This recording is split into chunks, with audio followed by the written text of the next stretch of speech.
Shadow Slave Audiobook by Kevin Chapter 701. 4 hunters soon after the shadows left, the connection Sonny shared with them grew faint.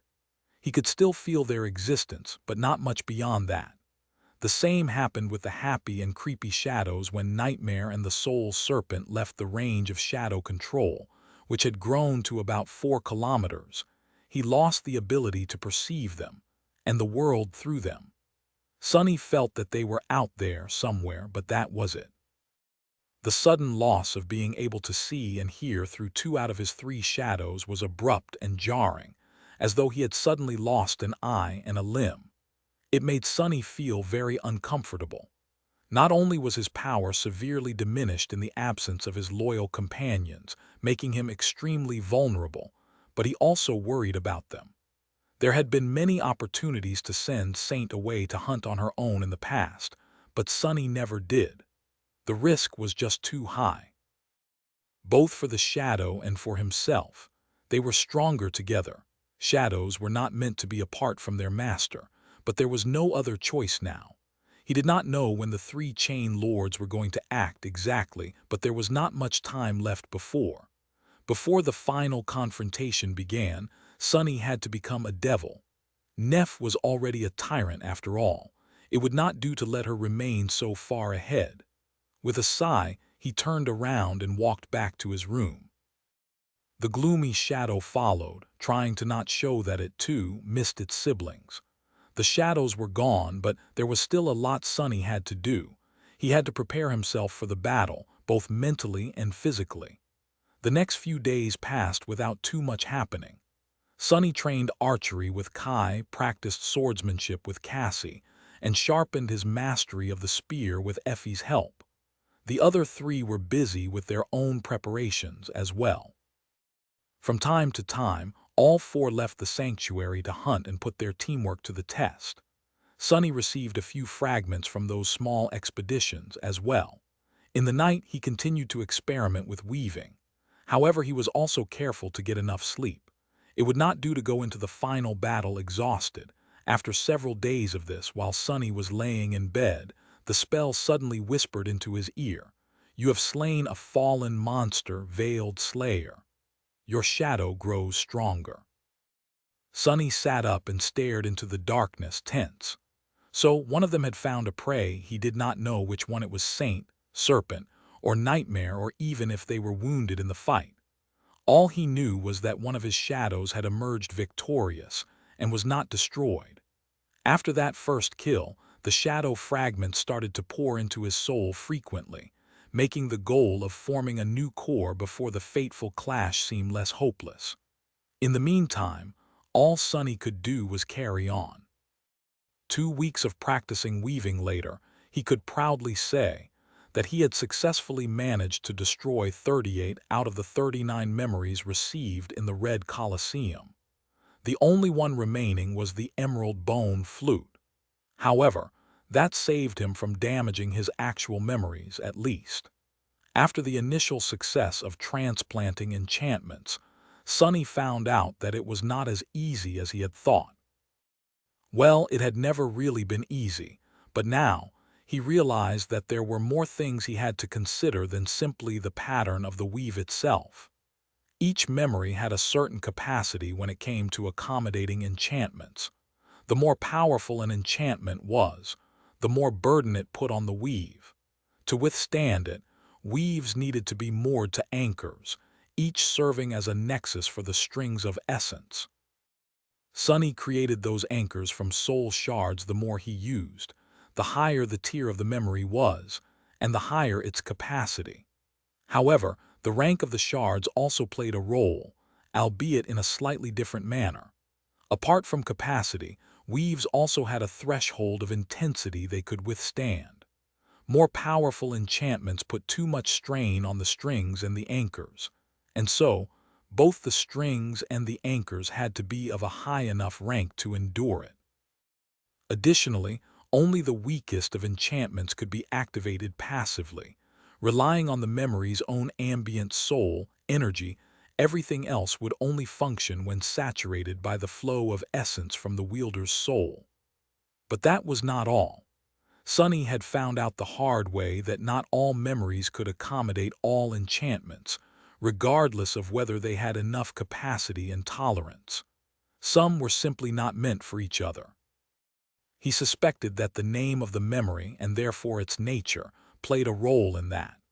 He had transferred the sonorous enchantments to the silver bell and the ordinary rock, and also made the ordinary rock, which had been able to repeat the sounds it heard, repeat the words Sunny thought of as well. Both of these changes improved upon the original qualities of the memories, instead of introducing something entirely new. They were not in conflict with their natures. However, when he tried to do something more radical, the results were disastrous. He could not add an enchantment meant to destroy to a memory that was meant to protect, unless he wanted the whole weave to break apart. It was not easy to understand the true nature of memories, however. The patient avenger, for example, was a shield, and its purpose was to protect its master. And yet, that shield possessed enchantments capable of sowing utter devastation on the battlefield. So it took Sunny a lot of time and a lot of wasted memories to get an initial grasp on the nuances of what enchantments he could transfer and where. The hint was under his nose the whole time. The name of the memory hid the secret of its nature. He was still unable to fully grasp it, but after destroying dozens of memories, Sunny managed to develop an intuitive sense that allowed him to glean the general direction of things at least. It was not much, but it was something. At the start of their 5th month in the nightmare, Sunny found himself on a somewhat familiar island. Some distance away from him, a forest of tall trees stood, darkness nesting between their trunks. The forest looked different from how it had been in the future. There the trees were twisted and bent, their bark turned dark and rough. But here they had no need to change and adapt to the devastating burden of the crushing yet. And so the forest stood tall. The wolves, however, were more or less the same. The nightmare creature lunging at him was the size of a small truck, with fur as tough as steel wire and a long, terrifying muzzle.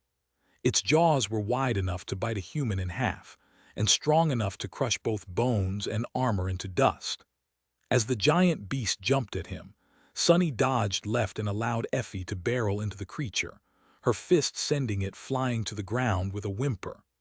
A second later, an arrow landed from above, piercing one of the wolf's paws and nailing it to the ground. A slender rapier flashed through the air, doing the same with another. Effie appeared near the wolf, pressing it down with all her inhuman strength, and shouted, "Come on, the bastard is strong, are really strong." Sunny did not make them wait. Jumping forward, he brandished the cruel sight and buried it between the abomination's 6 glowing eyes. Almost instantly, the flame of madness burning in them dimmed and then was extinguished. Sunny sighed as the spell whispered, "You have slain a fallen monster, dread wolf. Your shadow grows stronger." He did not need the help of the cohort to slay a dread wolf, of course. These vile beasts were easy prey for someone like him. He did, however, require their assistance for what was about to happen next. Summoning the runes, Sunny found the familiar string of them. The runes read, "Shadow Fragments, 3000/3000. He prepared himself, and a moment later, the voice of the spell resounded once again. "Your shadow is overflowing with power." It was time for him to become a devil. Chapter 702. The devil you know. Sunny sighed, then dismissed the runes, feeling the familiar heat igniting deep within his soul, growing stronger and stronger with each breath. Effie and Kai looked at him, curiosity and concern mixing in their eyes. Cassie silently retrieved the quiet dancer and turned away, listening to the dark forest that surrounded them. A few moments later, the little girl asked, "So, what exactly happens now?" Sunny gave her a grim look. "Now I will scream and thrash for a while. Forming a new core is probably the 3rd worst pain I have ever experienced, and that was just the demon core. Damnation." Effie blinked a couple of times. "What are the 2nd and the absolute worst then?"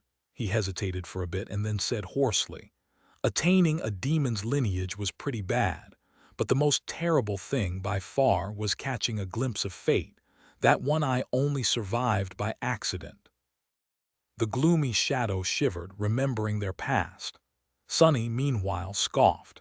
Being gutted by the Black Knight did not even make the list.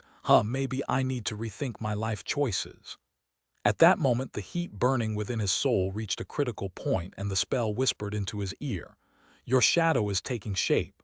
A blinding pain exploded in his chest, sending Sunny to his knees. He gritted his teeth and remained silent, refusing to let out a shriek, a wail, or even a growl.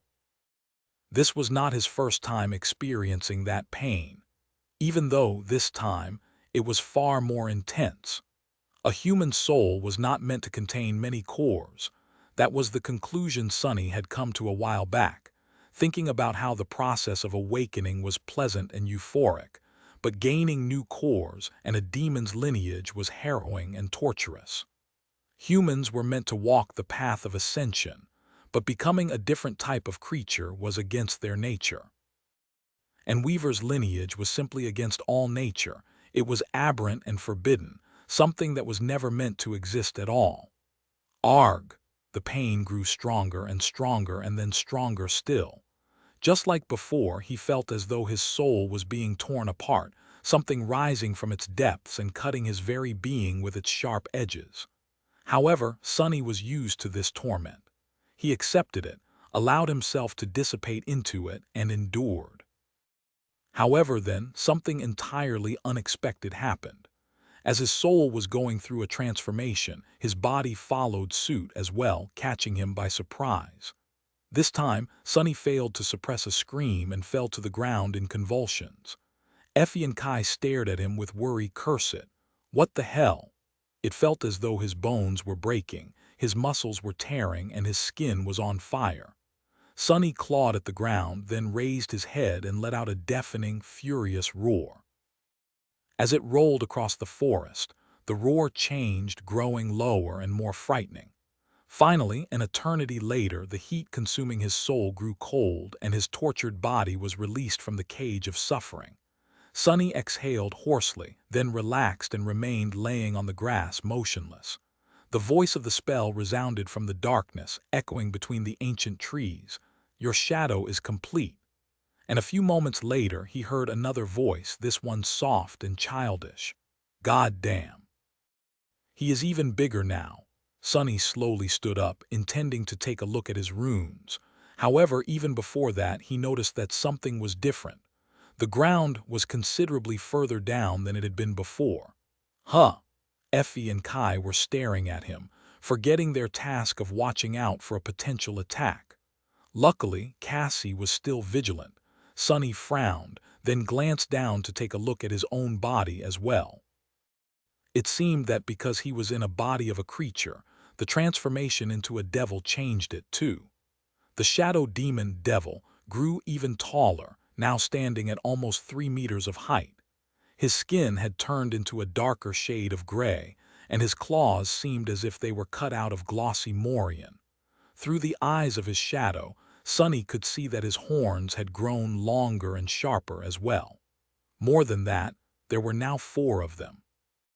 Well, 3.5, considering that one had been broken in the ferocious fight with the ascended war maiden Hilda, and his eyes, which had been entirely black previously, now seemed like 2 pools of eerie darkness. The shadow spawn had been fearsome before, but now he was simply terrifying. Even Sunny himself would not have been happy to meet this towering fiend on a moonless night. Effie shook his head, then looked away. "My neck hurts from staring at you. Is this how everyone feels when they're talking to me?" Kai hesitated, then smiled slightly. "Ah well, that is presuming that they are looking at your face," the little girl snorted. "Wow, good one, you've been hanging out with Sunny way too much it seems. Or, with me?" Ignoring her jabs, Sunny curiously looked at the ground. He had gained a new shadow after all. What would its personality be?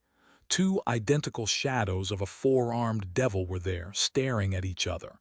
Nevertheless, to Sunny, they seemed very different. One was gloomy and glowering, full of bad mood and disdain. The other was also full of disdain, but of another kind. The new guy somehow managed to seem noble and gallant despite being the exact copy of the other shadow, looking at it with arrogant contempt. They were of the exact same height, and yet the haughty shadow somehow made it seem as if it was looking down at the gloomy one and everyone else, for that matter. Back when the creepy shadow appeared, it lost the staring contest to the gloomy shadow. The haughty shadow, however, did not seem impressed even a little bit.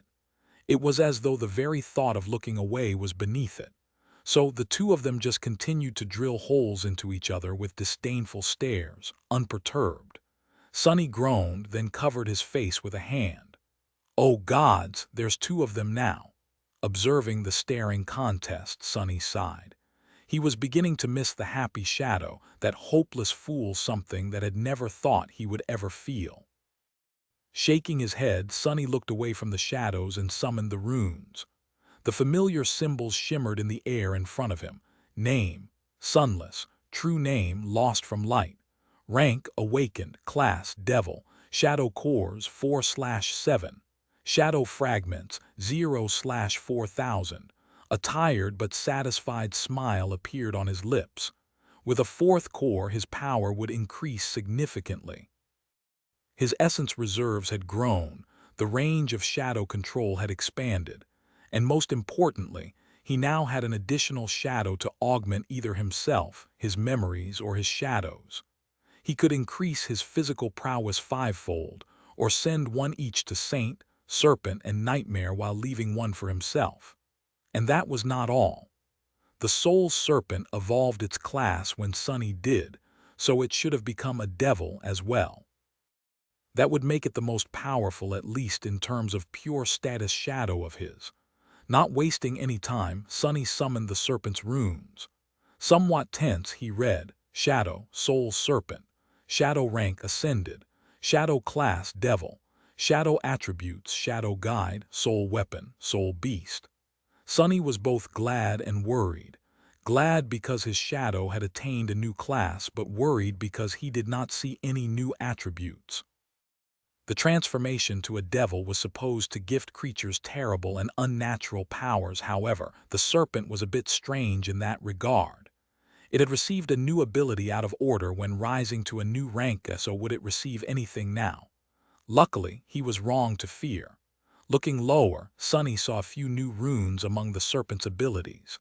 Shadow abilities: Serpentine Steel, Soul Reaver, Grace of Shadows, Formless. The formless one was new. Sonny concentrated on it and studied the description curiously. A moment later, a strange sound escaped from his lips. The runes read, Formless Ability Description. When in the soul beast form, the serpent can assume the shape of any shadow contained within its master's soul, inheriting all powers and abilities. The shadow must be of the same or lower rank and class than the soul serpent for the transformation to take place, and won't be consumed in the process. Chapter 703. Way back soon after settling into his new and improved body, Sonny dismissed his shadows. He expected them to instantly return to his cores, but this time there was a delay. It seemed that he had to wait for some time before Saint, Nightmare, and the Soul Serpent returned. And then there were the happy and the creepy shadows. Poor guys were going to have to come back the usual way, by gliding across the kingdom of hope one island at a time. They were swift and sneaky, so Sonny was not too worried about them. He also knew that the shadows always sensed in which direction to go to return to their master. Sonny had gained this bit of knowledge a while back, when his experiments with Shadow Step left the gloomy guy outside of the range of shadow control. The shadow had swiftly returned, acting even more petulant and moody than usual. Its mood had only grown worse when Sonny decided to try and repeat the accident a few more times, just to make sure. But as the result, he learned that once separated from him, the shadows would always try to find their way back to their master, somehow sensing where he was. And speaking of shadows, the haughty newcomer was still acting cavalier, radiating a disdainful certainty that it was, without a doubt, better and more distinguished than everyone, and everything in every way imaginable. Sunny shook his head and silently commanded the haughty shadow to wrap itself around his body, which it did, but not before giving him a look that clearly expressed how utterly beneath itself the arrogant guy considered such a trivial task to be. The members of the cohort had already collected the soul shards from the slain abominations, so there was nothing holding them on the island anymore. They started the journey back to the sanctuary and returned to it at dusk. On the way, Sunny was trying to get used to his new physique. Sure, the shadow spawn had grown taller and more powerful, but as a side effect of that, he had to relearn how to move in this towering body all over again.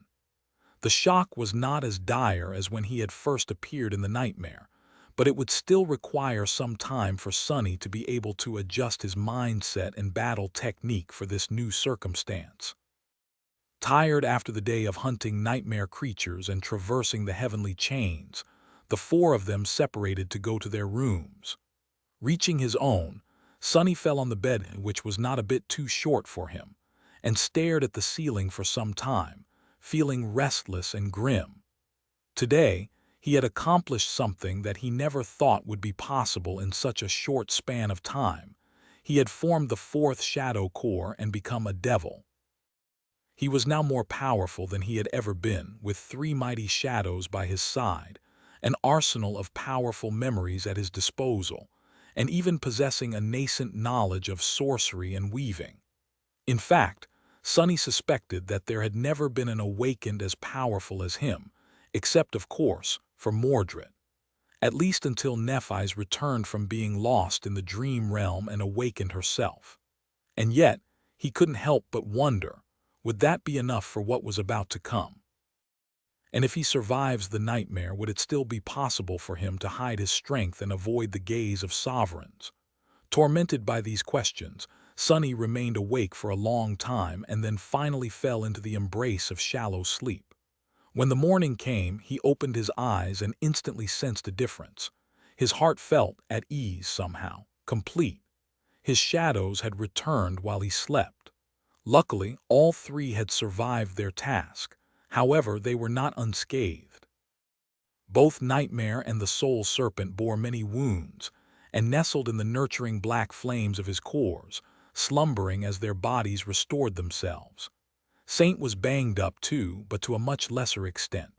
Even though she had not had the company of a shadow, the taciturn knight fared much better than the other two. Well, that was not a surprise.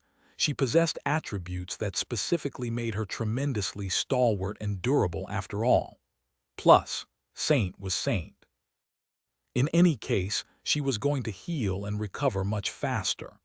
The happy and creepy shadows had returned as well, and were now staring at their new sibling, the former with delighted excitement, the latter with dark and disturbing fascination. The haughty shadow ignored their stares and pretended that the others did not exist, looking past them with flawlessly disdainful indifference. What a character! Sunny smiled, then commanded the three shadows to wrap themselves around his body, leaving only the gloomy one on the ground. Finally feeling like himself, he climbed out of bed, freshened up, and went to find Noctis. There was a lot they had to discuss. When he saw the sorcerer, however, the words died on his tongue. Noctis was not on board his flying ship, and neither was he on the edge of the island, sculpting his terrible statues. Instead, the immortal transcendent had returned to his residence, for once. The wooden door stood open, and the sailor dolls let Sunny through without sparing him a single glace. The interior of the sorcerer's quarters had changed once again. The floor stood cracked and broken, mounds of stone shards arching upward, as if displaced by something rising from below. The circle of runes was broken as well, devoid of any essence and utterly empty. That, however, was not what scared Sunny. What made him stumble instead was that Noctis was not holding a glass of wine, as had been his habit. Instead, the sorcerer was whistling a carefree tune and brewing himself tea. Sunny froze. Oh crap! What had it been that the sorcerer told him soon after they met? Gather the knives, start a war against both the Ivory City and the Red Colosseum, kill all of the chain lords, defy the Lord of Light, break the will of gods, release the demon of desire out of her prison, and have a cup of tea. But then Noctis corrected himself and said that he should probably have tea first. Sunny gulped. It's starting, chapter 704. A cup of tea. As Sunny was standing still, petrified by what he saw, Noctis finished brewing the tea and poured the amber liquid into a beautiful porcelain cup. Then the sorcerer raised it to his face, inhaled the fragrant steam, and let out a satisfied sigh. Then, noticing an unexpected guest, he glanced at Sunny and smiled. Sunless, what a nice surprise. Wait, did something about you change? The sorcerer tilted his head with a confused expression, studied the towering figure of the shadow devil for a few moments, and then suddenly brightened up. Oh, it's your horn. When did you break it? Really? That is what he noticed. Sunny stared at the cup in the immortal's hands, then grasped the extraordinary rock. He didn't really have to hold the memory to make use of it, but at the moment, Sunny was experiencing a desperate need to hold on to something. Anything. Taking a careful breath, he gripped the rope and said hoarsely, "Back in the Temple of the Chalice. You are drinking tea." Noctis lingered for a bit, glanced at his cup, and then smiled. What a prudent observation. Come, let's not let this nice tea get cold. With that, the sorcerer turned around and headed deeper into his residence, gesturing for Sunny to follow. The teapot flew into the air and hovered above the immortal's shoulder as well. As soon as Sunny made a step forward, however, Noctis suddenly turned, looked at him with a strange expression, and said, Try not to step on anything that seems to be. Actually, just don't move at all. We don't want for anything to happen, right?" At that moment, the chamber trembled again and more cracks appeared on its stone floor. Sunny stared down with a somber expression, then sighed and used Shadow Step to appear near the sorcerer. "Why? What's under there?" Noctis smiled. "Oh, nothing. Just a memento from an old friend. Don't worry about it." Sunny, however, did worry. He was not a complete fool. The vast circle of runes, the torrential flood of soul essence that the sorcerer saturated it with, the pool of blood that the ancient stones had absorbed, all of it pointed to something dreadful being imprisoned, or maybe created, there in the darkness of the earth. However, he thought better of asking any questions, and simply followed Noctis to the stone stairs situated on the other side of the chamber. Using them, they ascended to the top of the ring of giant menhirs and sat down at an elegant wooden table. The sorcerer leaned back in his chair, gazed upon the breathtaking vista of the Kingdom of Hope, and took a sip of tea with an expression of deep satisfaction on his face. Sunny lingered for a few moments, giving Noctis time to enjoy himself, and then asked, "It has begun, hasn't it? The other chain lords, they are ready to make their move." The sorcerer took another sip, sighed, and then said in a relaxed tone, "Oh, indeed. I suspect that their herald will arrive in a few days, so you might want to relax for a bit. Enjoy the tea. This will probably be the last moment of peace you will have for a while, Sunless, or maybe even the very last." Sunny remained silent for a long time, a myriad of important questions pressing on his mind. But then he simply shook his head, chased them away, and poured some tea into a delicate cup that stood on the table, as if waiting for him. Neither of them spoke for a while, enjoying the fragrant drink and the beautiful sight of the flying islands in peace. Despite the approaching doom, the world felt tranquil and warm here, on the parapet of the sanctuary. After a while, Noctis sighed and said in a wistful tone, "I am going to miss this, I think." Then he glanced at Sunny and asked with a hint of curiosity in his voice, "Tell me, Sunless, why are you here? It is no surprise that someone like me would want a free hope, but what would compel a shadow like you to attempt it as well? You must know the risk." Sunny remained silent for a few moments, then sighed. "To tell you the truth, I don't really know. I used to know, or at least think that I knew.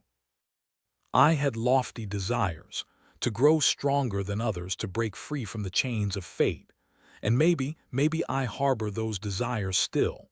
But after coming to this cursed land and being ground into dust by it now, everything is so unclear, and my ardent desires suddenly seem so lacking." He paused, looked down, and then added evenly, "Or maybe it's just me who is lacking and lost." Noctis glanced at him, took a sip of tea, and asked with a curious smile, "What is it that you think you are lacking, and from what are you lost?" Sonny did not speak immediately, letting the pressure of the flaw build inside his soul for a few moments. Then he said with a grin, "How should I know? If I had an answer for that, I wouldn't be feeling this way, would I?" He chuckled and then asked, "Have you heard the legend of a hero named Odysseus?" Noctis blinked a couple of times, then shook his head. "Never heard of that guy. A legend, really? Huh. Strange that some third-rate hero I don't even know got to have a whole legend to himself." Sonny smiled and then said, "A good friend told me that legend. Odysseus spent 10 years away from home, fighting a war in a distant land. And then he spent 10 more years trying to find his way back home.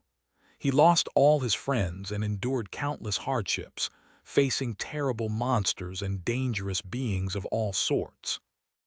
But he never gave up and eventually returned home, to Ithaca." His smile disappeared, replaced by a distant expression. After a few moments of silence, Sonny sighed. "I feel like Odysseus too sometimes, lost in a distant land. Only unlike him, I don't have a home to want to return to. I have nothing to strive for apart from saving my skin, keeping my friends alive, and maybe living a little bit better than a wild beast. Can someone really be lost if they don't belong anywhere?" Noctis took a sip of his tea, solemnly pondered on it for a bit, and then said thoughtfully, "I see. I understand. So what you lack is a house. That is why you are trying to free hope, to get a house.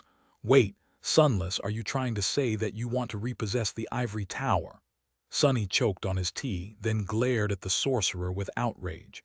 "What even? No, that is not what I am saying. Home is just a metaphor, you immortal fool."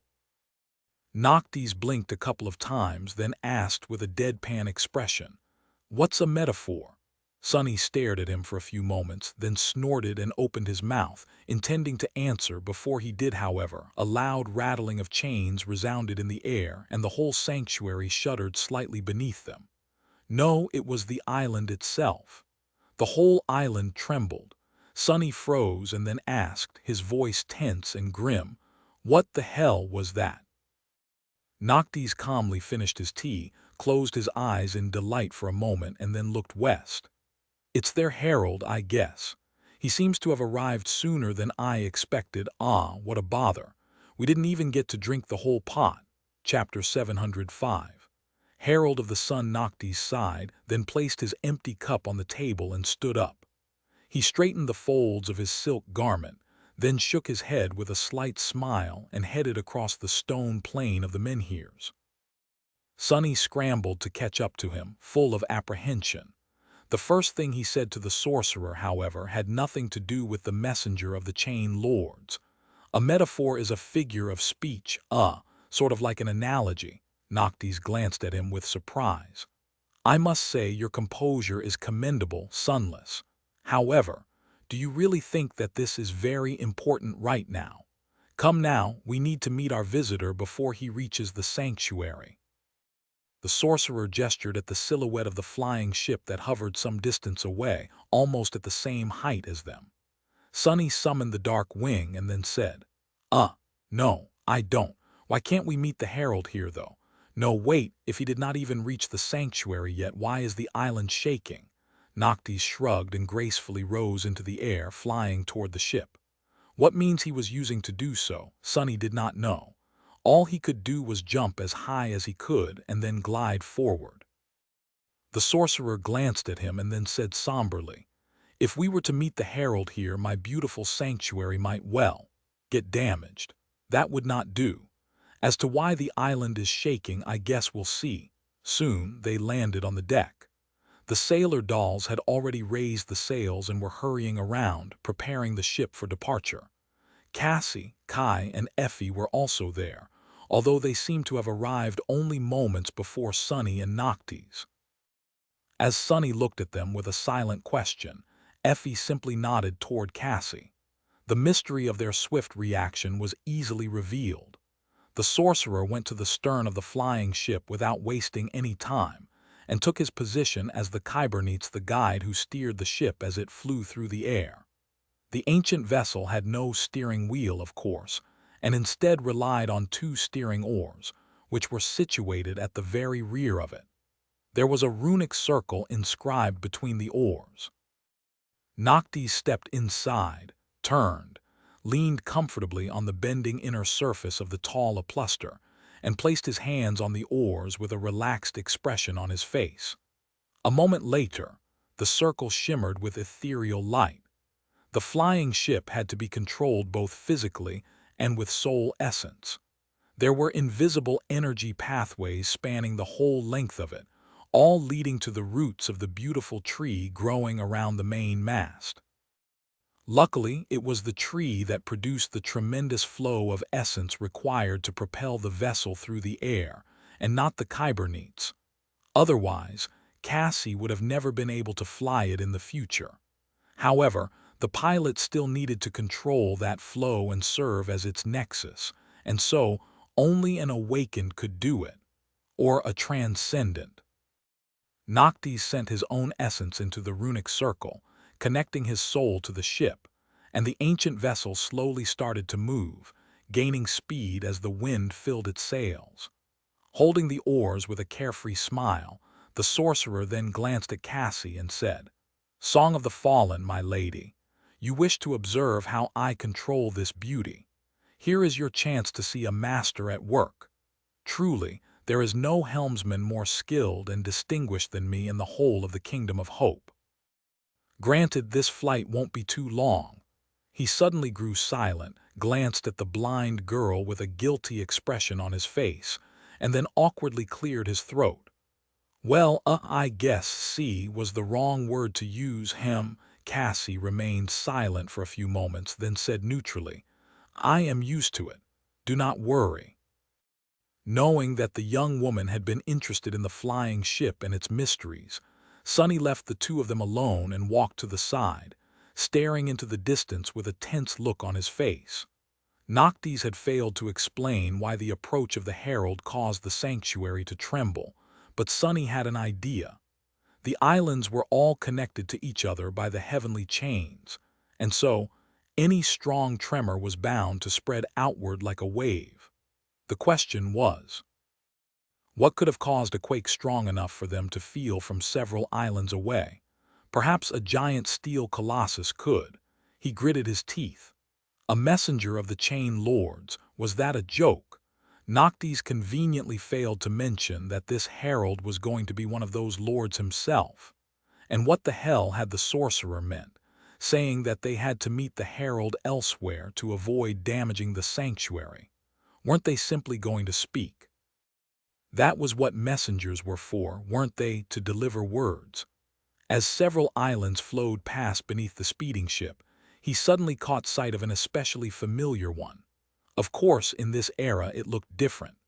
The Iron Hand Island was still rather large and covered by soft grass, but the ancient stone columns that had been broken in the future still stood tall, forming three concentric circles. From above, they seemed like a giant sundial or moondial perhaps. And of course, there was no colossal iron hand laying in the center of the island to give it the peculiar name. At least not yet. Sunny suddenly felt cold shivers run down his spine. He didn't have time to think about it more, however, because at that moment something else attracted his attention. Some distance away, shrouded in the haze of dawn, he could see the neighboring island. Currently, it was in a higher position than them. The island suddenly swayed, and a small human figure jumped from its edge. Or rather, it just seemed small because of the distance. Sunny felt Kai grow still and tense by his side. As the sun shined on its steel surface, the figure flew through the air, covering an unimaginable distance with its leap. It seemed to be moving slowly, but Sunny knew that this was just a mirage caused by the scale of things. And indeed, the radiant figure grew larger and larger with each moment, turning into a brilliant steel giant as it drew closer. Easily breaching several kilometers with his jump, the giant landed on the surface of the Iron Hand Island, causing the whole of it to lurch sideways and sway. The heavenly chains rattled widely, and a cloud of debris was raised into the air. Not paying the chaos he had caused any attention, the Colossus then slowly straightened, grew motionless, and then slightly turned his head. He was looking directly at the flying ship, no expression written on his beautiful steel face, two suns reflecting in the polished surface of his steel eyes. The Sun Prince had come to deliver a message to Noctis. Chapter 706, Ultimatum. Looking at the Colossus, Sunny understood why Kai had called him terrifying. Sun Prince stood at nearly 90 meters tall, towering above the island like a mountain of steel.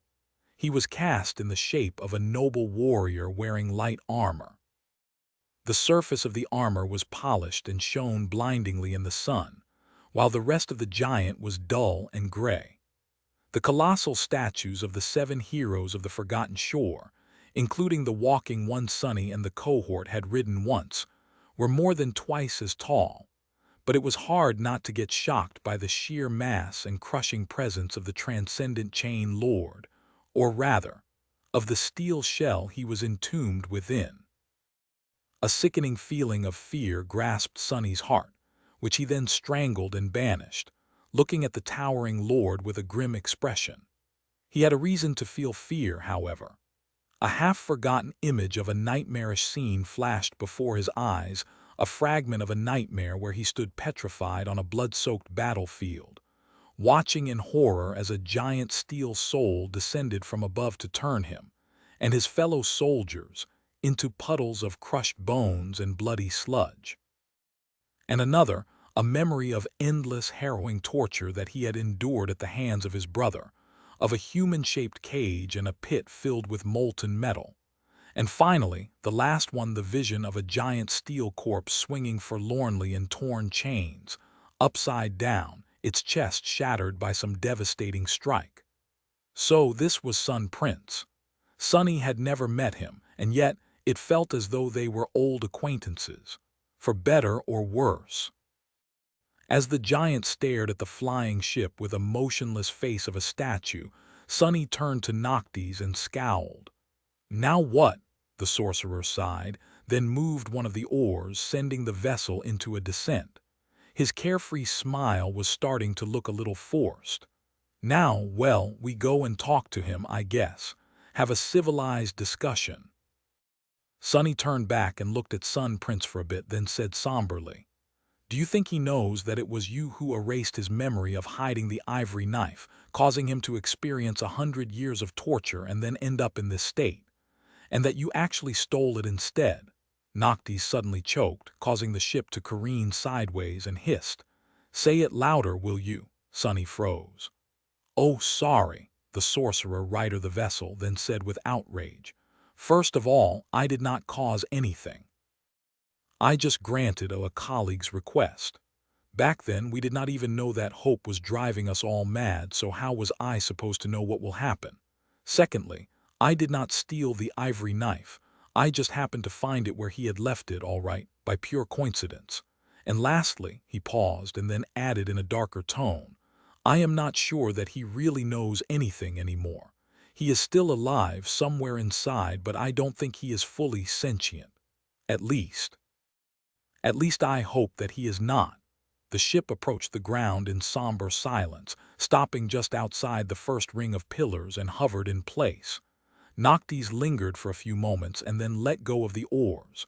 However, he did not command the sailor dolls to lower the sails. The sorcerer straightened his garments and then inhaled deeply. "Let's go and see what he has to say, shall we?" Sunny glanced at his friends, then shook his head and followed Noctis. There was a high chance that they were going to witness a brawl between saints. He was sure that everyone understood what danger they were all in. The last time he witnessed two saints fighting, a whole island had been destroyed and crumbled into the sky below. Sunny and Cassie had only survived that terrifying clash by promptly running away, and even then just barely. What was going to happen today? And was Noctis strong enough to ward off the Colossus? Somehow it was hard to imagine anything, let alone the flimsy sorcerer stopping that mountain of steel. But Noctis was no fool. Surely he had a plan. His madness was of an insidious kind, after all. He would not have risked his safety and his desire to free Hope without having a way out. Together, the five of them disembarked the flying ship, landed on the soil of the Iron Hand Island, and walked between the tall pillars. They approached the very center of the giant moondial and stopped there, waiting. When they did, Sun Prince finally moved, walking toward them with a measured gait. With each of his steps, the island trembled, causing the heavenly chains to rattle and their hearts to tremble. Sunny was staring at the approaching Colossus, feeling worse and worse about the situation. All his shadows were yet to recover, and so he was left with nothing but his own strength to react should something happen. Well, his own strength and that of his cohort. But what could they do against this monstrosity, even together?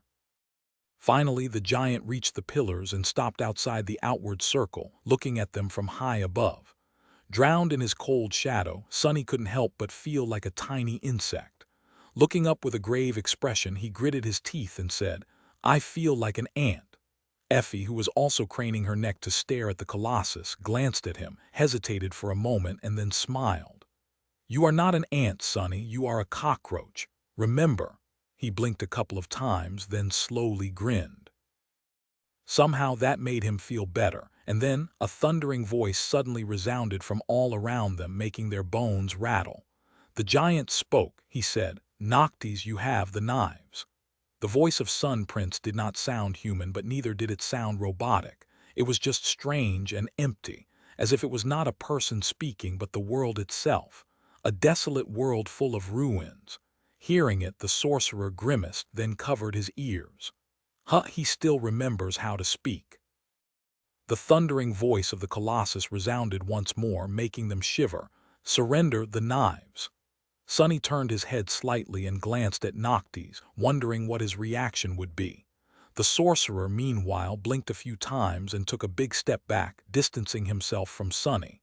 Then he raised a hand, pointed a finger at him, and said with sincere confusion, "What are you talking about? I don't have any knives. It's this guy over here, he has them. So, if you want them, come and take them from him. Leave this poor sorcerer out of this, by the moon." Chapter 707. Treachery. Sunny froze in place, dumbfounded, and just stood still for a moment. Surrounded by stunned silence, all he could hear was the wild beating of his heart and the hum of blood rushing in his ears. His eye twitched. No way, the bastard just did this to me. As all four of his shadows wrapped themselves around his body, Sunny turned his head slightly and stared at the sorcerer's finger, which was, without a shadow of a doubt, pointing straight at his broad back. His mouth turned dry. He did. What the hell was Noctis thinking? No, the sorcerer would not have sold him out. Yes, shifting the blame on Sunny had to be a con of some sort. But what would Noctis achieve by doing this? Nothing, unless this had been his plan all along. Cold, sickening feeling suddenly grasped Sunny's heart. High above him, the gaze of the dreadful Colossus slowly shifted from the elegant figure of the sorcerer to the four-armed devil standing by his side. The weight of that gaze pressed down on Sunny, making him bare his teeth in a snarl. It felt as if he was being pierced by it, his very soul laid bare. And somewhere within his soul, locked inside the covetous coffer, were the three knives, one made of obsidian, one made of glass, one made of blood-red ruby. Something changed about the terrifying presence of Sun Prince, and his deafening voice resounded once again, now suffused by a distant, pale echo of a vague emotion. "Shadow." Sunny paled. He had forgotten that the master of the original Shadow Spawn was to blame for what happened to the Prince of the Ivory City as well. In fact, one could even say that Shadow Lord was the main culprit of the 100 years of harrowing torture that Sun Prince endured. He had stolen the ember knife, after all. So if the steel colossus had a reason to really hate someone, curses. Feeling his heart's turn cold, Sonny silently watched as the colossus shifted his weight, then bent slightly, preparing to reach down with his giant steel hand. He was desperately trying to calculate his chances of escaping this situation alive. At that moment, Noctis suddenly cleared his throat and then addressed Sun Prince in a friendly tone. "Oh, but do be careful. You know how tricky shadows are, my friend. This one in particular is full of treachery, vileness, and unspeakable malice. The beast even slaughtered a temple full of innocent maidens. He also tried to poison me. Oh, the villainy, so be careful when you grab him, or you just might lose your hand." A low growl escaped from Sonny's mouth. He could feel the other members of the cohort grow tense and ready to fight. Cassie's hand fell on the hilt of the quiet dancer, and Kai outstretched his own, ready to summon his bow. Effie was staring up with a somber expression on her childish face, her body drawn like a spring. But what were they supposed to do? Even if Sonny knew which of the three knives was meant for Sun Prince, how could he thrust it into the Transcendent's flesh? The actual body of the Chain Lord was buried somewhere inside the walking mountain of steel. More than that, using the knife would only make him mortal. After that, he would still have to be killed. Somehow, killing a saint was no easy task. As the Colossus leaned down and moved his hand to reach inside the moondial, Sonny was thinking feverishly. He saw only one option: to run away as fast as he could. Using Shadow Step, he would be able to dodge at least. But for how long would he be able to outrun the giant? Sonny had seen him breach the gap between two islands with one jump. Now that the range of shadow control had grown, Sonny could possibly do the same. The difference was that a single jump like that was going to drain all his essence, while Sun Prince would be able to pursue him indefinitely, tireless and inescapable like death itself. Damn. The world suddenly grew darker, the sun obstructed by a giant palm. It was open, descending from above like a vast plain of gray steel. It was as though the sky itself was falling on his head. Effie took a step back and hissed, "Sonny, what do we do?" Frozen in place, he hesitated for a moment. And then said, "Nothing. Don't do anything, don't move." There was no point in trying to fight Sun Prince or even running away. Because as the steel colossus leaned over the outer ring of the ancient moondial, the tall pillars shone with ethereal light, suddenly flooded with a mind-boggling amount of soul essence. A myriad of runes revealed themselves, carved in a vast circle that encompassed the whole structure. And then everything around them turned to light, cold, pale light of the moon. Blinded by it, Sonny didn't see what happened next and just felt something vast and chilling, and yet intangible, move past him with stunning speed. Then he heard the thunder of a deafening impact and the groan of steel that was being torn apart. The whole island shook, the quake throwing him to the ground. Sonny hit the cold stones and sensed the shadow of Sun Prince changing.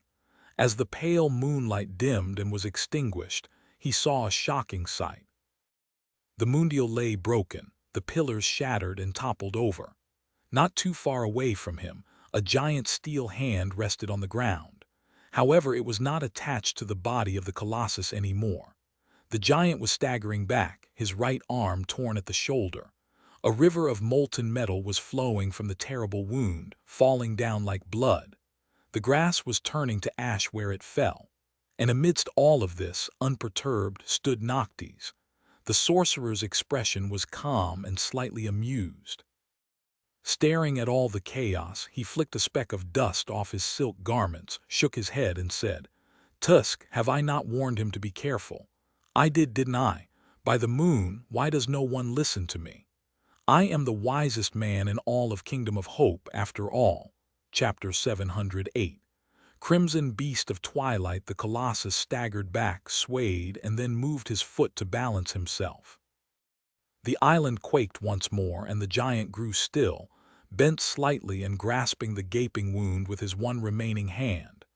His head turned, staring at Noctis with the same empty, unmoving expression. However, his polished steel eyes, which had been burning with the blinding reflections of the sun, became submerged in deep shadow. For a moment, there was silence. Sonny gritted his teeth, then slowly exhaled and raised a hand to wipe the sweat off his brow. After the initial panic of being sold out by Noctis, he had forced himself to calm down and think. It was then that Sonny had realized that they were not in real danger and told his friends to stand down. The immortal sorcerer was many things, including a liar and a cheat. Sonny did not doubt that Noctis had lied to him on many occasions, and about many things, sometimes for a specific purpose, and sometimes simply for the fun of it. However, one thing that Noctis was not was a fool. Sonny could imagine many situations in which the immortal would betray and damn him to death, but not without a good reason. And surrendering the cohort to Sun Prince was the opposite of what Noctis wanted to achieve at best. It would have bought him some time, at the expense of losing the 3 knives to the other chain lords. One thing that Sonny did not doubt was the sincerity of the sorcerer's desire to free Hope. And so, he had understood that the immortal's sudden betrayal was just another deception. It had not been hard to guess what the purpose of the deception was, as well. After all, Sonny had already guessed the fateful meeting between rebellious Noctis and the Herald of the Chain Lords was going to end, and how the Iron Hand Island would get its name. Sun Prince had walked right into the sorcerer's trap, and Sonny had been used as bait, not for the first time and probably not for the last. So he wasn't very shocked by the sight of the giant's missing arm and of the streams of molten steel that flowed out of it, slowly cooling on the broken stones, or at least he wasn't supposed to be. In reality, the scene in front of him was so striking, so tremendous that it was simply impossible to remain untouched by the vast and poignant scale of it. Still, he turned to Noctis, remained silent for a moment, and then let out a low growl. "You could have warned me, you know." The sorcerer looked at him with sincere confusion. Then he smiled and said, But what if I changed my mind at the last moment? Then warning you would have made me a liar. I have a reputation to uphold, don't I?"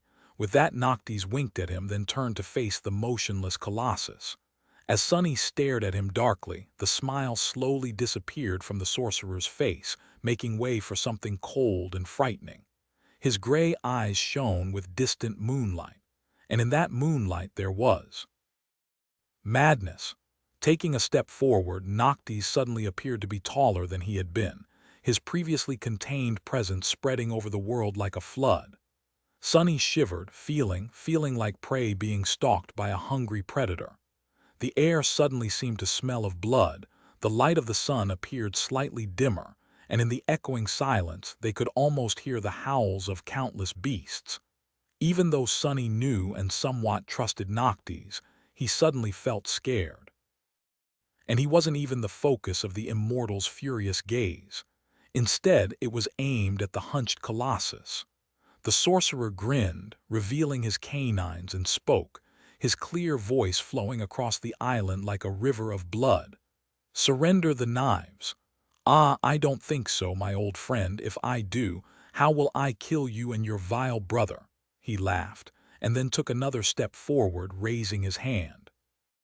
A toppled pillar then blocked his path, exploded into a rain of shards and stone dust, obliterated in a split second. "And that is what I intend to do. You Sevras, Solvin, I'll kill you all, break the chains that bind the demon of desire and set her free." Noctis took another step and then stopped, staring at Sun Prince with ruthless determination. "So, if you want to take the knives, you'll have to take them off my cold corpse." "Oh, wait, you can't. I am immortal." He threw his head back and laughed again. This time the sorcerer's laughter did not seem carefree and infectious. Instead, it was chilling and full of madness. The steel Colossus looked at him from above, unmoving. His face was motionless and unexpressive, like that of a statue. However, it seemed as though the shadows veiling his eyes grew even deeper. Noctis shook his head and then said with disdain, "Oh, but you can try, of course. Go back. Go back and return with the Sun Legion, with the Dragon Severax, with the warriors of the Red Colosseum, with Solving. You know where to find me, and I'll be waiting to welcome you." The giant continued to stare at him for a while, the molten steel flowing between his fingers. Sunny held his breath, not knowing what was going to happen next. Then, Sun Prince straightened, turned around, and walked away, making the island shake with each step. He reached the edge of it, stepped down on the heavenly chain, and continued walking, somehow keeping perfect balance. The chain was colossal in its own right, and yet the giant made it seem like a thin rope being traversed by a rope walker. Soon he reached the neighboring island, climbed on it, and disappeared from sight. Only the rattling of chains and the tremors running through the ground from time to time reminded them of his visit. Well, that, and the giant hand laying not too far away from them. Sunny studied it for a while, then walked over to Noctis and asked, his voice low and cautious. Not to complain, but why let him go? Wouldn't it be easier to kill him right here and now? We won't get another chance to catch him alone, most likely. And judging by how easily you took his arm off. Noctis did not respond immediately. Instead, he slowly turned his head, looked at Sunny coldly, and then gracelessly fell on his butt, his face pale, his chest rising and falling wildly, and his breath hoarse and labored. The sorcerer cursed, looking as if he was about to vomit. "Easily? Are you insane? I am at my weakest during the day, remember, and that strike gods, I spent several centuries infusing this shrine with moonlight. Do you think there's another one just laying around nearby? Just be happy he believed my bluff. Otherwise, things might have turned really ugly really fast for us." Sunny stared at the sorcerer with wide eyes for several long moments, then shook his head and sighed. "Lunatic! You damned lunatic, by the moon, I take it back. You are a fool." Chapter 709. Nature of the beast. It was only later, when they returned to the flying ship and looked down upon the devastation that the short and furious clash between Noctis and Sun Prince had created, did the understanding of what had happened finally settled in their minds. There was no going back now. The War of Immortals had finally started. Soon, the whole of the Kingdom of Hope was going to be turned into a battlefield and drowned in blood by its frenzy. And then, the repercussions of that madness were going to spread outward like a tidal wave, changing the world forever. Looking down, Sunny couldn't help but shiver. The broken pillars, the severed hand of a giant, the ash swirling in the air, this place, this event, this moment in time, was that the spark that would eventually ignite another, much more terrifying war. A war between gods and demons, one that would destroy them all and bring about the end of the world, the war to end all wars. He still suspected that it was the unchaining of the demon of desire that had set it in motion. Looking down, Sunny silently whispered, "But then came desire, and with it came direction." Turning his head slightly, he looked at Noctis, the person who had started it all. The sorcerer seemed calm and without a worry in the world. His beautiful face was pale with exhaustion, but other than that, he did not look too different from his usual self. Not at all like a person who had potentially ushered in the obliterating apocalypse. Did he not understand the consequences of his actions? Or did he understand them far better than Sunny ever could? With a sigh, Sunny threw one last glance at the Iron Hand Island, not truly and once again deserving of its name, and walked to sit beneath the branches of the sacred tree. Despite the fact that he had not done much, he felt exhausted too, and there was a lot he had to think about. On the way back, Sunny remembered the future. He had been to the Iron Hand Island many times, had seen the toppled pillars and the severed arm of a giant, and had even sketched and described them in detail for an exploration report. And now, he had witnessed how the island came to be in that state. Another event from the distant past had repeated itself inside the nightmare almost to a T. Sunny had already formed a theory that fate was like a current, always pulling things toward an inescapable conclusion after the destruction of the Temple of the Chalice. The details could be changed, but the result seemed to always be the same. The events that had transpired on the Iron Hand Island only cemented that theory. By all accounts, the appearance of the cohort and Mordred should have drastically changed the flow of history in the Kingdom of Hope. They had accelerated the start of the war and even slain one of the Chain Lords. If not for them, Noctis would have most likely spent several years searching for a way to make a deal with Weaver, and only then rebelled against the other immortals. Those several years were, perhaps, the countdown to the blossoming of the nightmare seed. If no awakened appeared to challenge the nightmare by then, the seed would have bloomed. Was that the logic? Seeds blossomed when the conflict inside them resolved itself and fate repeated unchanged. Before, Sunny had thought that the task of the challenger was to resolve a conflict that would have otherwise remained unresolved. But now, knowing what he knew about the Chained Islands and the Kingdom of Hope, he realized that he had been wrong. With or without his help, Noctis was always going to start a war. The Ivory Tower was always going to break free from its chains. The Temple of the Chalice was always going to be destroyed, and Sun Prince was always going to lose his hand to the enchanted Moondial. Come to think of it, his first nightmare would have resolved itself without his intervention, too, one way or another. The nameless temple slave would have probably died, and Aro of the Nine would have survived, or would they? In any case, there would have been an ending. That doesn't really make sense. So what was the role of the challengers? If the conflict could resolve itself, why were they here? What did the spell want from them? Prove that they were equal to the heroes of the past. Do it better than them. Simply survive. The spell did not care what one did inside the nightmare and how they went about solving the conflict. The reward was going to be the same. Either way, the challenger would ascend to a new rank. They could receive a true name, or even, in extremely rare cases, an evolution of their aspect, but those things could be done outside a nightmare as well. The only thing the spell cared about was that the challenger survived until the end. But that was not entirely true. The spell would not give additional rewards or deny the survivor their ascension. However, it did care a little, at least enough, to appraise the challenger's performance. The appraisal did not really matter outside of the first nightmare where it was tied to the boon, but the spell still gave them out each time. Good, exceptional, remarkable, glorious, and so on. Was there a hint in there somewhere about what it wanted? If so, Sunny had apparently pleased the spell very much in his first trial. Sitting in the shade of the sacred tree, he sighed and looked into the distance with a solemn expression. I hope it will be pleased with us again this time. I hope we survive. Soon, the flying ship returned to the sanctuary and descended to its usual position above the altar island.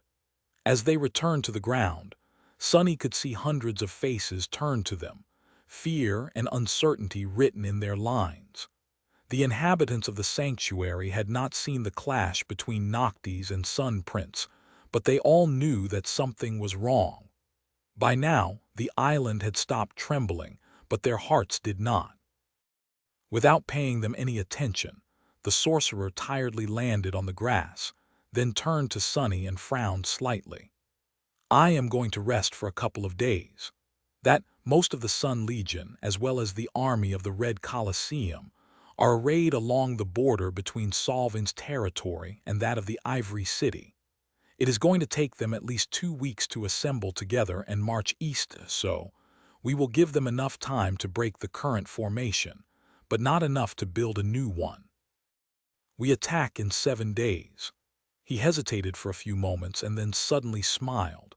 Warmongers and the Sun Legion forgetting their hatred and fighting side by side, truly, no one but me could have made it happen. Am I not the most talented diplomat in all of the Kingdom of Hope? With that, Noctis laughed, turned around, and walked away. Sonny stared at his back for a few moments, then sighed and said quietly, "You are definitely not. But then again, maybe you are." Chapter 710. Departure. The next morning, Sonny woke up in a strange mood. Knowing that they were nearing the end of the nightmare and perhaps their own, he had expected himself to be consumed by somber trepidation. But surprisingly, Sonny felt fine. It was as though the scope of the approaching battle was simply too large to be evaluated, and so his mind had not bothered with it at all. Instead, he had practical problems he needed to solve. Sonny still did not feel completely comfortable in his new body. He barely had any time to get accustomed to its size and weight, after all. The next several days were going to be crucial, in that regard. His previous garments had been torn when he evolved, and so Sonny summoned the puppeteer's shroud to wrap itself around his towering body. Although not as powerful as his other suits of armor, the shroud was much more comfortable. It was a bit nostalgic to wear the light armor once again, but also a bit sad to see it relegated to serving as a bona fide training suit. Remembering how he had planned to slaughter countless dormant nightmare creatures while being invulnerable thanks to his new, incredible awakened armor of the 5th tier just a few years ago, Sonny smiled wistfully and walked out of his room. The sanctuary seemed different somehow. The ring of giant menhirs was the same, and so was the beautiful garden. However, the people living in the ancient shrine had changed. They were hurried and full of fear, moving with panic speed and feverish determination. Sonny noticed a few familiar faces. The old woman he had seen on his first day here was standing alone, a lost look on her face. The young woman was carrying the frightened child in her hands and a heavy pack on her back. The kind man with a neatly trimmed beard was gritting his teeth, his hand resting on the worn hilt of his sword. He sighed and looked away. An immortal transcendent had started this war to free a demon from a prison built by a god, but these little people were the ones that were going to suffer the most as the result. In fact, they had been the ones to suffer the most throughout all of this, from the destruction of the kingdom of hope to the madness she had cursed this land with to now. He had been one of the little people himself once. Now, he was a devil destroying their lives. Sonny remained motionless for a few moments, then looked up at the sound of steps approaching him. He saw Effie and Kai both wearing their armors and packs as though ready to go on a long hunt. He raised his eyebrows. "Going somewhere?" The little girl glanced at the masked cripple and then shrugged. Kai meanwhile smiled. Even though Sonny could not see his face, he could tell by his eyes. He could also tell that the smile was tinted with sadness. The archer simply nodded. "Yes. We are leaving." He hesitated for a moment, then added, "Not for long, of course. We will be back before the week is over. You see, the sanctuary, it was a shelter for those who wanted to find peace in this land of madness. But now that Noctis started a war and both the Sun Legion and the warmongers are marching to raze it to the ground, that shelter is no more." Effie shook her head, then sighed. "The West belongs to the warring cults of War and Sun. The South is abandoned and overtaken by nightmare creatures, the North. Well, you know, these poor fools have nowhere else to go, so we are going to guide them to one of the great chains and help them cross to the other side, and leave the kingdom of hope behind forever."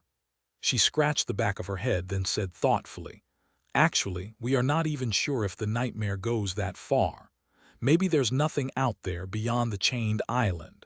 And yes, we know that these people are not even real. Still, we thought that we'd at least try."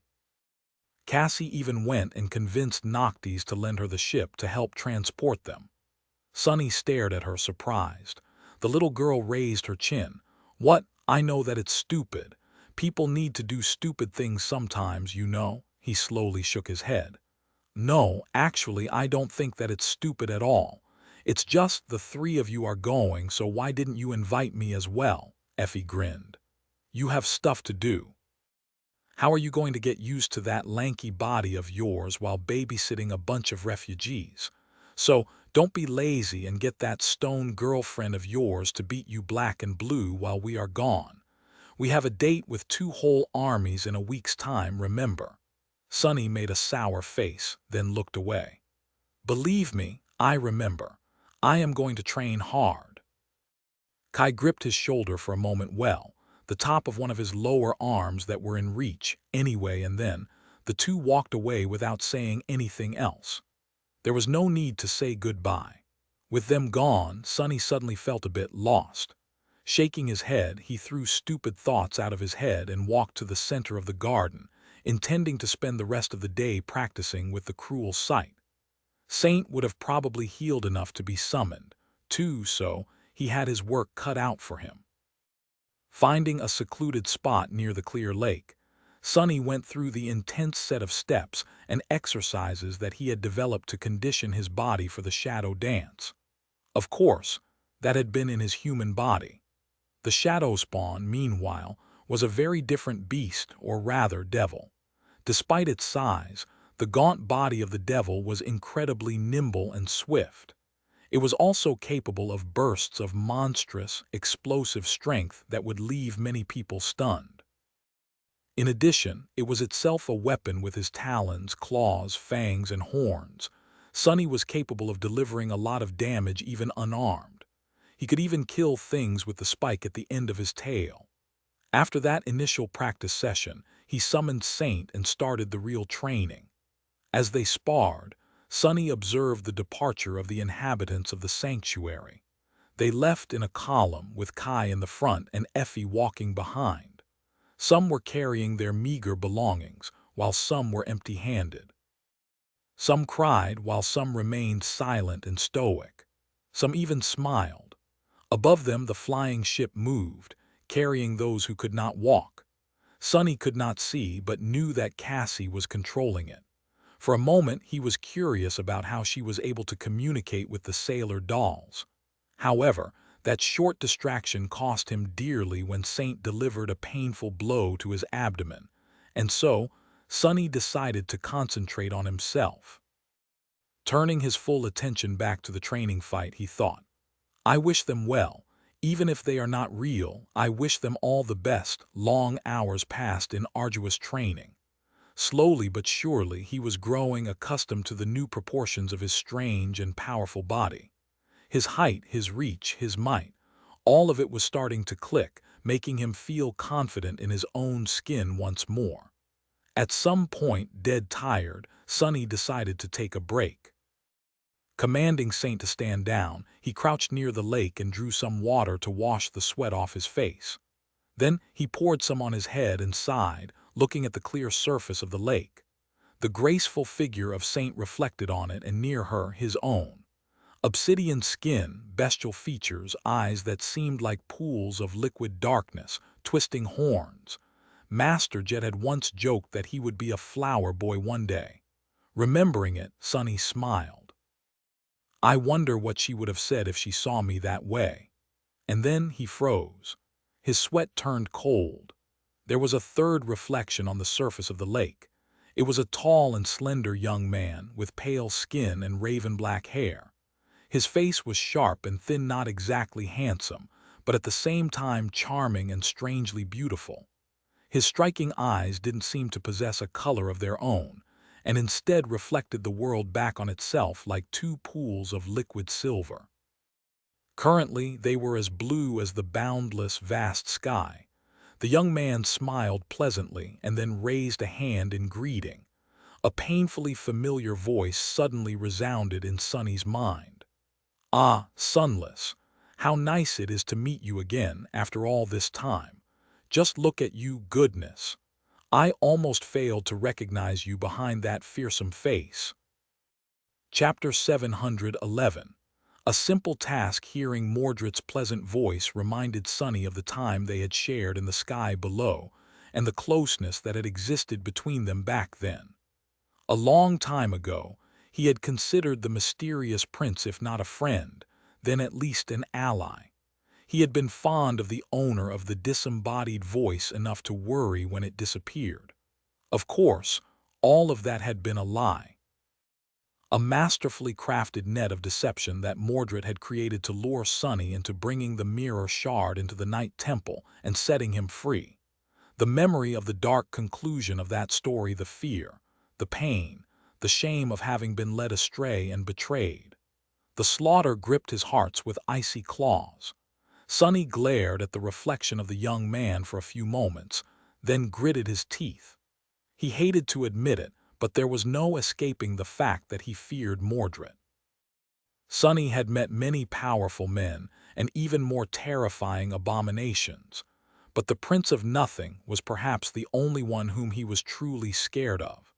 Not because of the divine aspect or the lineage of war, but precisely because of how insidiously cunning and inexplicable the Prince of Nothing was. It was like what teacher Julius had said: what humans feared the most was the unknown. And no matter how many times Sunny tried, he simply could not understand how Mordred thought, what his motives were, and what was he scheming behind that friendly smile. Because of the eerie wrongness hiding in the depths of his eyes, the Prince of Nothing was impossible to predict. Hell, he was even impossible to kill. The whole of the great clan Valor had tried and failed. Grasping the extraordinary rock, Sunny made sure that there was no one really standing behind him and addressed the reflection in a gruff voice. "Oh, it's you. What are doing inside the lake? Don't be a stranger, Mordred. Come, enter my soul sea and let's talk face to face." The reflection of the young man lingered, its smile turning a little forced. Then it spoke again. "How strange, I can hear you speak, but I don't see your lips moving. Have you been learning new tricks, Sunless? Ah, good for you." "I've been doing some of that myself," Sunny scowled, shadows veiling his eyes. I've heard. A whole region of the kingdom, Mordred, really. I thought you did not enjoy killing innocent people. Or did you tell yourself that it was all right because they were not real?" Mordred tilted his head a little. Then he said with the same pleasant smile, "What would have been the point of killing them if they were not real?" Hearing that, Sunny shivered. The reflection, meanwhile, shook its head. "They were real enough to serve a purpose. Don't get me wrong, however. I would not have done the same in the waking world. Those I killed were all already dead, Sunless. All of them were doomed, and uselessly so. I simply gave their deaths a different meaning." Mordred did not seem pleased with himself, but neither did he seem remorseful about slaughtering thousands of people. Just uncaring, which was much more unnerving. The Prince of Nothing looked at Sunny and chuckled. "So that little oracle of yours told you all about my adventures then? Well, wonderful. I will not have to describe them myself. Time is of the essence, after all. Sending a reflection across such a distance is not easy, even for me." Sunny lingered for a few moments, then sighed and crossed his forearms. "She did, even if I would not have used the word adventures to describe it. What do you want, Mordred?" The reflection remained silent for a bit, then smiled. "Why, what else? To conquer the nightmare, of course, don't you?" A low growl escaped from Sunny's mouth. "I do. Stop playing games and just tell me what it is that you want from me," Mordred sighed. "Well, if you insist. What I want is rather simple, which is not to say easy. I want you to keep Noctis alive at all costs." Sunny blinked. "What is he trying to make me do? Does he really want me to protect Noctis, or is he hoping that I will do the opposite of what he wants and kill Noctis instead? Why would he want Noctis dead before the war even started? No, wait, maybe he really does want Noctis to live. Arg, damned Mordred, I hate that lying bastard." He stared at the reflection with a dark expression and then said evenly, "Is that all?" The Prince of Nothing smiled. "Yes, that is all. If you can accomplish this simple task, I can guarantee that we will conquer the nightmare and escape it alive." Sunny snorted. "You can guarantee it, can you? How? What are you planning? What about Hope? Will you try to free her, or have you found a way to restore her prison to its original state?" A gust of wind suddenly disturbed the surface of the lake, and the reflection of the banished prince became distorted, swaying with the water. He spoke again, his voice sounding a little distant. "Ah, how inconvenient. It seems that I have run out of essence. Until we meet again, sunless. Sunny clenched his fists. This again.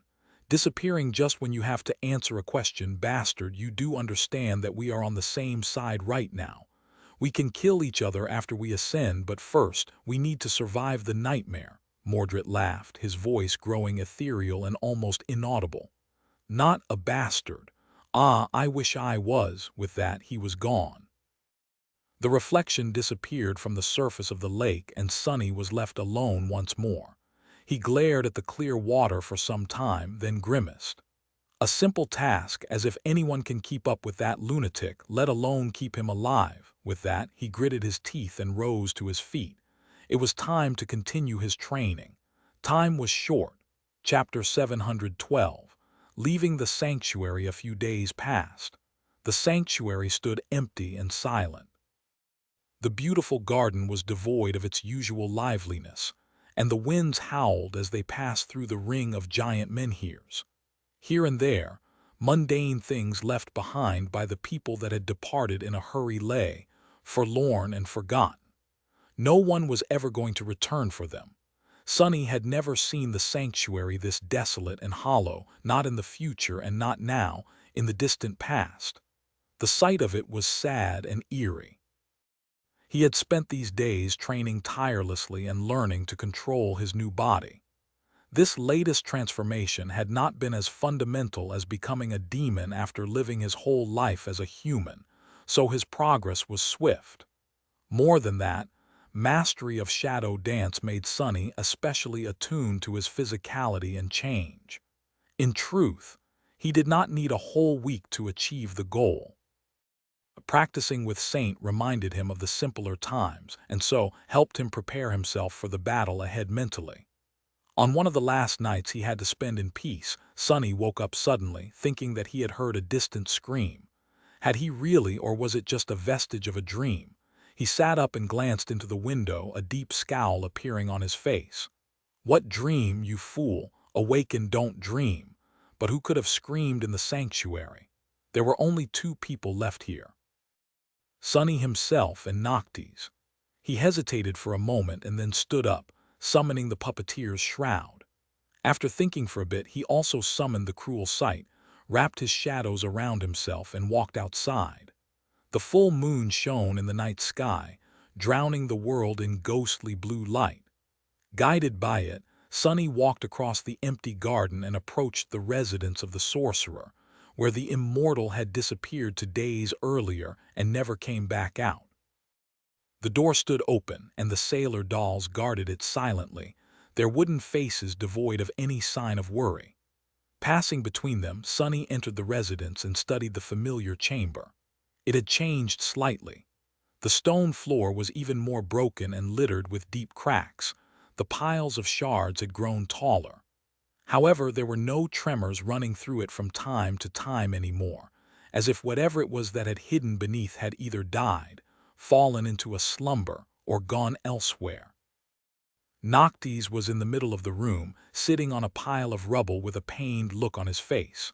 The sorcerer looked unwell. His skin was deathly pale, with dark circles under his eyes.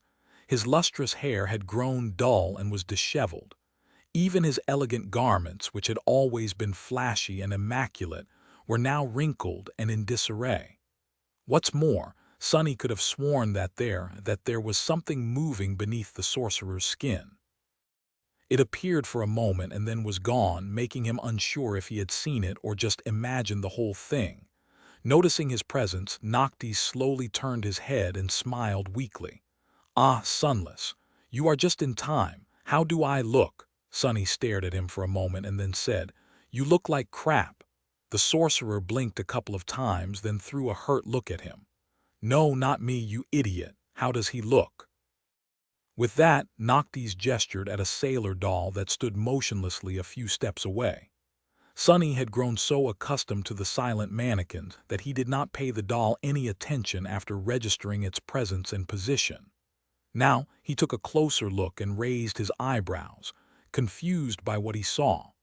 The sailor doll was about the same height as Noctis, dressed in his best silks, and wearing a gorgeous black wig. It stared senselessly in front of itself and held a glass of wine.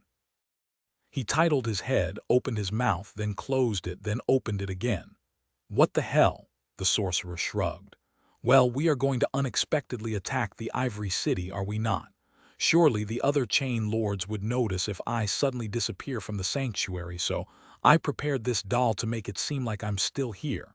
He smiled proudly and looked at Sonny with a glint in his eyes.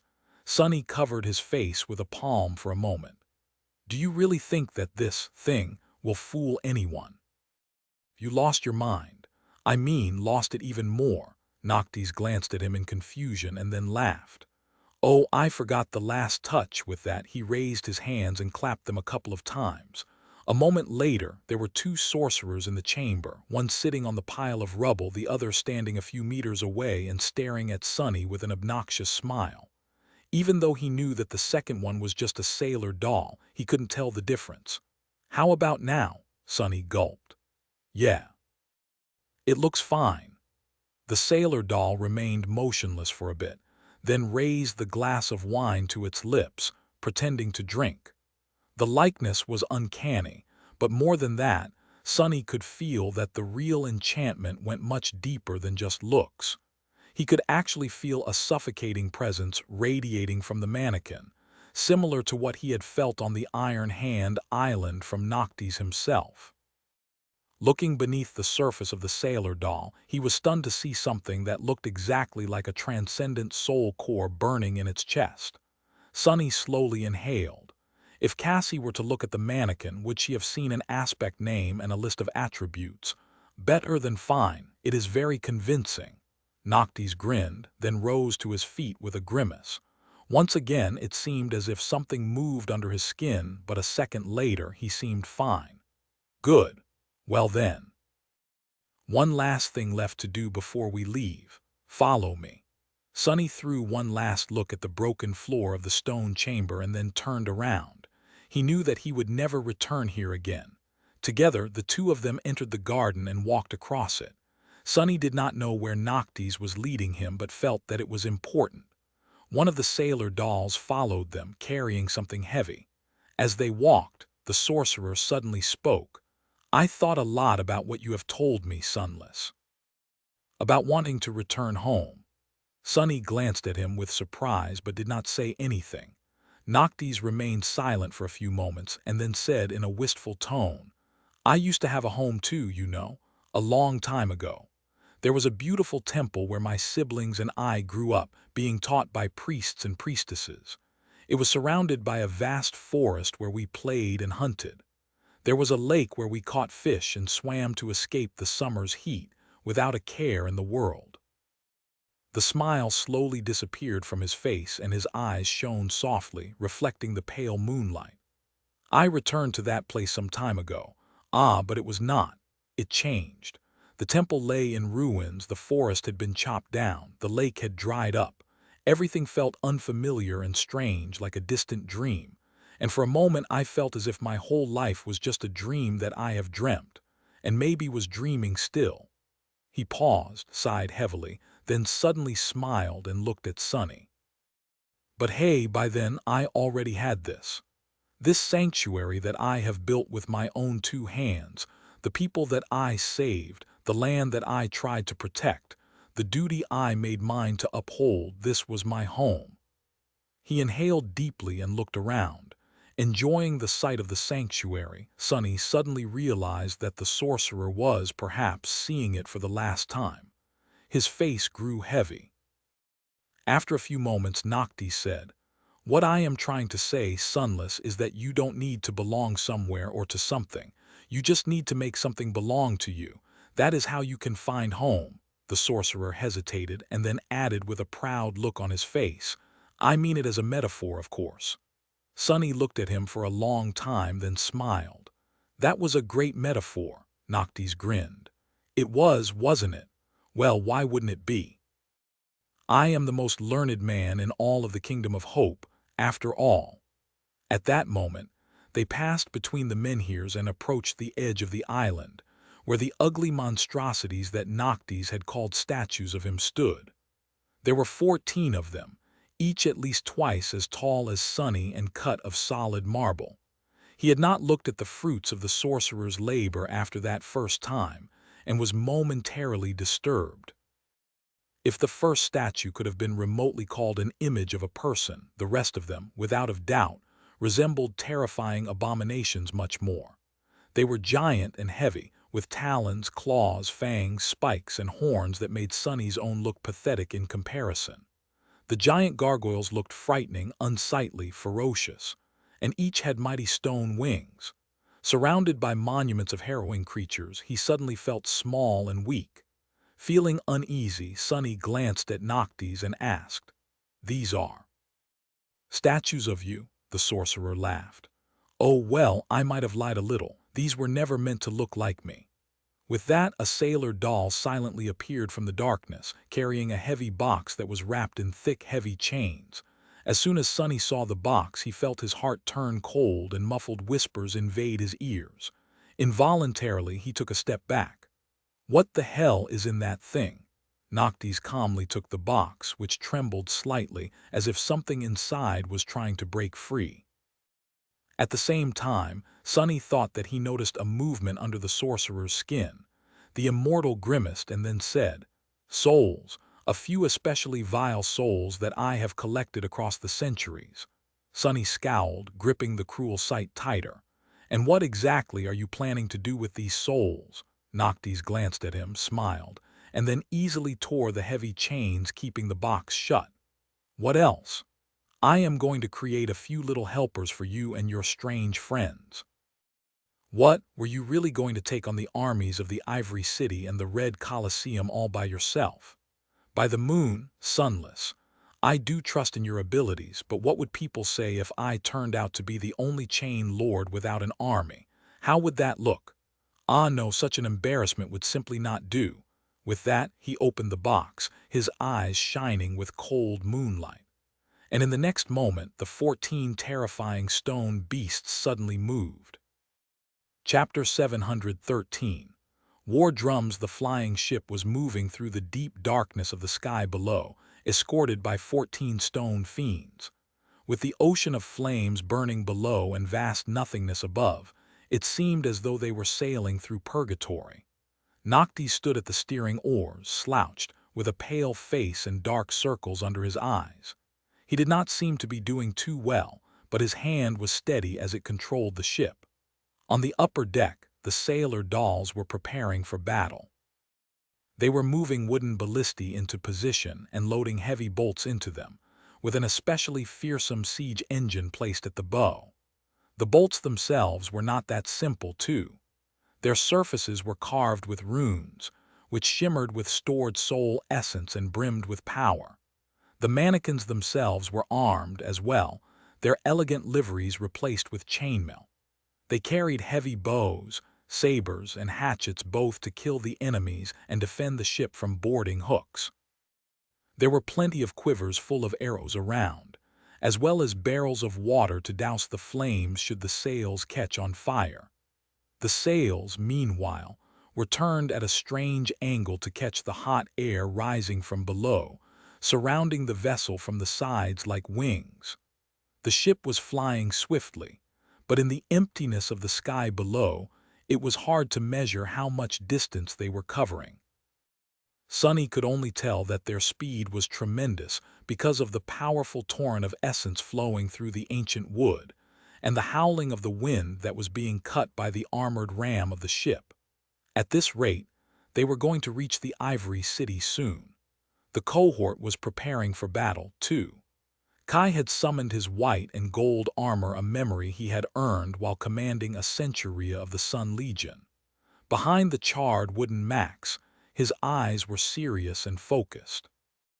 He was examining the fletching of arrows in his quiver, a mighty bow resting at his feet. This bow had come from a champion of the war sect he had slain, and was a deadly weapon. Effie was standing nearby, leaning on the runic spear Sunny had given her. The dusk shard was propped against the board of the ship, almost as tall as the little girl, and there was a white cape that seemed to be weaved from starlight resting on her shoulders. The starlight shard, which she had received after slaying the Lord of the Dead.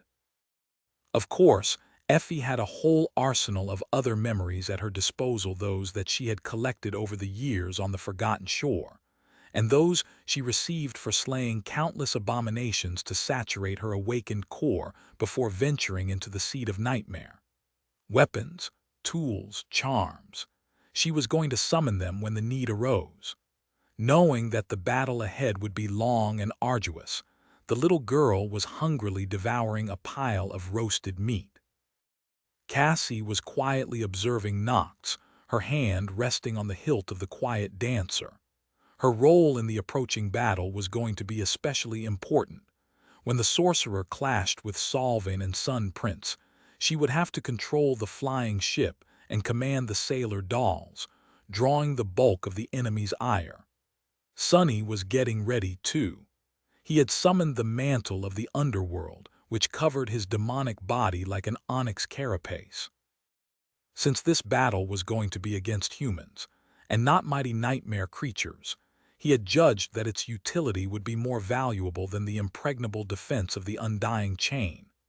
There was no Elias around to heal a mortal wound should he receive one as well, so its incredible enchantment was less useful. The blood blossom rested in the onyx armor's breastplate, ready to grant him its strength. In his 4 hands he held the cruel sight, the midnight shard, and Morgan's warbow. 3 shadows rested in his soul, ready to be sent forth to destroy and slaughter. He was ready, well, as ready as he could be. Just as Sunny thought it, Noctis suddenly moved and then looked up, a wild smile slowly appearing on his lips. His voice sounded hoarse but clear. "Ah, they finally sensed us." The members of the cohort turned to him, their faces calm and collected. The sorcerer grinned and then moved one of the oars, sending the ship flying up. His eyes glinted with distant moonlight. "No point in hiding anymore. We are close enough anyway. Oh, what a night to be alive, my friends." His laughter rolled across the deck as the ancient vessel climbed higher and higher, swiftly approaching the dark side of the chained island. Sunny stared up, knowing that just in a few minutes the end of this nightmare was going to begin. As he did, Cassie silently approached him and stood nearby for a few moments, silent. Then she said, "No matter what happens, don't let him enter the tower." Sunny frowned, looking at her with a somber expression. "Who? Noctis?" She lingered for a second and then shook her head. "No, Mordred." Sunny smiled and turned away. Why was his guarantee of conquering the nightmare if we do as he says a lie? The young woman did not speak for a while, then said simply, "No, I don't think so." Sunny glanced at her and raised an eyebrow. "Why should I try to stop him, then?" She hesitated for a moment. Then Cassie asked, "What happens after the nightmare?" Sunny sighed, then chuckled wryly. "All right, I'll take your request into consideration."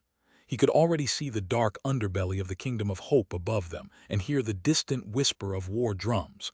Caught by surprise, the 2 armies were hurriedly preparing to meet them. Looking at his friends, Sunny sighed and then said in a neutral voice, "I guess this is it. Good luck, guys, don't die out there." Kai and Effie looked at him and then nodded. The little girls smiled crookedly. "Why would we die? It's just a couple of armies and 3 transcendents. No big deal." She hesitated for a bit and then added in a somber tone, "However, let's make a promise to not do suicidal battles beneath giant towers again, okay? I mean, at this rate it might become a habit." Sunny looked at her and grinned. "So what next time we should do battle on top of a giant tower?" Effie sighed. "No, no towers. Let's try to avoid giant towers in the future entirely. How does that sound?" Sunny laughed, then turned away and stared at the approaching islands. "Sounds fine to me. Can't promise anything, though." Chapter 714. Dreadnought. As the silver circle of the full moon reached the highest point in the sky, a sudden movement tore through the darkness of the night. In the clamor of drums and human voices, an armada of wooden ships flew forward, each vessel illuminated by the orange flame of lanterns. Some had red sails and some had white. In the pale moonlight, all of them looked gray and colorless. The ships rushed forward, seeming like a river of lights. On their decks, human figures moved, feverishly preparing for battle. The soldiers were drawing their weapons and knocking arrows on the strings of their bows, while the captains stared at the radiant moon, their faces tense and grim. Soon, a lonesome black dot appeared on the surface of the silver disk, and then slowly grew as it drew closer. A single ship, this one much larger and more graceful than the rest of them, was fearlessly flying to meet the luminous armada. There was a beautiful tree growing around its mast, and a man with pale skin and raven-black hair standing at the oar, guiding the vessel forward. His eyes were gray and clear, shining with the reflected light of the moon. Standing near Noctes, Sonny could not help but feel a dark resentment grip his heart. Curse it! They had chosen the time of the attack to catch the armies of the Chain Lords unprepared. Most of the soldiers were still on march to the Ivory City, their formation broken and in disarray. It was not easy to unite two large forces, and Noctes had chosen the precise moment when the chaos was at its worst to stage his assault. And yet, there was still a considerable force ready to defend the city. At least 100 ships rose into the air to intercept and destroy them, each carrying dozens of warriors, some of them awakened, and some even ascended, but all the absolute elite the warring factions had to offer. And somewhere out there, two immortal transcendents were waiting to take their turn. That is what Noctes and the cohort were up against. Sonny lingered for a moment and then glanced past the approaching river of lights at the distant shapes of the Ivory City. It was as beautiful during the night as it was during the day. The graceful arches of the tall aqueducts, the aerial bridges that connected the islands, the buildings made of white stone. The streets of the city were empty, but he could feel thousands of frightened souls trembling behind the walls that they had considered solid and safe, not knowing what calamity he and his friends were bringing to their doorstep. Suddenly grim, he had to remind himself that these were the people that had tried to sacrifice Kai to satiate a dragon's hunger and then burned him alive for daring to survive. And the dragon himself was there, too, powerless for now, at least until the dawn came. Gritting his teeth, he took a step forward and closed his eyes for a moment. Just 100 ships, what is there to fear? I just have to bring 10 or 20 down, maybe kill a few ascendants. Big deal. The armada was already close enough to make out the distant shapes of humans rushing on the decks. A gust of wind brought with it a chorus of voices. Sonny shuddered, recognizing the familiar chant. Glory, glory, glory. He opened his lightless eyes, all doubt and remorse disappearing from them, leaving behind only the cold will to kill. Somewhere behind him, Noctes suddenly grinned and then whispered in a hoarse voice, "Now, witness us, gods." A moment later, the massive siege engine standing at the bow of the ship suddenly rang, sending a heavy bolt flying through the darkness. As it pierced the sky, a weave of ancient runes shone on its surface, and the winds howled, cut by its sharp blades. Streaking toward the distant armada like a falling star, the bolt struck the hull of the forward vessel and crushed straight through it, pulverizing a large part of the bow. It tore through the innards of the enemy ship, and then an explosion of pale light suddenly illuminated the vessel from within for a split second, leaving behind nothing but a cloud of bloody debris. The whole ship was destroyed in an instant. Noctes laughed madly, and as he did, the sailor dolls were already rushing to reload the engine. While they were busy with it, the sorcerer moved one of the oars, throwing his own ship into a turn to let its left board, and the loaded ballistae situated there faced the rushing enemy fleet. And just like that, the battle that was meant to change the course of history forever started. The sorcerer's ship had an advantage in size, speed, power of enchantments, and the reach of its weapons. However, the difference was not insurmountable. Before the bow engine could be reloaded, they would already be being pelted by arrows and harpoons of the enemy. "Get ready, my friends." The sailor dolls pulled the levers of the portside ballistae, sending several smaller but still devastating bolts flying toward the approaching armada. Others readied their bows, staring forward with indifferent wooden faces. Sonny raised Morgan's warbow, ready to draw it, and threw a question over his shoulder. "What of Solvin? What of Sun Prince?" Noctis smiled wickedly. "Can't you feel they are approaching? Song of the Fallen, my lady, I am afraid you will have to take the oars soon. Do not worry, however. As long as the moon shines, I will make easy work of those two." He lingered for a moment, sending the ship into another turn, and then added, "Do worry about the enemy ships, though. If you are not careful, they will tear my beauty apart in no time, not to mention peppering you full of arrows." The ships he mentioned were almost in range to shoot their own onagers and ballistae. Even though the sorcerer's vessel was graceful, swift, and stalwart, it seemed impossible for anything to survive the devastating rain of projectiles. Sonny tensed, his pupils narrowing into two vertical slits of pure darkness. A few moments before the onslaught came, however, 14 fearsome shadows suddenly flew from below the islands and flashed upward, colliding against the first row of the enemy ships. Splinters of wood and torn limbs shot into the air, and for a moment the enemy's formation was broken.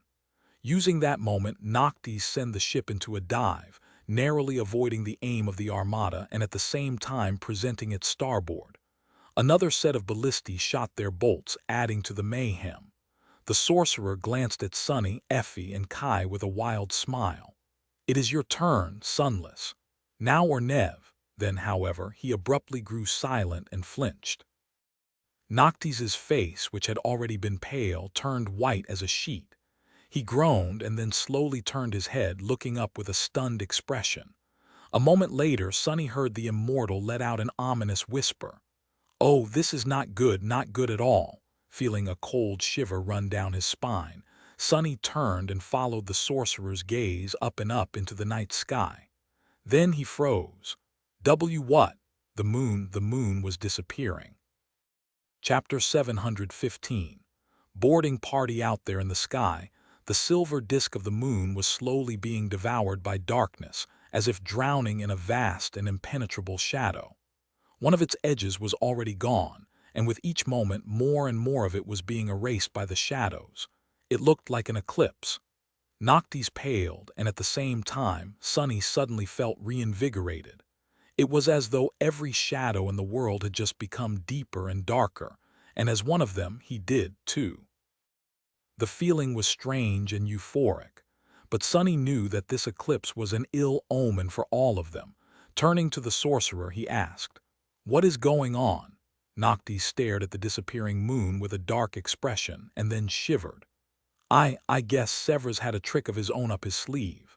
I did not expect him to get his hands on a piece of Shadow's domain, though how is this even possible?" Seeing a lost expression on the sorcerer's face, Sonny growled. "How severe is your flaw?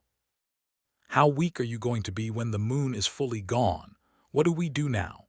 The fleet of the Ivory City was still closing the distance to obliterate them, so there was no time to waste. They had a few moments before the clash at best. He had to know what was going on. Noctis glanced at the dimming moon for one more second, then turned away and sighed.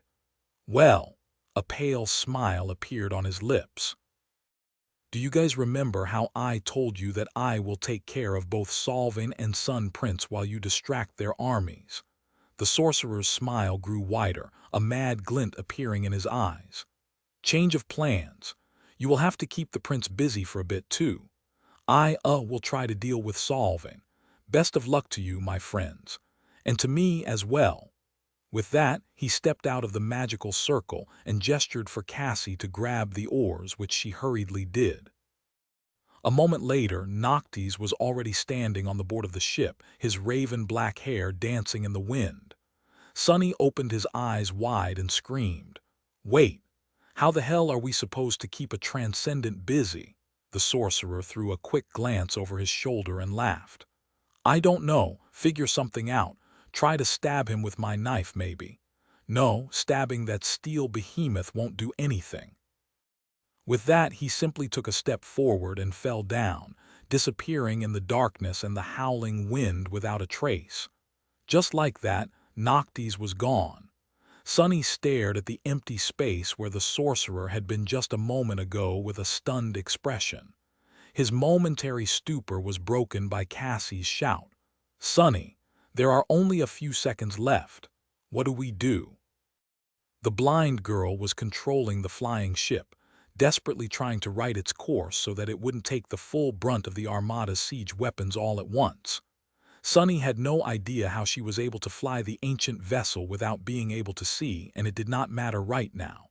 He hesitated for a moment, then turned away and let out a resentful growl. "We follow the plan.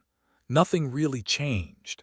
Effie raised the dusk shard and asked, her voice grim, "What about the big bastard?" Sunny gritted his teeth. "Last I checked, that monstrosity cannot fly.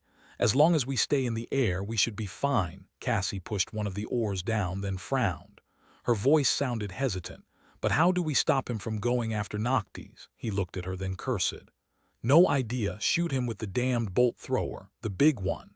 With that, Sunny left the blind girl behind and rushed forward. The enemy ships were already close enough for him to feel shadows dancing on their decks. Which meant that it was time for him, Effie, and Kai to join the fight.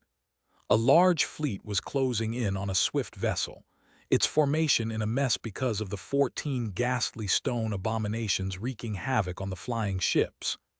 Each of the massive gargoyles bore the soul of a vile, corrupted creature, so their might and ferocity were terrifying, not entirely on par with the original fiends that Noctis had slain, but close to it. And yet, they alone were not enough. In fact, the 14 gargoyles were merely a distraction. The main strike was yet to come. As the graceful ship came within range of the fleet's siege weapons, it dove down, and at the same time, several figures jumped off its deck into the air. A few moments later, the air was suddenly filled with the smell of blood. The captain of one of the vessels shouted something, pointing upward. Then, however, he swayed and fell down, his neck pierced by an arrow. At the same time, something fell from above. It was a young girl carrying a heavy round shield. Just above her, a man in a charred wooden mask hovered in the air, already drawing the string of his bow once again. Effie, who had been tossed down by Kai, hit the deck of the ship, slid on the dusk shard for a moment, then rolled and jumped to her feet, the runic spear in her hand glowing with an angry red light. That shine only grew brighter when the spear pierced a man's chest and was painted with crimson blood. As another awakened, toppled over with a scream, struck down by an arrow. Effie twisted and shook her spear, throwing the corpse of her first victim at the rushing enemies. Her shield flashed, its rim crushing someone's chest. Then an enemy blade fell from above, landing on her shoulder and bounced off her skin, not leaving behind even a scratch.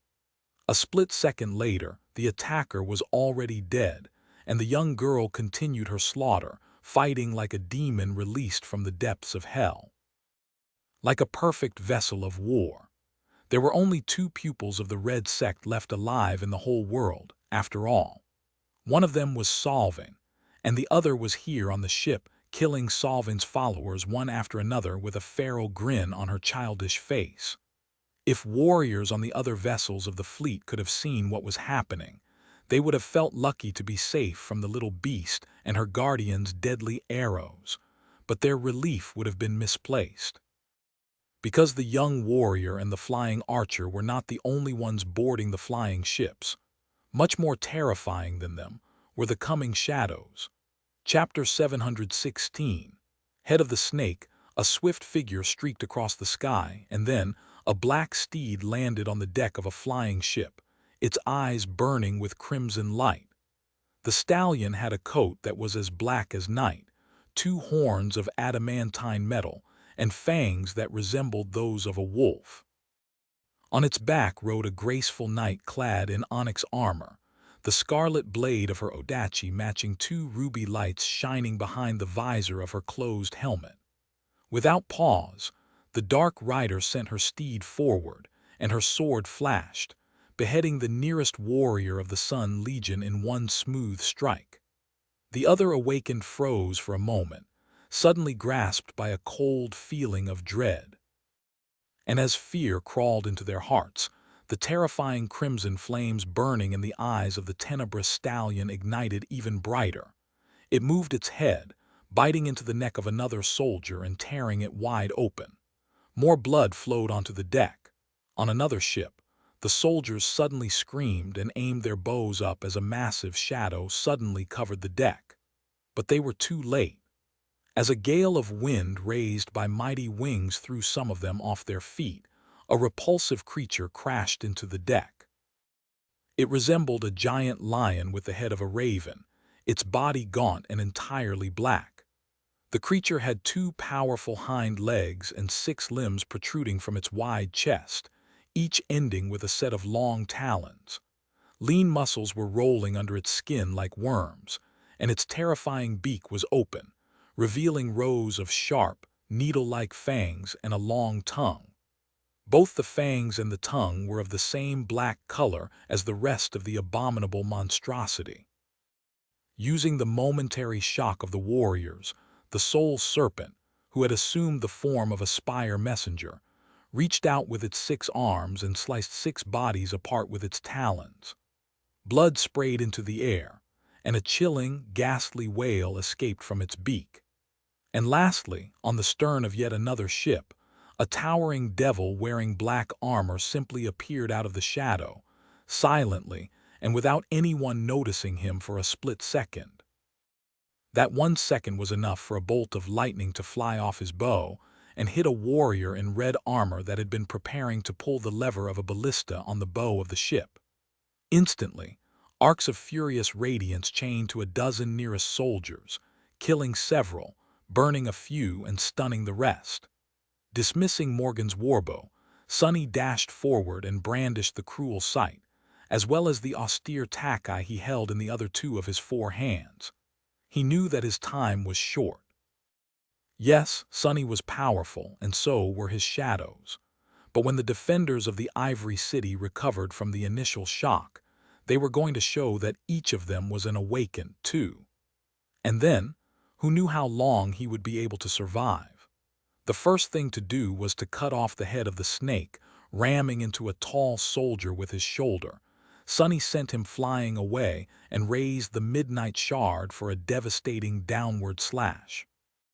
The captain of the ship, a gray-haired man with a noble face and a thick beard, reacted too fast, throwing his own sword up to block the attack. However, the tackei never came down. If Sonny really wanted to attack it with it, he would have never telegraphed his strike so clearly. Instead, the cruel sight shot forward from below, piercing the captain through the chest. Infused with divine flame, it easily went through his armor and flesh, killing the man on the spot. The warmonger only had time to look at Sonny with eyes clouded by pain and smile happily.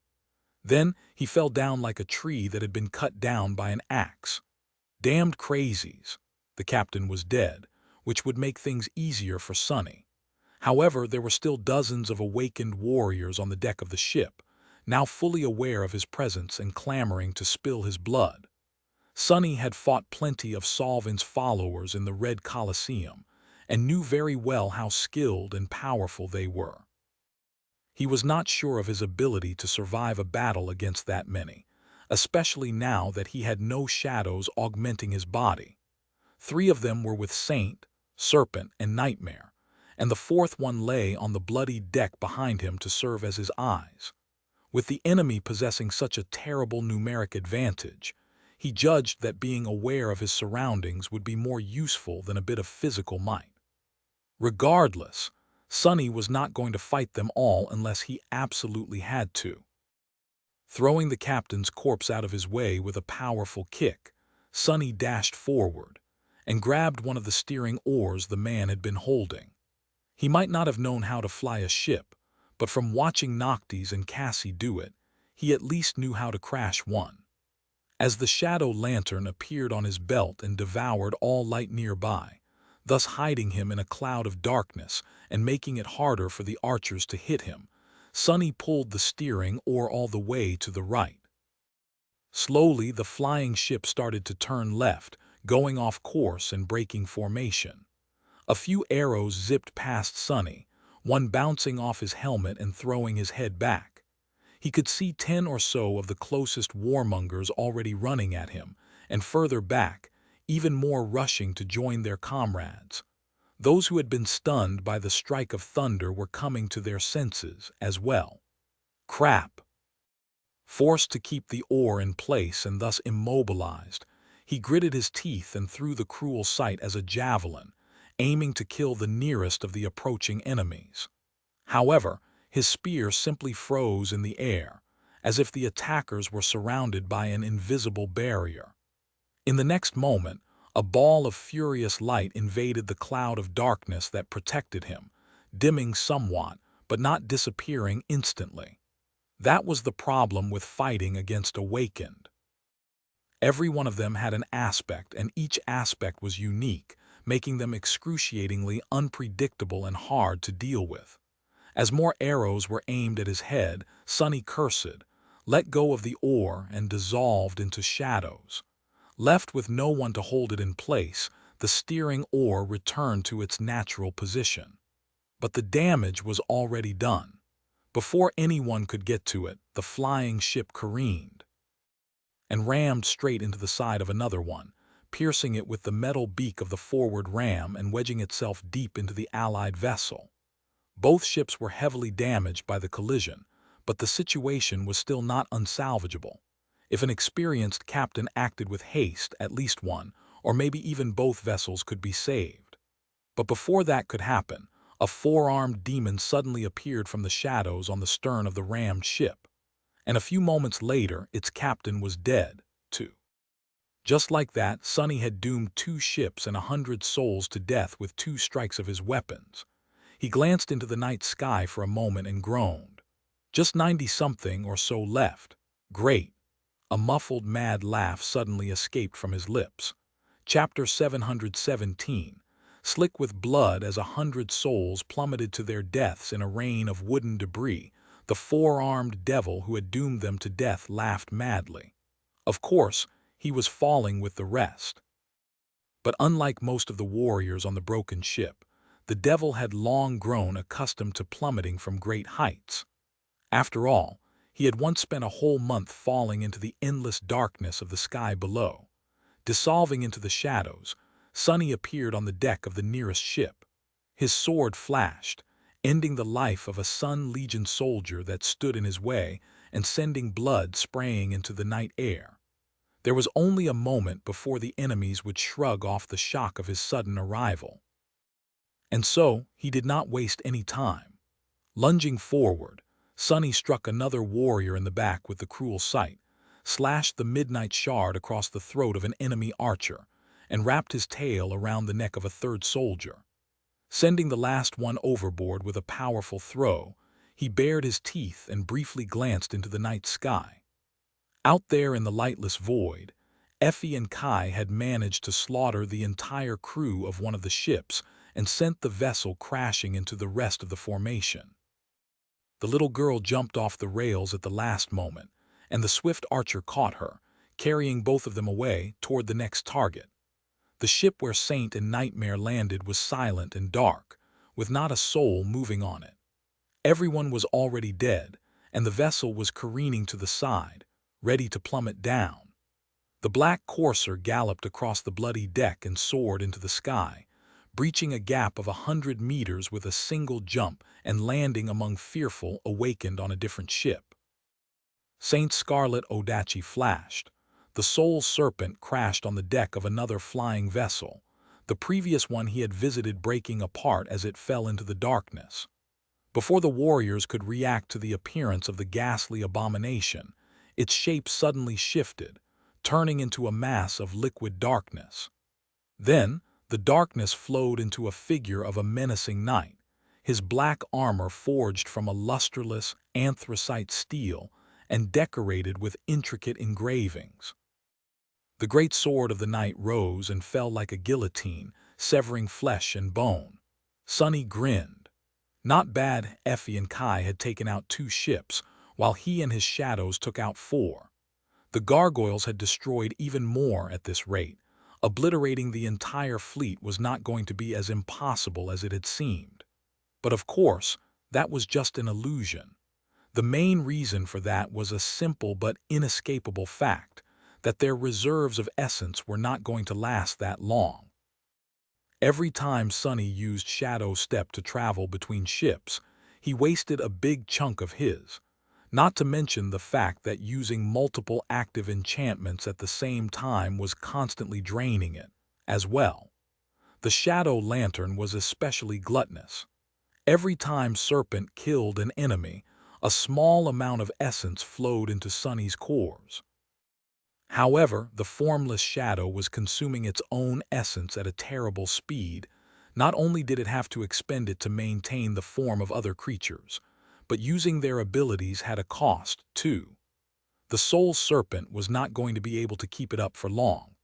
The second reason was that for now, the cohort had the element of surprise on their side. As soon as the fleet realized what was happening, taking down the ships were going to grow much, much harder. So all Sonny could do was deliver as much damage as he could, as fast as he could, and then hope for a miracle. Of course, with his luck, chances were that he would have to create that miracle himself.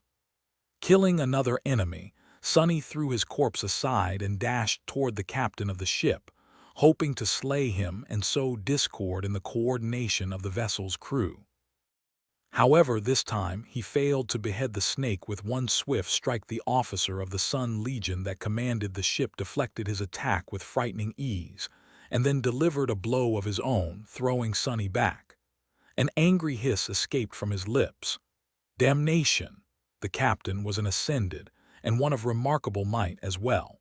Throwing a quick glance at the dozens of warriors surrounding him, Sonny gritted his teeth and fought. He fought. As he had in front of the gate in the waking world, surrounded from all sides by nightmare creatures. Using everything he had, every trick and deception he could muster, and every little bit of skill and experience he had earned in the past years. Soon, the deck of the ship grew slick with blood, most of it human but not all.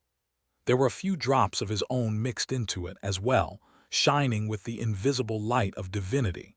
Sonny killed as many enemies as he could, and then killed even more. The mantle of the underworld rang as a rain of blows landed on it, a few blades finding their way through the thin cracks and biting into his flesh. He spun and danced, reaping lives and jumping through shadows to avoid being entirely surrounded. The awakened warriors were bad enough, but their ascended captain was simply a menace. No matter what Sonny did, the man simply shrugged off all the attacks and pursued, closing distance in a split second no matter how far away from him Sonny jumped. This could not go on any longer. I need to kill this bastard now. Once again forced to cross blades with the ascended and struggling to withstand the blow, Sonny activated the Gates of Shadow enchantment, drowning his immediate surrounding in darkness. The soldiers stumbled, failing to adjust in time. The Ascended, however, had already learned of this ability of his and continued to attack, as though his eyes could adapt to the lack of light. This would have been very bad for Sonny, if he had not counted on exactly that fact. Deactivating the enchantment abruptly, he poured his essence into the cruel sight instead. Instantly, the darkness was replaced by a flash of brilliant sunlight. The captain might have been able to adjust his eyes to see in the dark, but could he do the reverse in an instant? Surprised by the sudden burst of radiant light, the Ascended was blinded for a second, and a second was all Sonny needed. Guided by shadow sense, his spear shot forward and pierced the man's heart.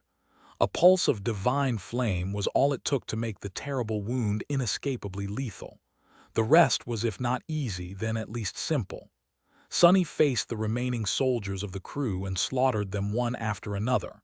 He was this close to victory when his shadow noticed something streaking through the air, aimed at his back. Sunny flinched, then fell sideways. In the next moment, a massive bolt flew past and struck one of the warriors in the abdomen, throwing the man back like a rag doll and pinning him to the mast, which then exploded into splinters and toppled. Sunny's eyes grew wider. It seemed that the defenders of the Ivory City had finally understood the nature of the threat facing them and responded to it.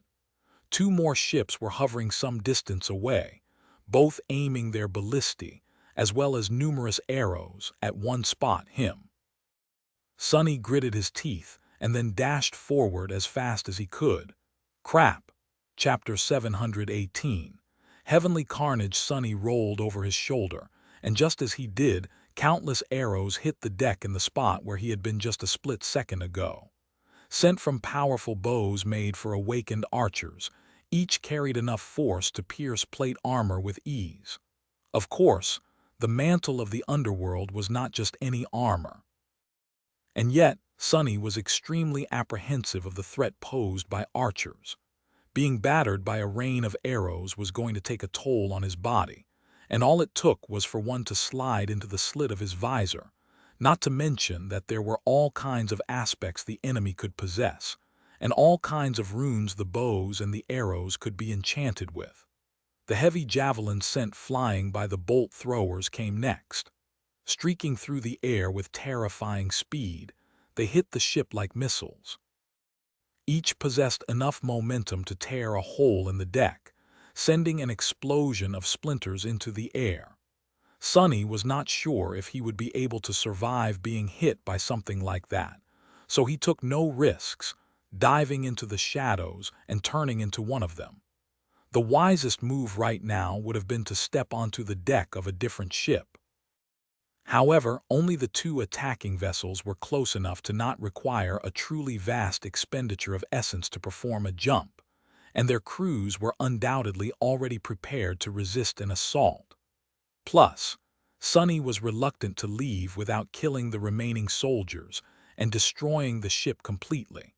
He had a very good reason for that. While the gargoyles and the 4 boarding parties were harassing the formation and slowly whittling down the number of enemy vessels, the fleet's main target still remained the same. All of them were attacking the graceful ship with a beautiful tree growing around its mast, surrounding it like a murder of hungry crows. Cassie was the 5th and final part of the cohort's assault force, and the one in the most danger. While Sunny and the rest fought with the soldiers of the defending fleet, she was battling the fleet itself. Guided by her hand, the sorcerer's ship maneuvered between the enemy vessels, barely dodging constant shots of their harpoons and siege weapons while responding with its own attacks from time to time. The bolts sent by its ballistae were much more devastating due to runes carved into them by Noctis, taking whole chunks out of the enemy ships or obliterating them completely.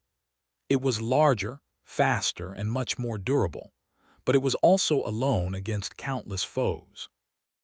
As Sunny rushed through the shadows toward the stern, he caught a glimpse of the graceful ship as it dove down, the figures of sailor dolls bracing themselves against rails and releasing the strings of their powerful bows. There were deep scratches on its hull and holes in its sails, dozens of arrows sticking out of the deck like needles, but it was still in one piece. Due to Cassie's intuition and uncanny aspect ability, she had been able to predict and avoid the enemy attacks, at least to some degree for now. But the pressure on the lonely ship was mounting with each second, and no matter how many enemy vessels she destroyed, this deadly aerial dance could not continue much longer. Knowing that, the young woman threw the ship into a dive, falling from the dark sky like a star. She was leading the fleet down, toward the surface, where she would be able to maneuver between the flying islands and use their solid mass as a shield. That was extremely dangerous, since any ship moving that low ran a risk of crashing into an island or, even worse, into one of the heavenly chains. But Cassie had no choice. She had to limit the amount of vessels that had a direct line of sight of her ship if she wanted to turn the threat posed by the enemy's overwhelming numerical advantage from insurmountable to simply lethal. She was barely hanging on to life. And so, Sonny could not allow himself to leave this ship before it was disposed of completely. Sure, it was already damaged, and the few soldiers that still lived were not going to be able to both control it and mount the onagers and ballistae. But it would take just one heroic fool with a death wish to ram the damaged vessel into Cassie, taking out the main force of their small army. Emerging from the shadows at the stern, Sonny used the second or two it took the enemy archers to notice him and take aim again to push one of the steering oars all the way up, wedge the prowling thorn into the wood, and then secure the handle of the oar in place with the invisible string attached to the heavy kunai. The ship shuddered, and then its bow turned down, sending it into a downward dive. Sonny made it just in time. Not a moment after he finished the task, a heavy arrow hit him in the back, sending a jolt of pain and a concussive shock running through his body. He was roughly thrown forward and hit the deck, which was slowly turning into a vertical wall. Sonny allowed himself to slide down, dodging a few more arrows that way, and saw the remaining soldiers falling into the night sky with terrified screams. A feral grin appeared on his face. Done. It was time for him to abandon the ship as well. By pure conscience, at that very moment, the falling vessel happened to be at the same altitude as the descending ship that Cassie controlled. Pushing himself off the deck to dive into the shadows, Sonny noticed the massive siege engine on the bow of the sorcerer's ship take aim at an enemy boat. It seemed as if another enemy was going to be destroyed in a second. Then, however, Cassie suddenly gave up on the sure shot and threw the ship into a desperate spin, changing course so abruptly that one of the sailor dolls was thrown overboard. Sonny frowned. What? Before he could finish the thought, the vessel he was still standing on suddenly exploded into debris as something massive tore through it at a stunning speed, and then streaked through the lightless sky, missing Cassie's ship by a hair's breadth. Instead, the thing hit one of the sorcerer's gargoyles and obliterated it completely, turning the terrifying creature into a cloud of stone dust in a blink of an eye. It was only a second later, when Sonny found himself falling down with nothing there to support his weight anymore, that he registered what the thing was. It was a narrow pillar of polished steel, at least 50 meters in length, that ended in a sharp point. That pillar, it looked like a javelin worthy of a giant. Stunned, Sonny turned his head and looked in the direction of the Ivory City as he fell. His eyes widened. He did not like what he saw. He did not like it at all. Chapter 719, Dark Side of the Moon. Out there in the distance, just outside of the Ivory City, a steel colossus towered above a desolate island, his gargantuan body shrouded in darkness. The terrible wound delivered to him by Noctis was mostly repaired, with broken scaffolds hanging from the giant where he had torn himself out of them to join the battle. However, he was still missing an arm. The face of the giant was stoic and unmoving, and his eyes drowned in deep shadows. In front of him, dozens of enormous javelins were thrust into the soil, each tall enough to dwarf a siege tower. As Sonny looked, Sun Prince calmly grabbed one of them, then pulled it out of the ground and moved his hand up, preparing to make another throw. Crap! Plummeting down, Sonny balanced himself in the air and then dove in a certain direction. A few moments later, he crashed into a large fragment of the destroyed ship's hull and disappeared, diving into the shadows on its surface. In a blink of an eye, Sonny rolled onto the deck of one of the two attacking vessels and jumped to his feet, ready to fight. He could not do anything to the steel colossus. All he could do was continue playing his part and pray that Cassie manages to survive. If she failed to draw the giant's attention away from Noctis, all of them were going to die. But he could not do anything about that either. Sonny could make sure that there were fewer enemy ships pursuing her, however, and that was what he intended to do. Killing things was one of his greatest talents after all. With a loud roar, he dashed forward, toward a battle formation of awakened soldiers. Unlike the crews of the ships he had destroyed already, these warriors had been waiting for an attack, and so were prepared, but it would not save them. They were still going to die. Just a split second before the four-armed devil collided against the front row of the enemy, a sickening feeling suddenly permeated their souls, sapping their hands of strength and filling them with insidious pain. Augmented by the underworld armament enchantment of the onyx armor, the broken oath spread its eroding influence, slowly destroying the very souls of everyone around Sonny. Of course, his own soul was being damaged as well, but it was much stronger than that of mere beasts, and protected by the mantle of the underworld on top of that. He was not going to be able to endure the effect of the vile charm for long, but that did not matter. He just needed to last longer than his enemies.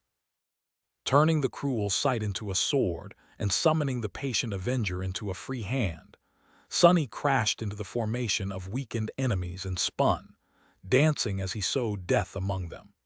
His two blades and his tail moved as if possessing their own lives, and the charred kite shield soon started to emanate an angry orange glow as a rain of strikes fell on it. As it did, the blade of the cruel sight suddenly shone with incandescent white light, and the austere takai with dim orange one.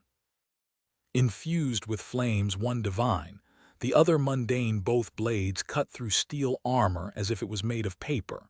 Screams of terror and agony rose above the deck of the flying ship, disappearing into the moonless night. Similar slaughter was happening on other ships of the fleet, as well. Effie was rampaging on a slippery deck, moving like a wrecking ball across its blood-soaked surface. When someone tried to attack her from the back, they were killed by sharp arrows falling from the darkness. Kai moved swiftly above the ship, dodging enemy archers and never missing a kill shot. He was dealing almost as much damage as the feral girl. Just like what had happened to Sonny, other vessels moved to assist the one where the two were fighting.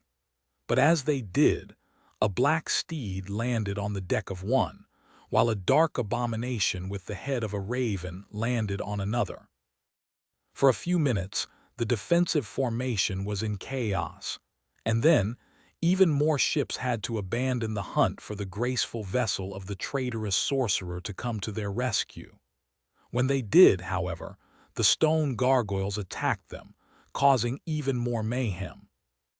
Some distance away, Cassie had managed to reach the sky below and was now being pursued in a deadly race between the flying islands, causing several of the enemy ships to break apart as they collided with the heavenly chains, and allowing the sailor dolls to shoot several more down with the siege engines.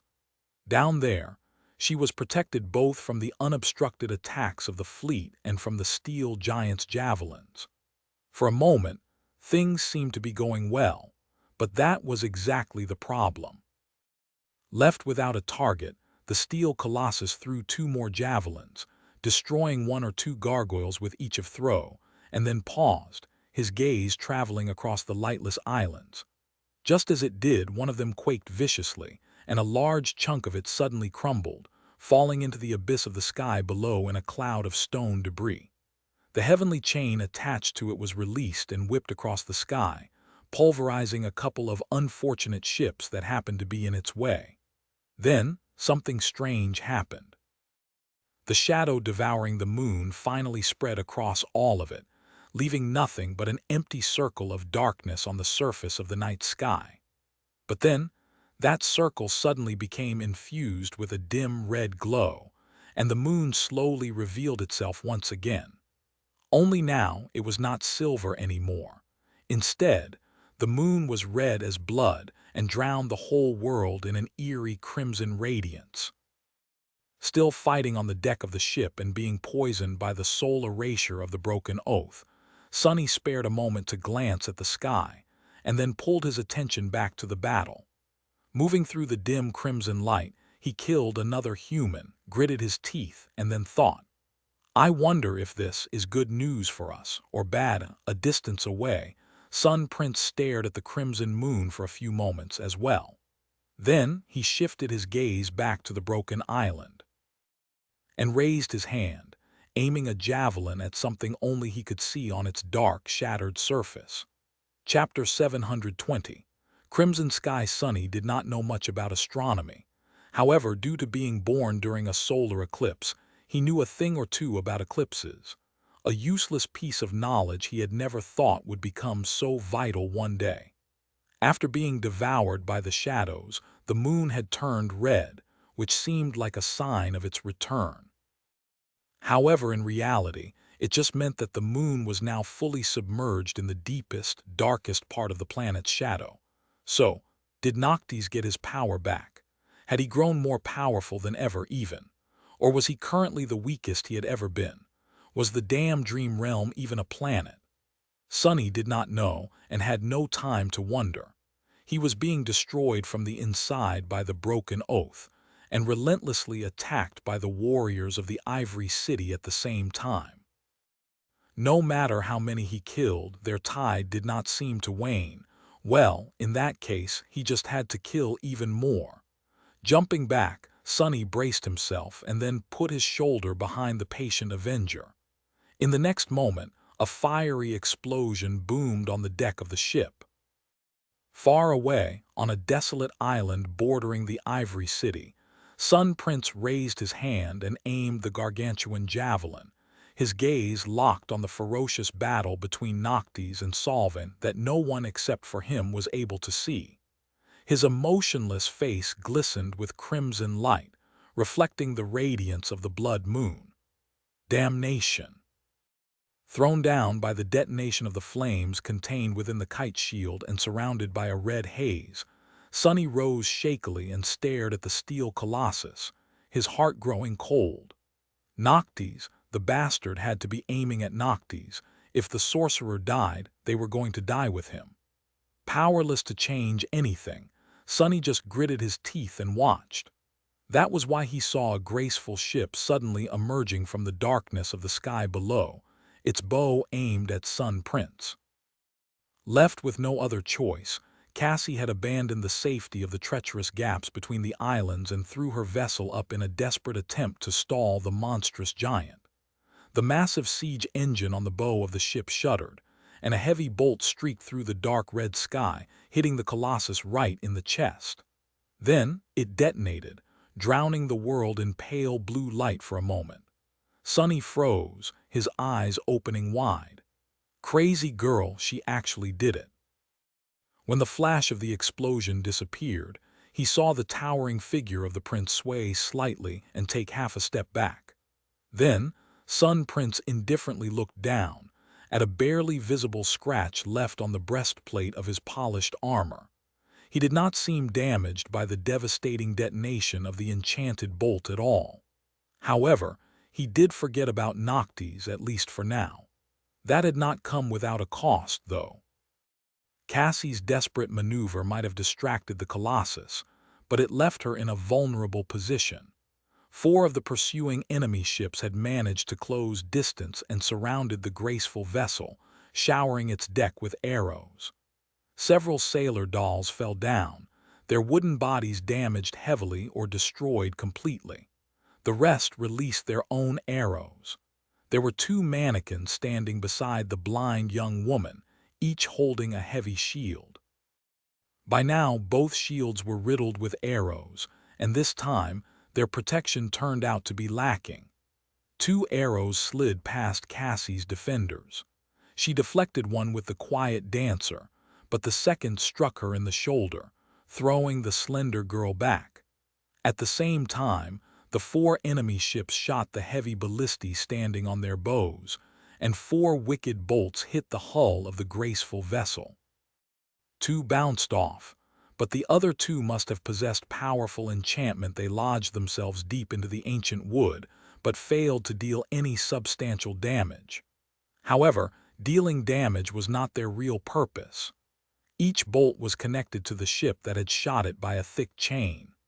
Harpooned by them, Cassie's vessel was severely slowed down and pulled into two different directions, its hull groaning, as if on the verge of being ripped apart. The two ships that failed to sink their harpoons into it were free to either close in to send a boarding party over, or simply ram it at high speed. And not too far away, Sun Prince was already readying his javelin again. However, Sunny did not see any of this.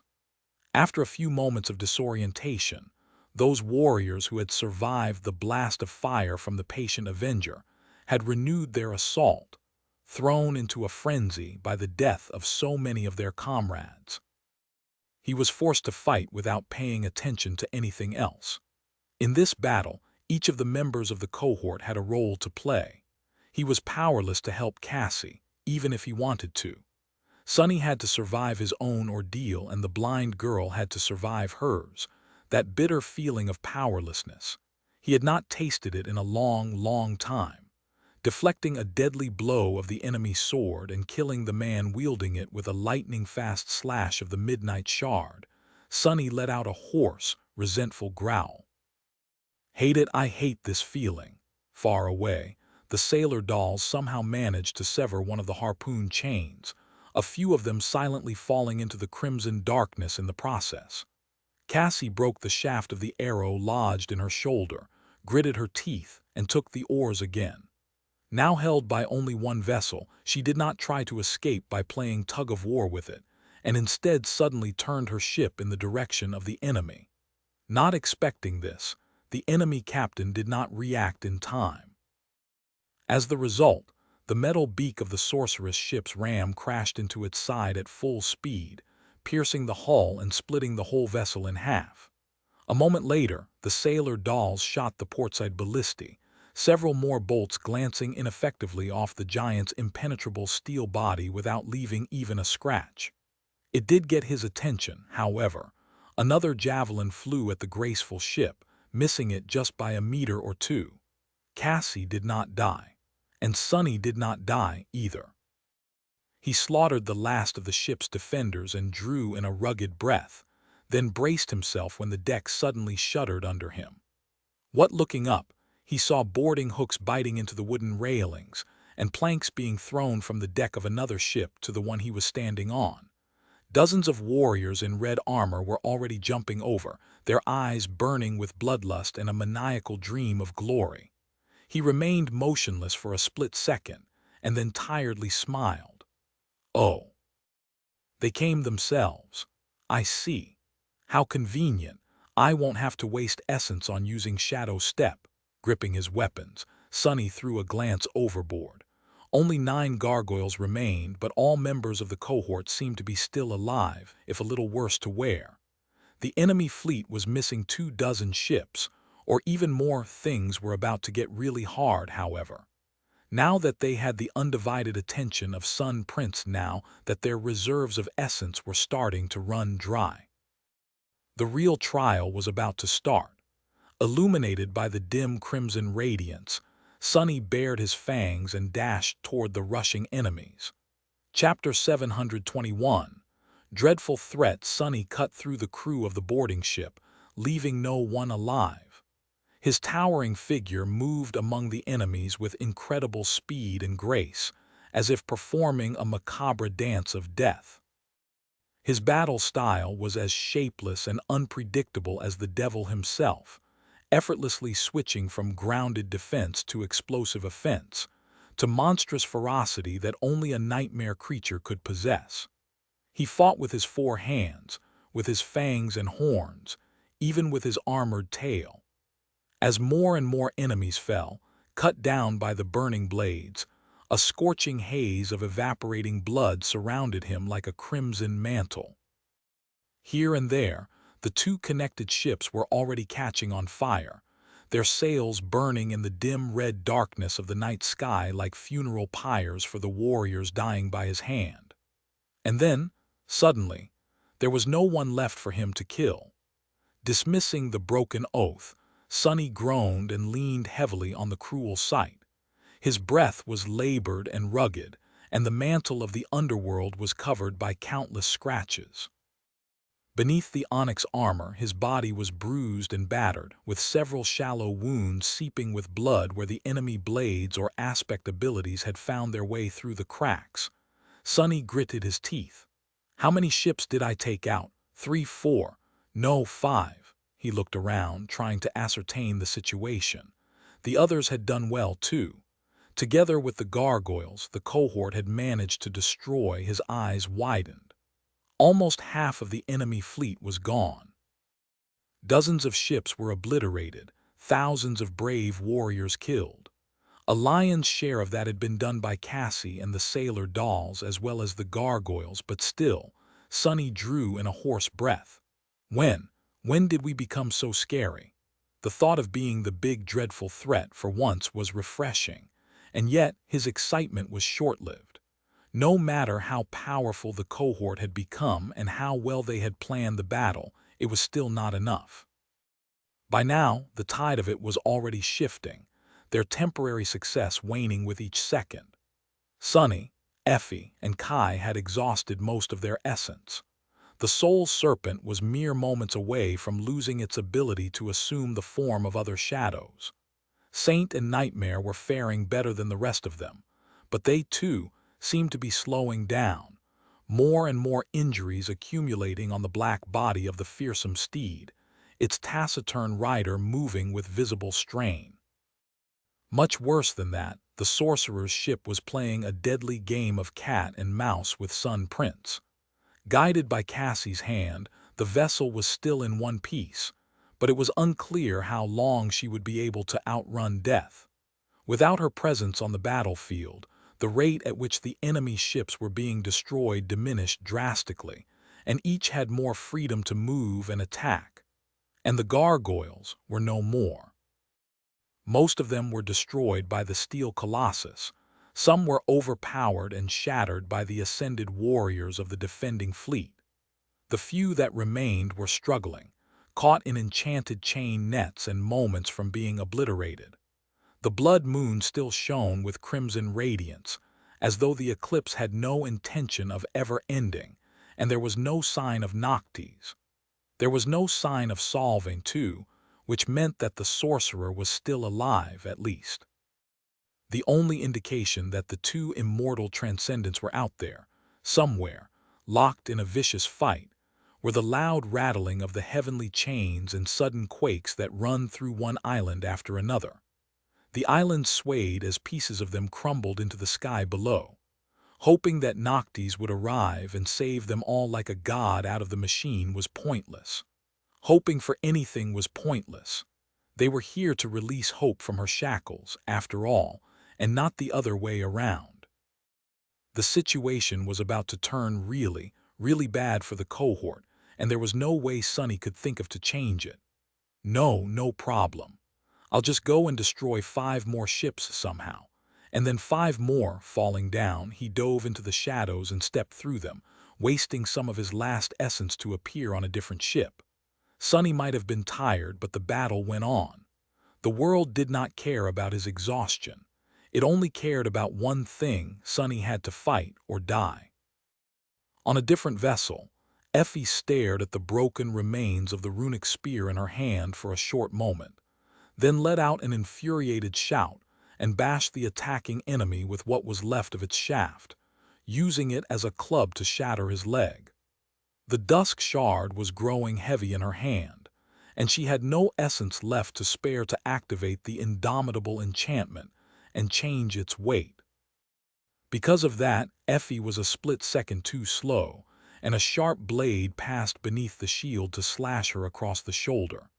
This time, the blade did not bounce off the girl's skin and instead sliced it apart.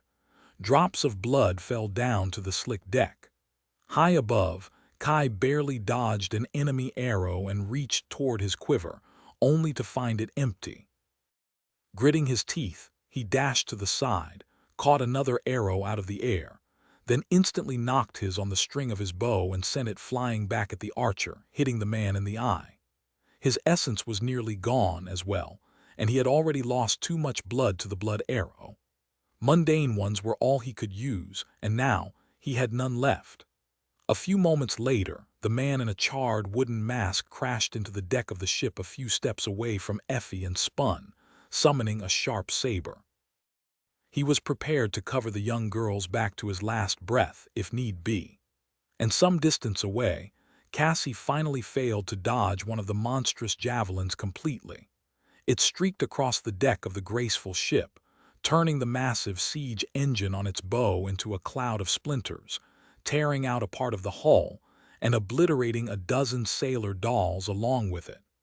The young woman paled at the sounds of carnage, then hesitated for a few long moments.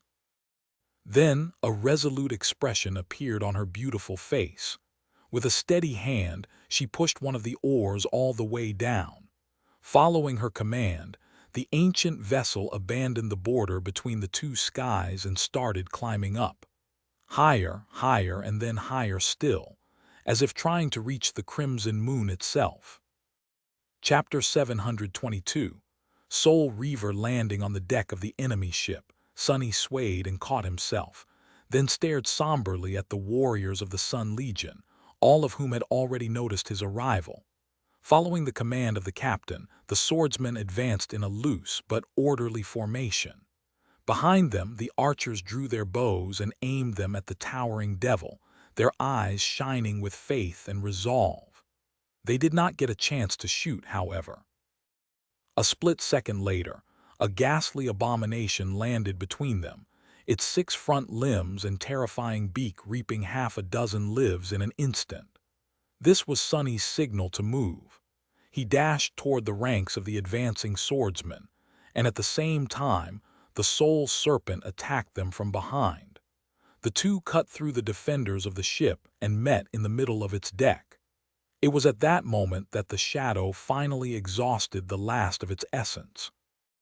The abominable form of the spire messenger suddenly lost its shape and crumbled into a tide of darkness, which then rushed toward Sonny. A serpentine black odachi then appeared in his hands. Sonny dismissed his other weapons, leaving only the great blade to keep him company, and roared. He was too low on essence to use any of their enchantments, anyway, but each kill of the odachi was going to return a portion of it into his cores. More than that, the Soul Serpent was not the only one who reunited with Sonny. The haughty shadow had returned, as well, and had already wrapped itself around his body, alleviating some of his exhaustion and gifting him with its strength. Now, all Sonny had to do was fight and kill. With each of the enemies that fell, he was going to replenish more of his dwindling shadow essence, and that essence would then be used to kill more enemies and destroy more ships. As long as he continued to kill, he would not have to stop. Unless he was killed himself, of course. Soul Reaver was, indeed, an insidious ability. In a split second before the avalanche of enemies descended on him, Sonny glanced into the crimson sky. Out there, at a distance, the graceful ship was climbing high into the sky. Its hull was in shambles, with several sections of it shattered by the heavy bolts of the enemy ballistae. The powerful siege engine on its bow was gone, blown away by some terrible strike. There was a massive harpoon lodged in the vessel's side, with a piece of an enemy ship swinging below it on a thick chain. Barely any sailor dolls remained on the deck, most of them broken or destroyed. Seeing the pitiful state of the once majestic ship, Sonny couldn't help but grit his teeth. Then he frowned. What the hell is she doing? Why was Cassie rising into the sky? Out there in the boundless vastness of the night, there was nothing to protect her from the ire of Sun Prince and the enemy ships. The winds were much stronger up there and the air much thinner. It was very risky, however. Sonny had no time to think about it. The blind girl must have known what she was doing. Out of everyone he knew, he was confident in Cassie's foresight the most. She always had a reason. Throwing these thoughts out of his mind, Sonny strangled his worry for her and clashed with the first few of the enemies. He slashed down, splitting the opponent's helmet and skull with the sharp blade of the great odachi, then slammed its hilt into another man's face, shook off the first corpse of the sword, and cut low, severing another enemy's leg. Then Sonny grabbed the disoriented man whose face he had just crushed with one of his free hands and, using his body as a shield, barreled through the enemies, slashing left and right. The mantle of the underworld rang, withstanding several powerful blows. One of the strikes was especially dire. Something managed to cut through the onyx armor and bit deep into his flesh, making Sonny stumble and hiss. It was the captain of the vessel. The woman in bright armor stood among the slaughtered archers, her hands raised, two discs of sharp, blinding light forming on her palms. Cursing, Sonny threw the body of the still struggling enemy at the attacking legionnaires, and then bent down, picking up a stray bolt meant for the ship's ballistae. In the hand of the towering demon, the massive projectile almost looked like an oversized spear. Sending some of the newly received essence into his muscles, Sonny grunted and then tossed the bolt with all his mind.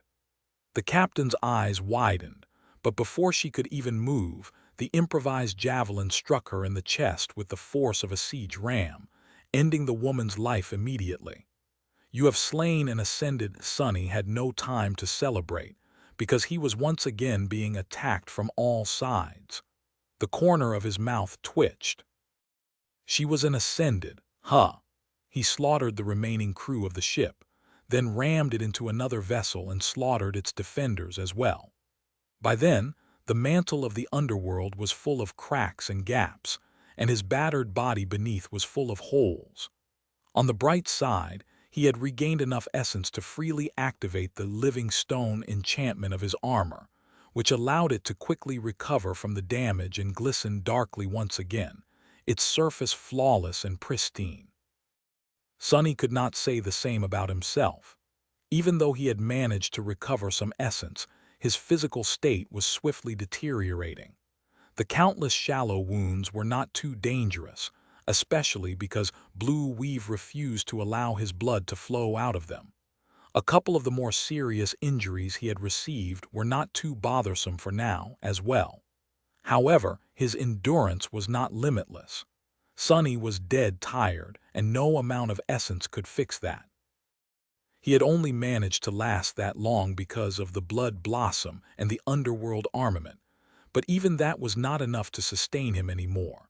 And the battle still raged on. Cassie had climbed so high into the sky that he could not even see her damaged ship anymore, taking most of what remained of the enemy fleet with her. The light of their lanterns turned into small dots that moved high above, resembling falling stars. From time to time, a piece of broken wood would fall from the darkness, reminding him that a fierce clash was still taking place up above. The pressure on the boarding parties reduced somewhat, but there were still a dozen ships left to stall them, or rather, hunt them down. Now that Sonny, his shadows, and his friends were tired and riddled with wounds, the roles they played subtly changed.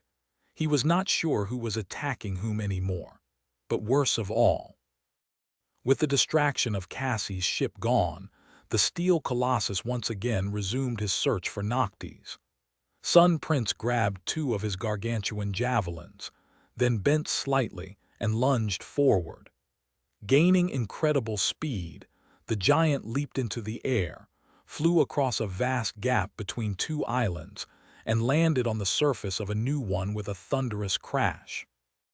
This island was just one chain away from the Ivory City, with several tall pillars rising into the air to serve as mooring masts for the flying ships. Much more importantly from it, the Colossus had a clear shot at the last place where Noctis and Solvin had shown themselves, still locked in terrible combat. Sun Prince gazed into the crimson darkness, and then slowly raised his hand. Chapter 723, Falling Star, Crap. The ship Sonny had just cleared happened to be very near to the island where Sun Prince was standing. In fact, all of the remaining ships were close to it due to the fact that the battle had gradually shifted closer to the Ivory City. He was not sure how much time it took and for how long he had been fighting. All he knew was how terribly tired he felt, and that we're on the verge of utter defeat. Looking at the steel colossus that was just beyond reach, Sonny gritted his teeth. The bastard was not allowed to throw that javelin. He had to be stopped at all cost. Noctis had to be protected, not because Mordred told him so, but simply because the sorcerer was their best, and most likely only, chance to survive. Sonny hesitated for a split second, and then summoned Nightmare and Saint back. The shadows were entangled in a bloody battle on the deck of a distant ship. Following his command, the black steed did not waste a single moment to turn and leap into the dark sky. Landing on another vessel, it flew past the startled and terrified soldiers, then jumped again. Just like that, the stallion soon reached Sonny and stopped, his sides rising heavily, covered in terrible wounds. Bloody foam was falling from his mouth. The courser's eyes, however, were still full of unbreakable will and murderous resolve. He was a proud and stubborn creature after all, almost as stubborn as Sonny. Sonny offered him a pale smile. "You did well, rest now for a bit." Saint dismounted and stood motionlessly, looking at him with her usual calm composure. Her ruby eyes, however, seemed to have become a little dim. The taciturn knight's armor was cracked and battered, but she did not appear to be seriously injured. There was ruby dust streaming from the cracks, still. Sonny summoned the shadows, embracing Nightmare and Saint back, and then wrapped all four of them around his body. Below, the steel colossus had already taken aim and was prepared to make his throw. Before he could, however, a heavy bolt suddenly struck him in the neck. The giant lingered for a moment, then slowly turned his head. Standing at the bow of the ship, Sonny picked up another bolt and smiled grimly. He did not know how to load and aim a ballista, but his own strength was more than enough, or perhaps even greater than that of a siege weapon. Sure, his first throw did not seem to do any damage. It had to have been rather annoying, though. Augmented by the sonorous enchantment, the extraordinary rock boomed, spreading his voice far and wide. "Hey, you! Shadow sends his regard. Come and get me, Rust Bucket. How's that hand feeling, by the way?" Illuminated by the dim light of the crimson moon, the colossus shifted slightly.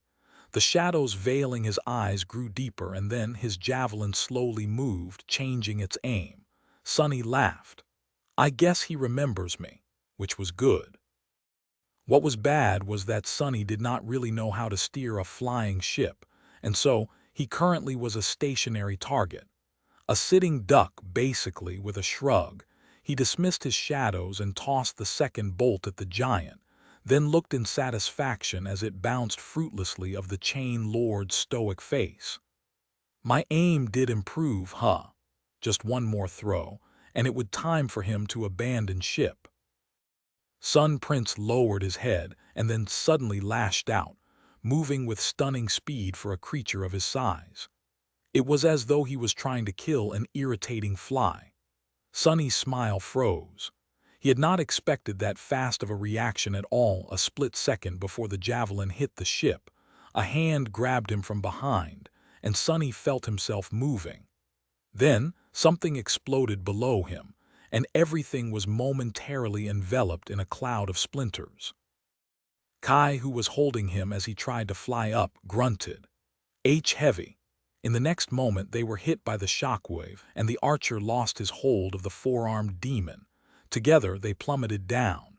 Effie was there too, clinging to Kai's back and holding for her dear life. The two seemed riddled with wounds but still alive. Sonny felt the world spin for a couple of seconds, then shook of his disorientation, summoned the dark wing, and tried to slow down his fall. They landed on the surface of the island and instantly moved, dodging the debris of the destroyed ship. All three somehow managed to avoid being crushed. Then, however, the ground beneath them suddenly shook. Feeling a sickening emptiness in his chest, Sonny slowly turned his head and saw the towering mountain of steel walking toward them, the island quaking with each of the giant's steps. The nightmarish memory of being smashed like a bug by Sun Prince's soul flashed in front of his eyes once again, making Sonny flinch and back away. There was nowhere they could run, however, And more importantly, they couldn't. They still needed to draw Sun Prince away from Noctis. But what could they do but die, faced with the fury of an immortal transcendent? Sunny paled. Think. He raised his odachi with uncertainty, desperately trying to evaluate their chances. He still had some essence left. Enough for a few minutes of remaining a shadow or making a jump or two. Would that be enough? What of the others? And what was he going to do when his essence run out? Then a sudden sound attracted his attention. Looking up, Sunny saw something that made his eyes widen. Far above, in the dark red sky, a silhouette of graceful ship appeared from the radiance of the moon. Battered and damaged, the ship was flying, no, almost falling down. It had been descending from terrible heights, and so gathered such staggering momentum that the wind screamed loudly as they were being cut by the bow of the plummeting vessel. This was the sound Sunny had heard. He could almost see a delicate silhouette standing at the stern, holding the oars in her hands. Cassie, falling from the sky like a star, the battered ship changed its course slightly, and then rammed into the giant steel colossus at full speed, casing the whole world to tremble. Chapter 724. Weight of regret. The battered ship fell from the dim red darkness of the sky, and, illuminated by the eerie radiance of the crimson moon, crashed into the towering steel colossus. The armored beak of the ship's ram struck the giant's chest with such tremendous force that there was a blinding flash of light, and then a powerful shockwave rolled across the island, violently throwing Sunny off his feet. The deafening roar of the impact came as he fell. Rolling on the ground, Sunny was assaulted by the thundering clash of the blast, the rumbling groan of shattering wood, and the booming shriek of heavy metal being ripped apart. Stunned and disoriented, he rose to his knees, then swayed a little and looked up. What he saw made him pale. The sorcerer's ship lay broken on the ground. The fluid lines of its graceful hull were broken and gaped with terrible breaches, wide cracks running through the ancient wood. Its bow was completely shattered, and the damage in the front part of the vessel was especially severe. The beautiful tree growing around its main mast seemed damaged and dead. Cassie was nowhere in sight. At the very edge of the island, thrown back, Sun Prince knelt. The steel colossus was swaying dangerously, clutching at his face with his one remaining hand. At the spot where the ram of the ship had struck, his chest was caved in and ripped open, rivers of molten metal flowing from the terrible wound. And in the depths of the wound, turned incandescent by the heat, a cage made in the form of a human figure was revealed. The cage was slightly broken, too, and a charred hand could be seen clawing at the edges. Under its fingers, the metal was bending like cloth, slowly being torn away. Sunny shuddered and then turned his gaze back to the wreck of the flying ship. Cassie, where's Cassie? He could not see the blind young woman anywhere in the wreckage. However, Sunny saw someone else. A bloodied figure suddenly fell from above, bounced off the ground and crashed into the hull of the ship, causing more cracks to appear on its surface. Raven black hair, pale skin, it was Noctis. The sorcerer did not look good. His whole body was covered in blood, terrible wounds gaping open here and there. His beautiful face was broken and disfigured, the skin split open and white bone visible beneath, with one eye socket empty and full of darkness. He was still alive, though of course he was. Noctis could not escape from the pain into the merciful embrace of death, even if he wanted to. As Sunny watched, paralyzed for a moment, something flashed through the air, and a graceful figure appeared for a split second in front of the sorcerer, her beautiful chestnut hair dancing in the wind. In the next moment, a large portion of the hull of the ship exploded as Noctis was pushed through it by a vicious strike. Both saints disappeared into the darkness of the ancient vessel, which then shuddered, hinting that their dreadful battle continued. Sunny froze, looking between the swaying colossus and the wreckage of the ancient ship. His mind was empty, and he did not know what to do, or rather, he could not decide what took priority. There was not much time to decide, however. Gritting his teeth, he looked around, searching for his friends. Kai seemed to be knocked out by the blast a little, but Effie was already on her feet, staring in the same direction as he. There was a grim expression on her face. Sunny groaned, then slowly stood up. "Effie, any ideas?" She hesitated for a moment, then flashed him a pale smile. "I guess it's this time," he frowned. "What time?" The young girl glanced at the wreckage and then said wistfully, "You know that time when, in the movies, someone says to split up." Sunny stared at her, not entirely understanding what she meant. Effie's gaze slowly shifted to the kneeling colossus, and in a steady voice she said, "Give me the knife, the ruby one. I'll deal with the big bastard. You and Kai go and find Cassie, then help the lunatic in that order. He's not going to die any time soon anyway." He stared at her from above, deep shadows veiling his eyes. Sunny had a lot to say, but in the end he simply asked, "Are you sure?" The young girl laughed. "Don't I look like I'm sure? Relax, doofus. It's just an immortal transcendent. We better deal with that thing before it escapes the cage, anyway." Sunny gritted his teeth, then summoned the covetous coffer and handed Effie the knife that they had gotten from the creature in the lake. There was no time to say anything else, and no need to. Effie took the knife, gripped his wrist for a moment, and then dashed away without looking back. Sunny helped Kai stand up and, supporting the disoriented archer, hurried toward the wreckage of the crashed ship. As they ran, an ugly expression appeared on his bestial face. "Don't you die on me, you freeloader. Your sleeping pod is still in my house, damn it. Do you even know how much hassle it is to properly dispose of a corpse? If you have any conscience, you will stay alive." Behind him, Effie ran to the edge of the island, summoning the dusk shard. As the swirl of sparks surrounded her hand, she jumped up and landed on a toppled pillar that lay parallel to the ground, rising slightly at the far end. The young girl rushed across the long pillar and then leaped high into the air with all her prodigious strength, flying straight toward the kneeling giant's chest. As she flew, Effie activated the single enchantment of the heavy shield. Forged from a shard of a fallen star, this shield contains the weight of the heavens. Depending on the heart of its wielder, it can be light as a feather or heavy as regret. She poured her essence into the memory, making it feel as heavy as a mountain on her hand. A moment later, Effie crashed into the colossus with all that weight. The impact was not nearly as devastating as when Cassie had brought her ship down from the sky, but since Sun Prince was yet to regain his balance, it was just enough to push his upper body a little bit back. And that little bit was enough to send Sun Prince toppling over. A few seconds later, both of them, the giant immortal and the little girl, disappeared from view, falling over the edge of the island, down into the empty darkness of the sky below.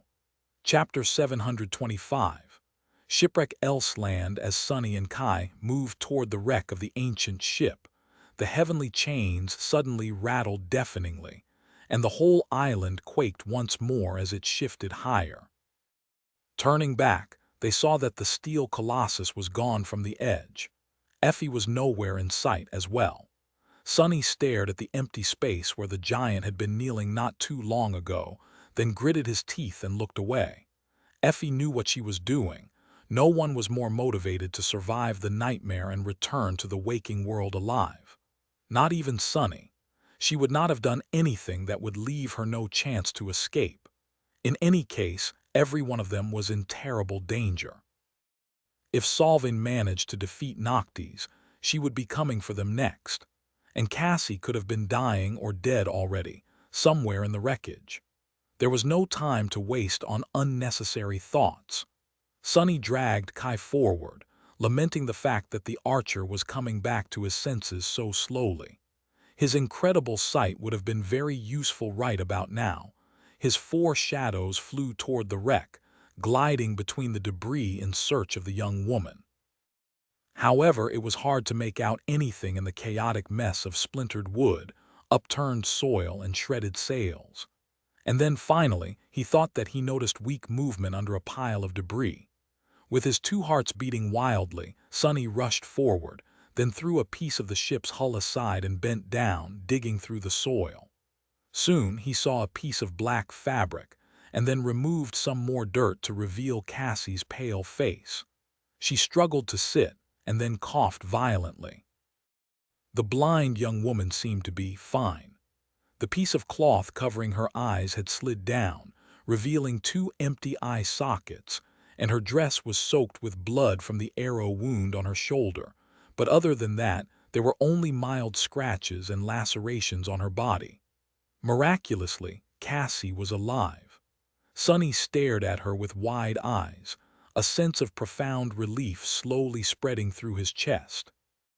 The young woman coughed some more, wiped the dirt off her face, then turned her head slightly with an uncertain and vulnerable expression. Who is there, Sonny?" He helped Kai sit down, then said, "Yes, it's me, but can't your ability tell?" Cassie grimaced. "I've run out of soul essence. Damnation!" A stifled laugh escaped from his mouth. "That's what you are concerned with, you damned fool. What the hell was that stunt? How did you even survive the crash?" Cassie turned to him with a confused expression on her beautiful face. "How did I what?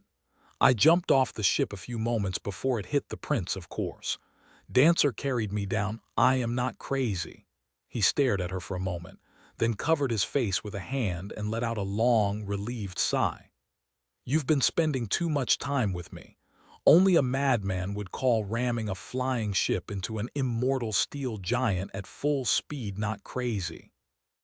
Now that he knew that the blind girl was alive, though, he could finally think about everything else. As cold shivers run down his spine, Sonny turned and stared at the dark gaping hole in the hull of the crashed ship where Noctis and Solving had disappeared. The wreckage was still trembling and groaning, proving that the 2 transcendents were still fighting inside. Cassie tried to stand up, fell back, then remained motionless for a few moments. "What is happening?" Sonny grimaced. "Effie is dealing with what is left of Sun Prince. Kai is here, but he had the wind knocked out of him. Noctis is also on the island. He seems to be losing to Solving terribly." His shadows returned, wrapping themselves around his body and bringing with them vast and fearsome strength. Sonny lingered for a moment and then stood up. "You stay here with Kai and rest for a bit. I'll be back shortly." The blind young woman frowned, then hurriedly fumbled for her blindfold and pulled it up, covering the empty darkness of her missing eyes. Where are you going?" He looked at the wreckage for a few moments and then smiled darkly.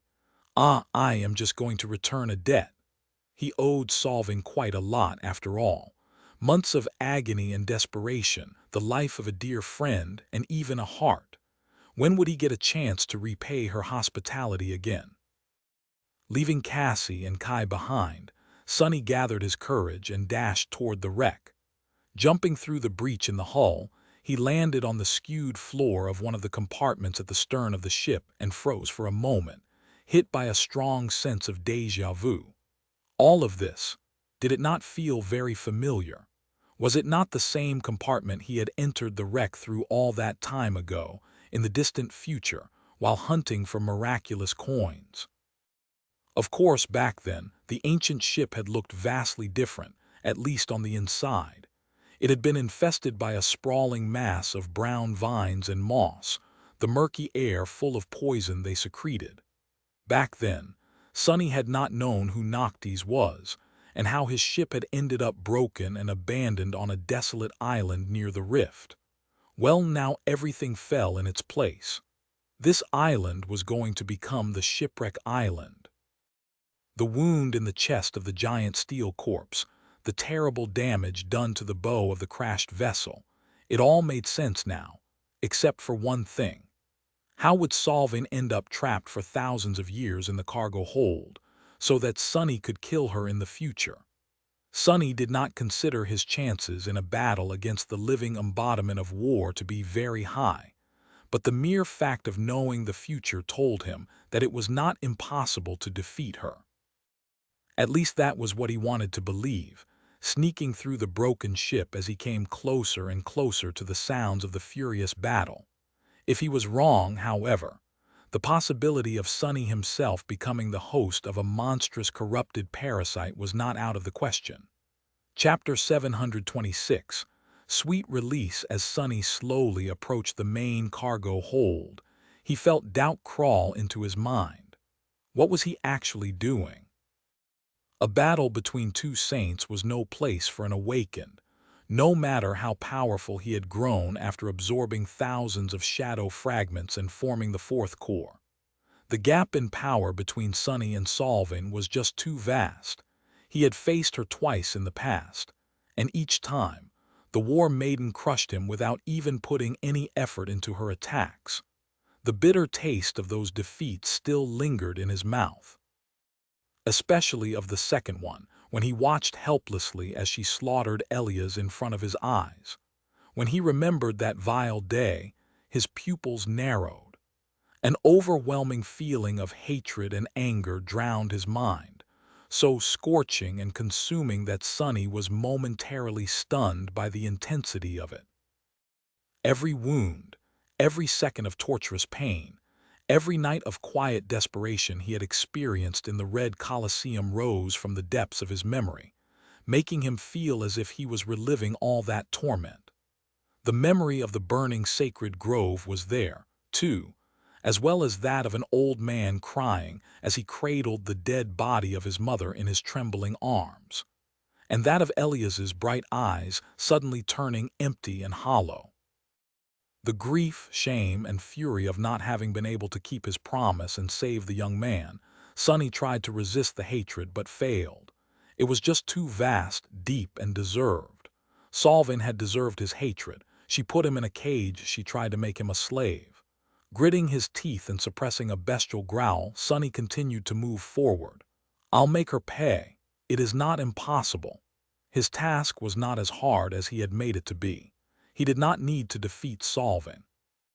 He just needed to give Noctis an opportunity to defeat her. Anyone could be defeated, anyone could be destroyed. You just had to use the right weapon. Even the gods had not been able to save themselves. Sunny's enemy was an immortal transcendent, but his weapon was an immortal transcendent too. Approaching a familiar door, he summoned the cruel sight, inhaled deeply, and then turned into an incorporeal shadow, sliding noiselessly into the main cargo hold of the broken ship. There, two saints were entangled in a vicious battle. Both Noctis and Solvin seemed to have foregone the use of weapons. Neither had they assumed their transformed forms, preferring to remain in the shape of humans. They were not even using their aspect abilities, unless Sunny simply failed to comprehend the scope and magnitude of what the Transcendents were doing. Instead, the Immortals chose the most direct, intimate, and brutal form of combat. They were fighting with their bare hands. Each strike was devastating enough to crush a mountain, sending destructive shockwaves through the vast cargo hold, and Noctis seemed to be losing terribly. Up close, the sorcerer looked even worse than when Sunny had caught a glimpse of him outside of the ship. He was covered in blood from head to toe, his face broken and missing an eye. One of his cheeks was ripped open, revealing white teeth and making it seem as though Noctis was grinning. The sight of it was both ghastly and disturbing. Noctis looked more like a corpse than a living being, and yet he was still moving. The speed at which the two saints fought was almost too great for Sunny to discern anything, but he could still perceive the sorcerer deflecting some of Solvin's vicious blows and trying to dodge others. Sometimes he even succeeded, but mostly he failed. With each strike that landed on his body, more blood was spilled, more bones were broken with a sickening crunch, and more of what made Noctis himself was destroyed. There was almost nothing left of the beautiful and charming person Sunny had once seen on the surface of a golden coin. Solvin, on the other hand, seemed perfectly fine. Her tantalizing face was calm and slightly sad, her soft skin free of any blemishes, her simple red tunic flawlessly clean. The only indication that she had been locked in a furious fight with another transcendent was that her hands were covered in scarlet blood, becoming of the same color as her garment. His thoughts darkened. Damnation!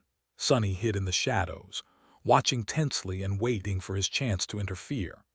There had to be a chance, a single instance where a momentary delay in Solvin's onslaught would allow Noctis to turn the tables on the War Maiden. But no matter how long he waited and how closely he watched, the moment never came. Instead, after another blow, Noctis let out a terrible scream and fell to his knees, blood streaming from his mouth. Solvin calmly stepped forward and grabbed him by the hair, jerking the sorcerer's head up so that his mangled face could be seen. With a solemn expression, she raised her bloodied fist to deliver the final blow, and said in a voice that seemed to be more mournful than triumphant, "Is this all? I expected more from you, Noctis. I wished for so much more," as Sonny cursed, and prepared to attack the War Maiden from behind. The sorcerer struggled weakly in her grip. His gaze danced wildly across the cargo hold, as if searching for something to save him. And then, for a short moment, it landed directly at Sonny, making him freeze. Did he imagine it? It seemed as though Noctis looked at him with purpose. It was just a split second, but Sonny was ready to swear that he noticed a silent message in the sorcerer's one remaining "I don't," and that he saw something moving beneath the immortal's skin. Sonny only hesitated for a heartbeat, but by then it was already too late to do anything. Solvin struck, breaking Noctis's ribcage and thrusting her hand into his chest. But then, the War Maiden suddenly flinched and jumped back, letting out a quiet yelp.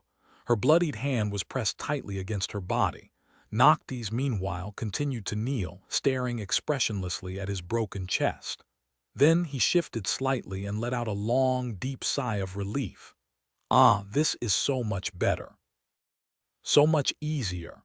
He looked up, his ghastly grin slowly turning into a sincere one. "This was almost worth ruining my attire." Chapter 727. Unforgiven. Suddenly, Noctis seemed different. He was still beaten, mangled, and covered in blood, but the sorcerer's presence subtly changed. If before it was faint and weakening, now it became brimming with power, potency, and free-flowing energy. Vast, furious, unrestrained, and suffused with madness. Despite the fact that Noctis was on his knees and crippled, he suddenly seemed terrifying. The morbid grin on his torn and disfigured face seemed more menacing than pitiful now. His one remaining eye glistened, reflecting the distant light of the crimson moon. It was as though something that had been suppressing the sorcerer's true power all this time finally set him free. Noctis inhaled deeply, and at the same, Solvin suddenly swayed. The hand she had used to crush his ribcage was still pressed against her body, blood streaming down on the red tunic. Her beautiful eyes widened, and then something moved under her skin, making the War Maiden let out a pained scream. She staggered back and looked at the kneeling sorcerer with a pale face. What have you done to me?" Noctis smiled. His voice sounded hoarse and full of unfathomable emotion when he spoke. "What else? I have fulfilled your most ardent wish, Solvin. I have defeated you." She stared at him in shock, then suddenly shuddered and let out another tortured scream. As drops of blood flew out of her mouth, the beautiful transcendent stumbled and fell to her knees. Her sublime face was deathly pale and contorted by a grimace of terrible pain. The sorcerer let out a croaking laugh and slowly stood up. Just like that, their roles were reversed. The War Maiden was on her knees, and Noctis was looming above her. He lingered for a moment and then looked at the patch of shadows where Sonny was hiding, his mind full of vague suspicion. "You can come out, Sunless. It's safe now." "What the hell?" Sonny hesitated for a few seconds, then assumed his corporeal form and glanced at Solvin, his eyes burning with hatred. Slowly, a few things were clicking in place and starting to make sense. The magical circle in the sorcerer's residence, the river of blood that Noctis had fed to the soil below, the cracks on the stone floor, the tremors that had been running through it from time to time, even the faint scream that had awoken Sonny on his last night in the sanctuary. He turned and stared at the sorcerer, a harrowing guess appearing in his mind. Solving, however, was still in the dark. As the ghastly movement under her skin grew stronger and more noticeable, she groaned. "What is this thing?" My aspect, Noctis smiled. "Ah, you've noticed. Yes, there is no point in trying to summon your abilities. My little pet is a bit hungry for soul essence, you see. I've been starving it for a few hundred years after all." As he spoke, his own essence flowed freely, coursing through his mangled body. The terrible wounds covering it started to heal at an incredible pace. As Sunny watched, the bloody hole in the sorcerer's chest closed, his shattered ribs coalescing back into proper shape. His torn cheek was already growing back together. A clot of blood formed in his empty eye socket, slowly turning into a new eye. Noctis took a step forward, leaned forward, and looked at Solving. Then he whispered, "This pet of mine is a very special creature. It is a vine that feeds on powerful souls. The profane seed that eventually birthed it was created when the ashes of the Heart Grove mixed with Ader's blood. You remember Ader, don't you, Solving? Well, allow me to return her last gift to you." His voice seethed with boundless rage and sorrow. Sunny frowned, then glanced at the sorcerer with a complicated expression. So Noctis had created Wormvine, a corrupted monster capable of devouring saints, from the ashes of the sacred grove and Ader's blood. He had kept it in the ground beneath his residence for hundreds of years, nurturing the abomination by feeding it his essence and blood. And then, when the time came, he took it into himself, making his body both the bait and the trap for the person who had desecrated the grove and killed its lady. All this time, the sorcerer was restrained by having to suppress the creature and prevent it from devouring him from the inside. And when the monster finally found a new host, he was finally free to exert his full power. A pale smile appeared on Sunny's face. What a devious, patient, and ruthless vengeance Noctis had envisioned for Solving. He could learn a thing or two from the unforgiving sorcerer. The War Maiden looked at Noctis for a few moments, then bent in a violent convulsion, letting out a terrible shriek. The skin on her face broke, and a thin, worm-like vine appeared from beneath it, crawling forward through the blood. Another, thicker one burst from her hand. Solving groaned, then let out a stifled chuckle. "Ah, after all this time, I am defeated by you." He gritted her teeth, and then suddenly smiled through the pain. "Glory to the beast." With that, the War Maiden struggled to move and arduously reached forward with a trembling hand. A knife carved out of a single piece of wood rested on her bloodied palm. Noctis looked at her for a while, then silently took the knife and straightened, towering above the trembling, suffering woman. He remained motionless for a few moments, darkness veiling his face. Sunny took a step forward, being strangled by hatred. "No, no, not yet. Let her scream. Let her suffer more. Let her suffer forever." Killing Solving was what they had planned. But now, looking at the beautiful, hateful priestess of war, he was unwilling to let her escape that easily. She had wanted this to happen all along. This was her true victory. Sunny's ability to think clearly dissolved, consumed by fury. He had just enough of sense left to realize that this behavior was unnatural, that the intensity of his desire for revenge was unusual, even for someone as spiteful as him. But he did not care. At that moment, the only thing he wanted was to see Solving pay for what she had taken from him. Noctis looked at the knife, his eyes full of darkness, and then threw it aside, lodging the wooden blade into the wall of the cargo hold. When he spoke, his voice was trembling. "You don't deserve to die, for what you did to us. You don't deserve to die, Solving. You only deserve to live." Chapter 728.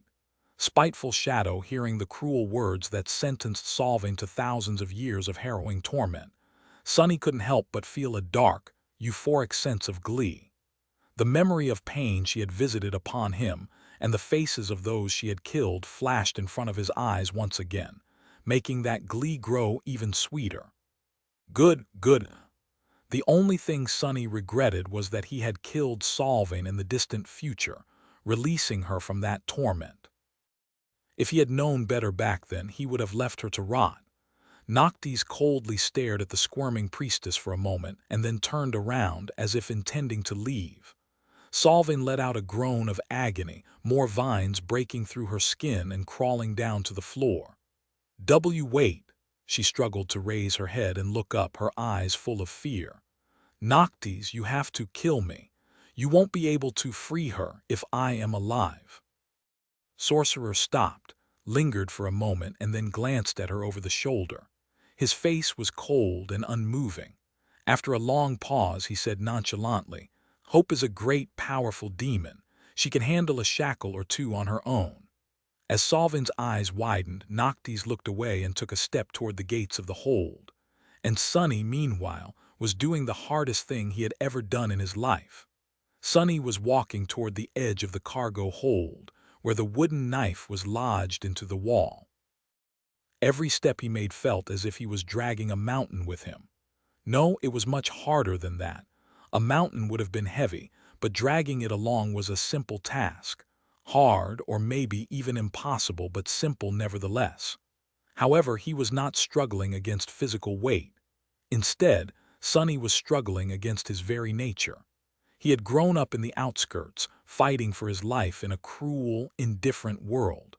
He had to learn a lot of vicious lessons to survive. Those lessons made him selfish, cynical, and jaded, unwilling to trust anyone or believe in anything. Those qualities had helped him to remain alive, but as his life changed, some of them turned into a hindrance. Slowly and painfully, he had shed his previous skin and learned new things. He learned to trust those who deserved to be trusted and have hope in himself and the future. However, one thing he never managed to leave behind and did not really want to was his spite. Spite had been the only thing that motivated him to survive the first nightmare after all. Back then, and maybe even now, it was his only reason to live. And so, Sonny was not big on forgiveness. He could not even forgive Cassie, at least not fully, despite everything that they had been through together before and after her decision to put Neff's life before his own. He believed in the value of retribution. An eye for an eye, a tooth for a tooth. That was the ancient law. No one should be able to trample on him and remain unpunished. That was why the very thought of letting Solvin die in peace seemed abhorrent to him. And yet, his trembling hand landed on the handle of the wooden knife. Sonny was a very stubborn person. Gritting his teeth, he dislodged the knife from the wall and swayed a little, struggling to keep the all-consuming hatred that drowned his mind at bay. Yes, he wanted Solvin to pay, he wanted her to suffer. But even more than that, he wanted fate to go to hell. He could not allow for another thing to happen just like it had happened in the real past. He needed to prove, once and for all, that he was not a marionette that hung powerlessly from the strings of fate, able only to dance to a predetermined tune. He was also really outraged at the thought of hope messing with his mind. And this was where the scorching intensity of his hatred for the war maiden had come from, without a doubt from the poisonous influence of the demon of desire, who had taken his trauma, sorrow, and anger and turned it into a weapon to subjugate him. It was a weird thing to know that his fury was fabricated, but at the same time welcome it and be tempted to surrender to it. And that temptation, it was way harder to overcome than the weight of a mountain. Why am I even doing this? She deserves to suffer. Wouldn't it be splendid to leave her to suffer? Wouldn't it be the most joyous thing ever? Oh, it would. I can't imagine anything sweeter. Sonny struggled to even remember why he was holding the knife. Oh, right, fate. I did promise to destroy it, didn't I? That was because my fate is to be a slave. I don't really want to be a slave, but who cares? I want Solvin to be tortured for eternity much more than I want to be free. Freedom is distant and abstract. Who even wants it? But retribution, it's right here and feels so wonderful. Gritting his teeth, he made a step forward. Step, another step. Walking across the cargo hold of the broken ship was much harder than it had been to climb a cold, dark mountain in chains. He wasn't sure that he was going to make it. His face was contorted by an ugly grimace and his dark eyes burned with mad glee. Then Sunny stopped. I change my mind. It is worth it. Surrendering to fate is worth it if it means that this hateful witch will be tortured endlessly. This will be right, this will be just, this will be the best outcome of all. Sunny sighed and smiled with relief. Now that he decided to surrender to fate, it was as though a terrible weight was lifted from his shoulders. He was free to bask in the joy of revenge, revel in it. He was unburdened, ecstatic, and at peace. Sunny smiled and thrust the wooden knife into Solvin's chest. Damnation. Yes, leaving the war maiden to suffer felt right and just. But Sunny had never been righteous and did not really care about being just. And more importantly than that, he wanted to spite fate much more than he wanted to avenge himself on Solvin. The beautiful priestess shuddered and looked at him with pain and relief mixing in her mesmerizing eyes. Then her gaze slowly turned empty, losing the spark of life, and her body fell to the floor. Sunny grimaced, feeling bitterly disappointed. He was not happy with his choice at all. He felt terrible, but it had to be done. As the wooden knife broke in his hand, the spell whispered, "You have slain a transcendent human, Solving. Your shadow grows stronger. You have received a memory," he blinked. "Huh, another memory? How does it even work?" And then Sunny suddenly felt really uncomfortable, as if someone was staring at his back. He turned around slowly and met the sorcerer's dark gaze.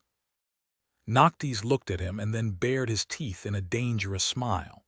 "Sunless, what did you do?" Sunny shivered, suddenly feeling very cold. Crap, chapter 729. Broken shackles. Noctis stood in the darkness of the cargo hold, looking at Sunny with a dangerous, cold smile.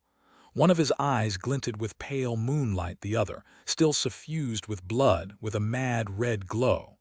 The air around them became cold, the darkness grew deeper. Sunny trembled a little, then glanced at the broken wooden knife in his hand. Now that the tool created by the Lord of Light had served its purpose, it was empty and mundane, the ocean of radiant energy and the string of fate long gone from within it. He dropped the remains of the knife on the floor, glanced at the sorcerer with a dour expression, and said nonchalantly, "I killed her." "Why?" Noctis stared at him for a few moments, then took a deep breath. "I've been planning and waiting for this moment for a very long time, you know. Hundreds of years, really. And you just went and ruined it all.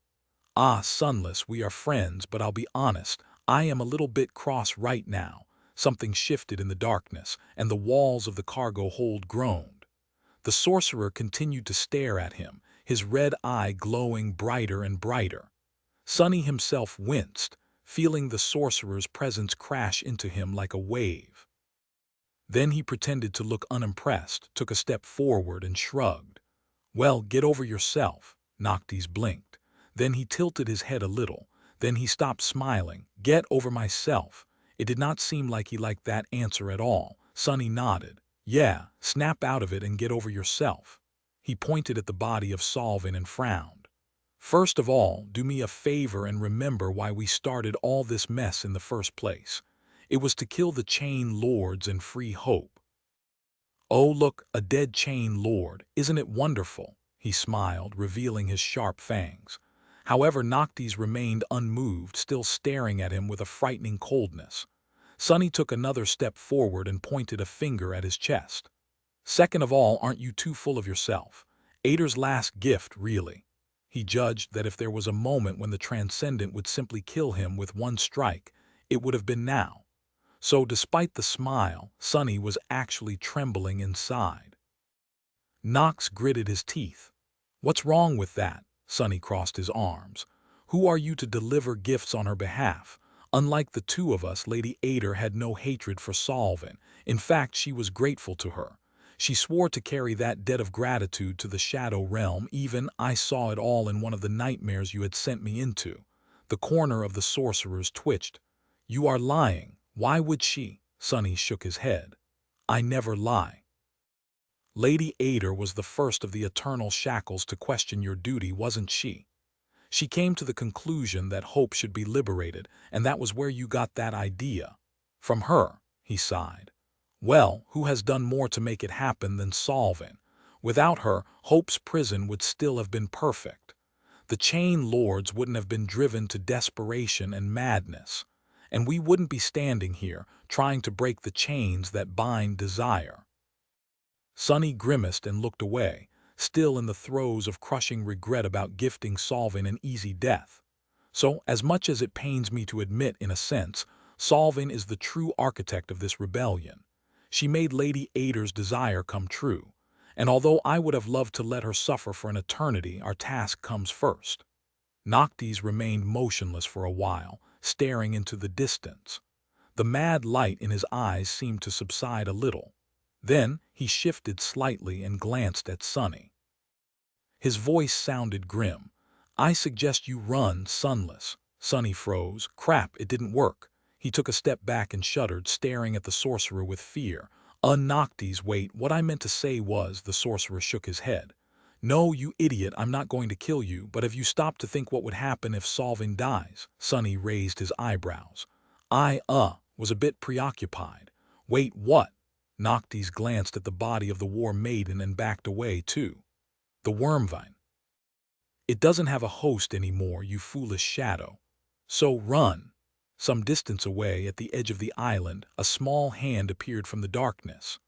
A young girl in battered armor struggled to grab something, then pulled herself up, fell on the grass, and remained motionless, staring at the dark sky. Her small body was covered in burns and lacerations. The bronze armor shredded so thoroughly that it was falling apart, slowly turning into dimming sparks of light. She was severely wounded, drained of essence, and exhausted, but she was alive. Effie stared at the stars, too tired to move. Feeling pain course through her badly burnt body, she winced slightly and then whispered quietly, "Oh, you should have seen the other guy." A pale smile appeared on her bloodied face.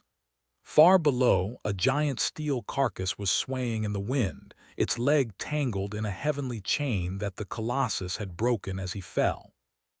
His chest was split open, and deep within it, a half-open cage in the form of a human figure was slowly turning cold. Sun Prince was dead as well. Now only two chain lords remained. Sonny and Noctis left the cargo hold of the ancient ship in a hurry, barely escaping the wormwine. Behind them, the brown vines were already crawling across the floor, growing in size with each second, hungry to find a source of soul essence to devour. Noctis did not seem too enthusiastic about the prospect of fighting his own creation, and neither was Sonny. The last time, he had destroyed the corrupted monster by killing its host, but this time, he himself ran the risk of becoming the host. It was better to retreat and choose their battle wisely. Very soon, they climbed on the hull of the broken vessel and lingered there for a few moments, looking up. Above them, the remaining ships of the defending fleet hovered in the air, for some reason reluctant to approach and continue their relentless onslaught. There were still around 40 ships left, but perhaps stunned by the death of their commanders or afraid of the sorcerer, the enemies remained in place. Then, as if following an order, the ships turned and flew back toward the Ivory City. Sonny frowned. They are retreating. He glanced at Noctis, unsure of what was happening. The sorcerer stared at the sky for a few more moments and then sighed. Well, I have good news and bad news. Sonny did not like the sound of it at all. What is it? Noctis smiled. The good news is that the eclipse is ending. And indeed, as soon as he said it, the crimson hue of the night sky changed. Looking up, Sonny saw that the shadow was leaving the surface of the moon, which was returning to its usual silver color. Its position, though, suddenly, he felt a very, very bad premonition. What's the bad news? Noctis silently pointed east. Turning around, Sonny saw a line of pale lilac painting the sky above the horizon as the edge of the sun slowly appeared from the darkness of the sky below. The sorcerer grinned. The night is over. It's a new day, chapter 730. Dying wish. Sunny watched the sun appear over the eastern horizon, his heart's growing cold. His vertical pupils narrowed and his fists clenched. The night was over. Had it been that long already? He had lost the track of time during the vicious battle in the skies, but it seemed as though their desperate assault on the flying fleet had only taken a second. But in reality, of course, it had not. He slowly turned to Noctis, whose battered face had almost healed and was now calm and carefree again. The sorcerer was looking at the sky with a strangely neutral expression. Remind me, wasn't the plan to defeat Severax before dawn, when he was devoid of his vast and terrifying powers? The immortal sighed. Well, it's good to have a plan, however, plans rarely go as you want them to go. Sunny gritted his teeth. So, what happens now? How are you going to deal with the dragon? Noctis shrugged. He must be really, really angry right now. After all, we just killed his brother, the only person Severus still cares about in this world. Congratulations, by the way.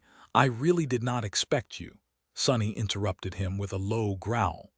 Get to the point. Now that the sun is rising, your powers will be diminished, while his will reach their peak. How are we going to survive? The sorcerer remained silent for a few moments, then scratched the back of his head.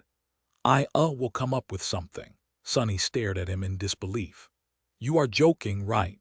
Come on, you must have some devious trick up your sleeve. You have an incredible advantage after all.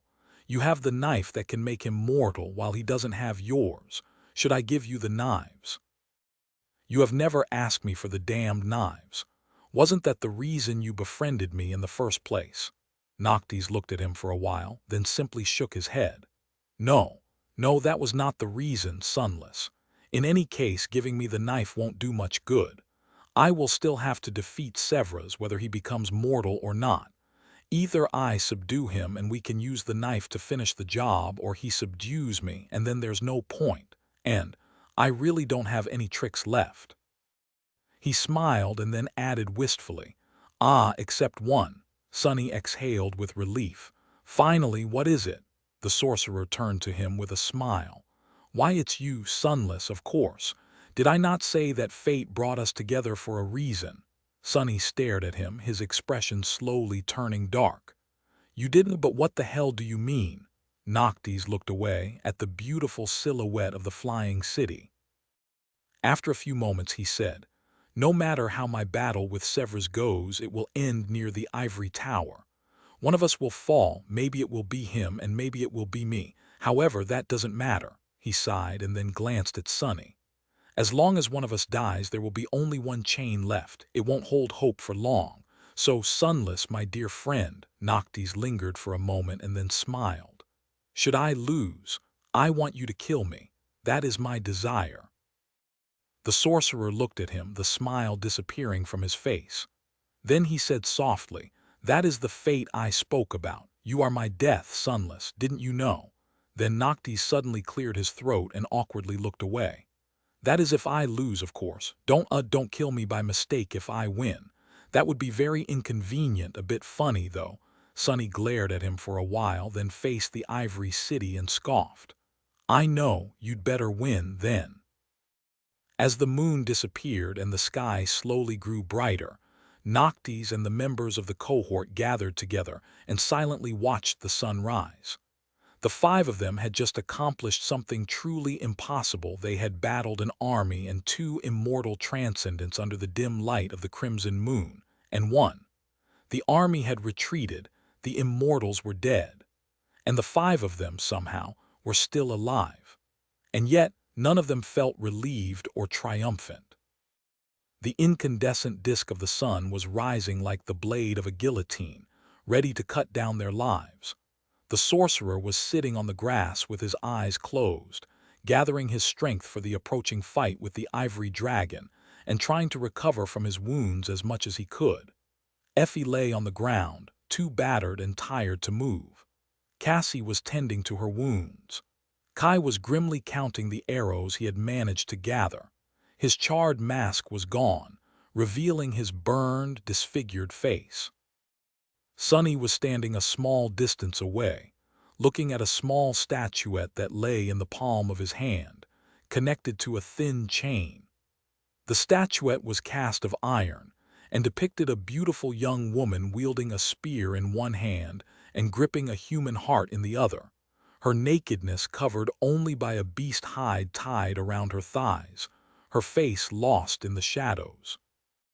It was very similar to the statue of war god he had seen on his first day in the nightmare, but different in one detail: there was blood flowing from the wound in the statuette's chest, as though the heart she was holding had once belonged to the young woman herself.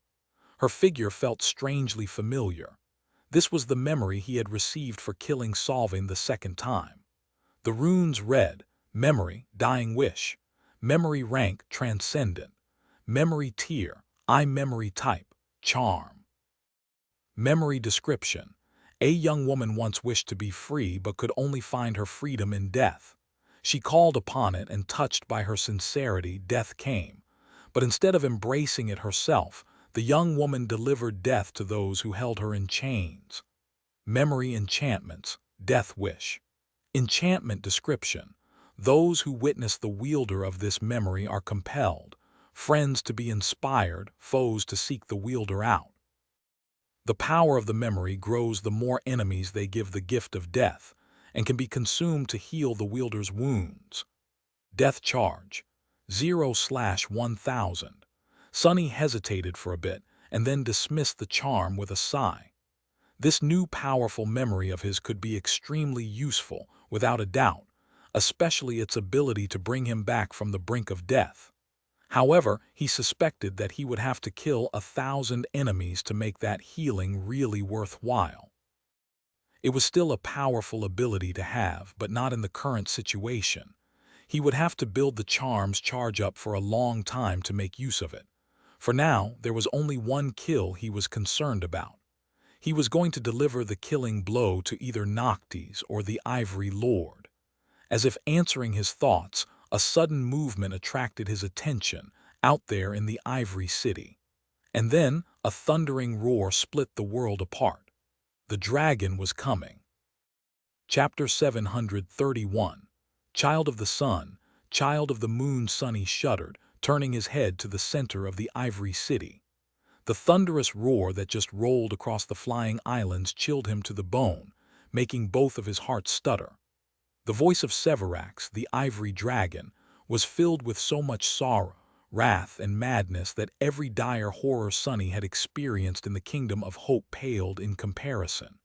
It was like the voice of death itself, coming to drag them down to hell. Taking an involuntary step back, he looked at Noctis and asked hoarsely, Wasn't he supposed to be the sanest of the Chain Lords? The sorcerer slowly opened his eyes, remained motionless for a moment, and then rose to his feet. He was. Noctis glanced in the direction of the sky below, where the corpse of the Sun Prince swayed forlornly, tangled in the chains. He's not anymore, though. As all of them watched, a gargantuan silhouette rose above the city. Sun glistened on the ivory scales of the great beast, and as he moved through the sky, a deep shadow covered streets and houses. The dragon was much more beautiful, majestic, and terrifying than Sunny could have ever imagined. It radiated a feeling of power and holiness that was so intense that it reached across dozens of islands and crashed into them like a wave, making the members of the cohort pale. Severax looked more like a creature of myth than an actual monster. In fact, calling him a monster would have been unthinkable. Whatever the nightmare creatures were, he was the opposite. His mighty body, his white scales, his shining eyes, his terrible maw, all of it was suffused with profound and dreadful splendor. The whole body of the great beast was surrounded by a golden halo of divinity, which only Sunny could see. And all of that immeasurable power, all of that immolating fury, all that inhuman madness was aimed at them. Only Noctis remained indifferent, looking at the approaching dragon with a steady gaze. Sunny's face grew dark. "You are going to fight that?" The sorcerer lingered for a moment, then glanced at him and smiled. He finally lost his mind. A mindless enemy is not too terrible to face. With that, Noctis took a step forward and glanced over his shoulder. He said in a wistful tone, Remember your promise, my friend." In the next moment, the figure of the sorcerer shimmered and then disappeared, turning into a torrent of pure light. Sunny and the rest looked at the river of beautiful light that suddenly surged forward, pale under the bright radiance of the sun. All of them suddenly felt something moving in their hearts, as if they were touched by the presence of true divinity, as if they were witnessing something sacred. As the pale light rose to meet the white dragon, it flowed and swirled, shaping itself into the form of a colossal, ghostly wolf. On his forehead, a shape of a crescent moon shined radiantly. The wolf, whose body was weaved of moonlight, opened its maw and let out a deafening howl. Then, he collided with the frenzied dragon and was obliterated. He was made out of nothing but ethereal light, after all. But although the shape of the wolf was broken, the light remained. It washed over Severax and clung to his scales, 10,000 radiant fangs sinking into them at the same time. It was as though the dragon was fighting a boundless swarm of fireflies instead of a single beast. Severax roared in pain and then twisted his long neck. A stream of annihilating flame shot out of his maw, destroying thousands upon thousands of motes of light. Drops of sizzling blood fell to the ground from the skies. Sunny stared up, paralyzed by the mind-boggling scale and otherworldly sight of the heavenly clash.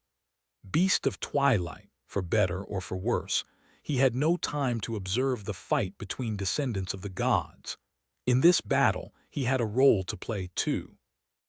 With a sigh, Sunny turned his gaze to the beautiful Ivory City and dashed forward. He had to enter the Ivory City. In the future, the shipwreck island had been connected to the twisted rock and then to nothing, directly bordering the rift after the small island crumbled into the sky below. However, this had not happened yet. The rift did not even exist. Instead, it bordered the Ivory City. Sunny jumped down to the heavenly chain, realizing that he had traversed this one already, once. Back then, it had been rusted and sick, being slowly devoured by chain worms. The mordant mimic had run across it, escaping the awakening wormvine while Sunny pursued. Now, the heavenly chain looked as good as new. Trying to conserve his essence, Sunny held off on turning into a shadow and simply ran forward. With his 4 cores and the augmentation of 4 shadows, his speed was nothing short of staggering, especially because he used his long upper arms to propel himself forward as well, running more like a beast than like a human. As the 4-armed devil shot across the chain, the 2 transcendents continued their fight in the skies. He caught glimpses of it from time, or simply felt powerful shockwaves travel through the air, making his bones tremble and the heavy chain sway. The dragon was still enveloped by the swarm of light, spewing streams of fire to burn it away. The light, however, constantly moved, breaking apart and coalescing together, changing shape, and causing more and more pain to the great beast. Sometimes the colossal form of the ghostly wolf appeared for a short moment to deliver a vicious attack, then dissolved again to avoid retaliation. It seemed as though Noctis was just one mistake away from being gravely wounded and broken by the dragon's flames. And yet he was not making any mistakes. Fighting with a devious cunning and fierce will, the sorcerer always seemed one step ahead of Severax, but with every flash of annihilating fire, a small part of him was destroyed. Sunny did not know how much longer Noctis would be able to hold, and for that reason, his task was growing more and more pressing. He had to reach the ivory tower before one of the saints fell. Chapter 732. Sevres. As the battle between the ivory dragon and the beast of twilight grew more and more devastating, Sunny raced across the heavenly chain and approached the walls of the Ivory City. Up above, Sevres and Noctis continued to rip each other apart, their fury terrible enough to shatter the sky. Effie was in no condition to fight, and Cassie had exhausted all of her soul essence. She had been battered during her escape from the falling ship, as well, so the 2 of them stayed behind, taking care of each other. There were only 2 members of their small cohort still capable of diving into the battle, Sunny and Kai. Each had their own task and had gone their own way to complete it. From now on and maybe until the very end of the nightmare, Sunny would be on his own. Summoning the dark wing, he pushed his way to the top of the city wall and remained there for a moment, hiding in the shadow of a graceful guard tower. The ivory city lay beneath him, bathed in sunlight. It was as beautiful as he had remembered, even more so up close. The graceful buildings were constructed of pristine white stone, with vibrant green vines crawling up their walls. Here and there, sparkling water murmured as it flowed through carved channels. Incredible aerial bridges and arching aqueducts connected dozens of flying islands together. Now that the sun had risen, thousands upon thousands of people poured onto the streets. All of them looked healthy and beautiful, their tan, dewy skin covered by white garments. Sunny could imagine Elias growing up happily in this beautiful place, in this paradise built on blood. Right now, every person in the Ivory City was looking up at the sky, fear and awe mixing on their faces. With eyes burning with zeal, all of them were whispering prayers. "May the sun shine upon you, Lord Severax. Bless us, Ivory Dragon. Protect us, protect us." Their prayers rose like a sea, battering into the crazed dragon that roared in sorrow and pain as the ruthless light bit into him again and again, drawing blood and driving him even deeper into the madness. Suddenly, Sunny shivered. He remembered what Noctis had told him once about the noble, valiant, and wise Severus, the Ivory Lord. That he was both the sanest of them all, and the closest to utter madness. Severus had resisted hope longer than any other chain lord, but it was precisely for that reason that he was the most susceptible to her poison. Due to his uncompromising resilience, he had maintained most of his sanity intact, and so had never had a chance to build up a tolerance for the insidious influence of the demon of desire over the ages. Now that the death of Sun Prince pushed him over the edge, everything that Severus had been stalwartly keeping suppressed broke out of control and flooded his mind in an instant. Hundreds of years of harrowing struggle, crashing into the bastion of his sanity all at once. Noctis had also said that the Ivory Lord both loved and hated his people, that they were a burden that weighed heavily on his soul, one which he could not escape due to his sense of duty. That they had bound the dragon to themselves with their faith, their devotion, their trust, and their dependency. Looking down, Sunny saw a wide square directly under the section of the wall he was hiding at. It was crowded with thousands of people, all staring at the sky with faith and hope shining in their eyes. Slowly, another image appeared in front of his eyes. The visage of the twisted rock as it had been in the future. All of its surface had been nothing but an uneven expanse of dark stone. That stone, however, had looked really strange.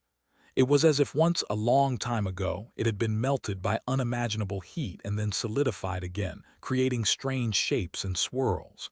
Here and there blackened bones had protruded from the molten stone, telling the tale of countless humans and beasts who had drowned in that scorching inferno. The sight of them was eerie and disturbing, like something torn from the actual hell. He paled. Below him, the citizens of the Ivory City prayed, "Protect us! Protect us!" In the next moment, the dragon roared as he received an especially painful wound, beads of crimson blood rolling down his ivory scales. Losing the last crumbs of sense, he twisted in the air to better see his enemy and breathed out a torrent of immolating flame. However, his enemy was too cunning. Noctis had positioned himself between the dragon and the crowded streets, hoping to use the city below as a shield, or maybe hoping to taunt Severus into destroying it. The cruel trap had worked. The stream of pale light danced out of the way of the river of fire which fell down and engulfed the square a moment later. Sunny staggered back. In an instant, thousands of people were burned to death, their flesh turning to ash. The square became a scorching inferno, with even the stone itself melting and turning into incandescent lava. Cries of pain and horror filled the air. Some of the people survived and tried to flee, but the fire was everywhere around them. There was no escape. This was the response the Ivory Lord sent to their prayers. Horrified, Severax froze in the air and looked down, shock swirling in his radiant, bestial eyes. Sonny could practically see an internal struggle that happened in the muddled mind of the magnificent dragon. For a short moment, the light of reason grew brighter in his eyes, and then it became fully extinguished. Not caring any more and longing for freedom, the dragon let out another furious roar, and then breathed out a powerful stream of fire, destroying a small part of the hateful enemy, but also drowning several streets of the Ivory City in flames. Sonny stared at the slaughter petrified, but then shook his paralysis off. It did not matter how vile and tragic the fate of the Ivory Dragon and his city had turned out to be. All that matters was that he now had to get through the burning hell below himself. With a low growl, Sonny summoned the memory of fire into the mantle of the underworld and jumped down. There was not much time left. Chapter 733. El Inferno. As two immortals fought in the sky above the Ivory City, more and more of it became engulfed in fire. Driven mad by grief, pain, and the terrible weight of his endless life, the noble dragon had lost the last of his sanity. In his frenzy to destroy the elusive, hateful enemy, he brought down a deluge of immolating flame upon the beautiful city. The loss of life was tremendous. The suffering of dying people was indescribable. The heat was unbearable. Thousands died in the fire, and thousands more were being burned to ash with every minute. Panic and horror drowned the whole city, turning its citizens into a mindless mob. They tried to run, trampling countless people to death, only to be swallowed by the flame in the next second. The buildings of white stone were melting like candles, and graceful aerial bridges that connected the island were crumbling into the abyss. Suffering, death, and destruction reigned supreme. And above all of it, the ivory tower stood, sublime and heartlessly indifferent. Sonny traversed the dying city, witnessing the apocalyptic sight of its terrible demise. As he moved through the burning alleyways and streets, it seemed as though the whole world coming to the end. He was surrounded by smoke, fire, and an echoing cacophony of human screams, assaulted from all sides by the ghastly smell of burning flesh and the pervasive feeling of desperate primal fear. The Lord of Light was the God of creation, but he was also the God of destruction. Today, this aspect of his descended upon the doomed city in all its harrowing glory. Sonny himself was one mistake away from being destroyed. He was running through the burning nightmare, sticking to shadows where he could and using smoke to hide his presence from the panicking mob. With his powerful claws and talons, it was not hard for him to scale buildings or propel himself off their walls to stay above the crowd. Reaching the edge of an island, he could use a bridge, an aqueduct, or a heavenly chain to reach the next one. Sonny was fast and powerful enough to save himself from the fires that were swiftly spreading through the Ivory City, devouring flesh and stone with equal hunger. However, nothing was going to save him if Severax unleashed a river of flame on his head. Not even the mantle of the underworld was going to survive a direct clash against the dragon's flame for more than a second. All he could rely on were his intuition and quick reaction. Reaching the edge of a large building's roof, Sonny prepared to leap over the street below, but then staggered back and dove into the shadows, appearing a dozen meters away. A split second later, a pillar of raging flame fell from above, erasing the building he was aiming for from existence and taking the whole street with it. The roof he was standing on was cut in half, and the whole structure shuddered, starting to collapse into the sweltering inferno. The path forward was cut off by the annihilating fire, forcing him to change his course. Cursing, Sunny dashed to the side, jumped down, and glanced at the sky. Surprisingly, Noctis was still resisting the frenzied dragon. The river of light that his transformed form consisted of looked pale and weak in the overbearing radiance of the sun. The aura of terrifying might that emanated from Severax made it seem even more inadequate. The difference in power between the two was clear and immense. And yet, the beast of twilight was holding his own. Now that the Ivory Lord had succumbed to madness and abandoned all reason, he had turned into a mindless beast. A great one, but a beast nevertheless. Despite being at a tremendous disadvantage, the sorcerer was using his cunning and devious malice to stay one step ahead of the enemy. Constantly moving and shifting its form, the pale light swirled around the dragon and seeped between his scales to relentlessly bit into his flesh. Even though each wound was small and inconsequential, they brought the beast a lot of pain. From time to time, the light coalesced into the giant wolf and sank its fangs into the dragon, shattering the scales directly. Noctis was also always careful to position himself between Severax and the Ivory City, forcing the crazed Chain Lord to cause more and more destruction. The more pain Severax experienced, the more of his beloved city he destroyed, the deeper his madness and desperation grew, and the less reason remained in his damaged mind, making it easier for the ruthless sorcerer to fight him. The countless tiny wounds he delivered to the dragon were slowly starting to accumulate. However, Noctis was being damaged himself as well. Although he was able to dodge most of the flame, each time, a small part of him was irrevocably destroyed. The light that constituted him looked much paler already. Sunny simply could not tell who was going to win this terrible battle. He had to be prepared for both outcomes. Just as Noctis had told him, as the two clashing transcendents circled in the sky, they slowly moved toward the ivory tower. Sunny was getting closer to it, too. He had already traversed half a dozen islands, somehow managing to suffer only a couple of serious burns. Now only a few chains separated him from the great pagoda itself.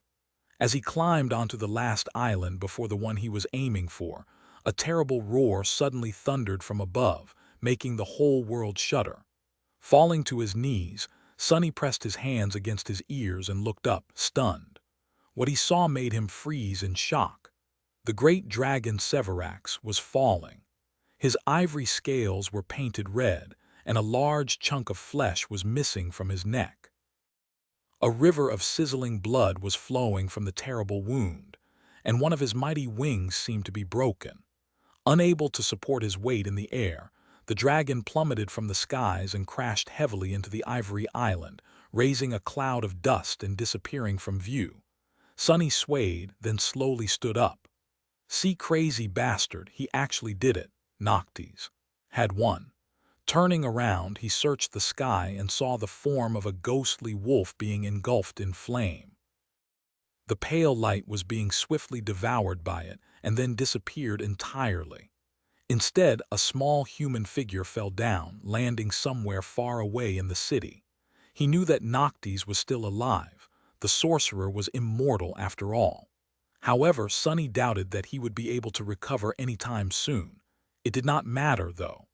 The sorcerer had already done his part. Severax was mortally wounded, and all that remained was to thrust the knife into his flesh, making the wound actually kill him. Sunny dashed forward. The ivory tower loomed above him, obstructing the sky. He just had to reach the edge of the island and traverse one last chain to approach its foundation. The island he was currently traversing was devoid of any buildings. Instead, there was just one tall, jagged piece of white rock protruding from its center, with soot-covered chains hanging from it. Not paying it any attention, Sunny ran to the aerial bridge that led to the ivory island. As he approached it, however, he slowed down and then stopped completely. A lone human figure was sitting on the steps leading to the bridge. The stranger was relaxed and seemingly unconcerned by the titanic battle that had just taken place. With his back turned to the ivory tower, the man was looking directly at Sonny, waiting for him. Chapter 734. Final obstacle. The ivory island was separated from the rest of the city by a wide chasm. Once it had been connected to 7 islands by 7 unbreakable chains. Now only 2 remained. There had been several arching bridges leading to it as well, but most of them long collapsed. Only one still stood, arching and monumental, built of pristine white stone. An old man with a wrinkled face and gray hair was sitting on the steps leading to the bridge, dressed in a white tunic. It was different from the clothes most of the citizens wore, resembling that of a priest. The man had a frail body and pale blue eyes. The old man's face was strangely calm. He observed the burning city with solemn indifference, as if the weight of years made him numb to the cruelties of the mortal realm.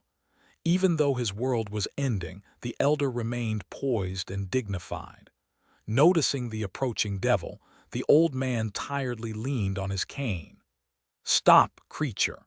This is a sacred land. You are not allowed to go further."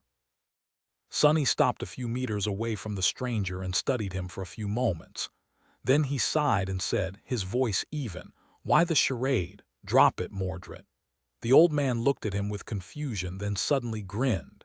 His whole presence suddenly shifted, becoming much more energetic and unrestrained. He laughed dryly and then shook his head. "Ah, what a pity. What gave me away?" Sonny shrugged. "I knew that you would show up sooner or later, and there's not much of later left." Mordred, who inhabited the old and frail body, smiled. "True, true. Thank you very much, Sunless. You have fulfilled my request to keep Noctis alive very well. In fact," his face darkened a little, "I'd say that you even performed a little bit too well. Who could have thought that the Beast of Twilight would still win despite not having the Night Oracle's support? It makes me feel as though all my ordeals in the north were a bit silly." The old man sighed but then smiled again. "Well, no matter. It can still be salvaged. However, I was very serious. Sorry to say this, but you can't go any further, Sunless." Sonny tilted his head a little, staring at Mordred with a dark expression. "Oh yeah, how are you going to kill that damned dragon without my knife? I am sure you know that I visited the Temple of the Chalice." The old man gave him a polite nod. "Oh, I do. That was rather spectacular. But Sunless, you see, that is exactly why I can't allow you to cross that bridge." Sonny frowned. "What do you mean?" "Why?" Mordred looked at him with surprise. "Well, because I need Severus alive, of course. Killing him would ruin months of torturous effort I put into preparing everything. Remaining in this feeble body all that time was not very pleasant, you know, but there are very few people that the Ivory Lord allows to tend to him, and this priest was the best choice." Sonny gritted his teeth, then uttered with frustration, "Keep Noctis alive, keep Severus alive, damn it." "What the hell do you actually hope to achieve, Mordred? You are clearly not planning to free Hope. What else can end this nightmare? What do you want?" The old man blinked a couple of times, confusion appearing on his face. "Free Hope," he thought for a moment, then shook his head with a smile. "Of course I am not here to free Hope. That is not the reason why I entered this seed." His smile twisted slightly, a disturbing glint igniting in his eyes. "I am here to kill her." As the words echoed in the silence, Sonny stared at the frail old man with a deep frown. Then he threw his head back and laughed. "Kill her, kill Hope. Have you completely lost your mind, Mordred?" The banished prince shifted slightly, then said in a neutral tone, "Not completely." Sonny clenched his fists, then shook his head in indignation.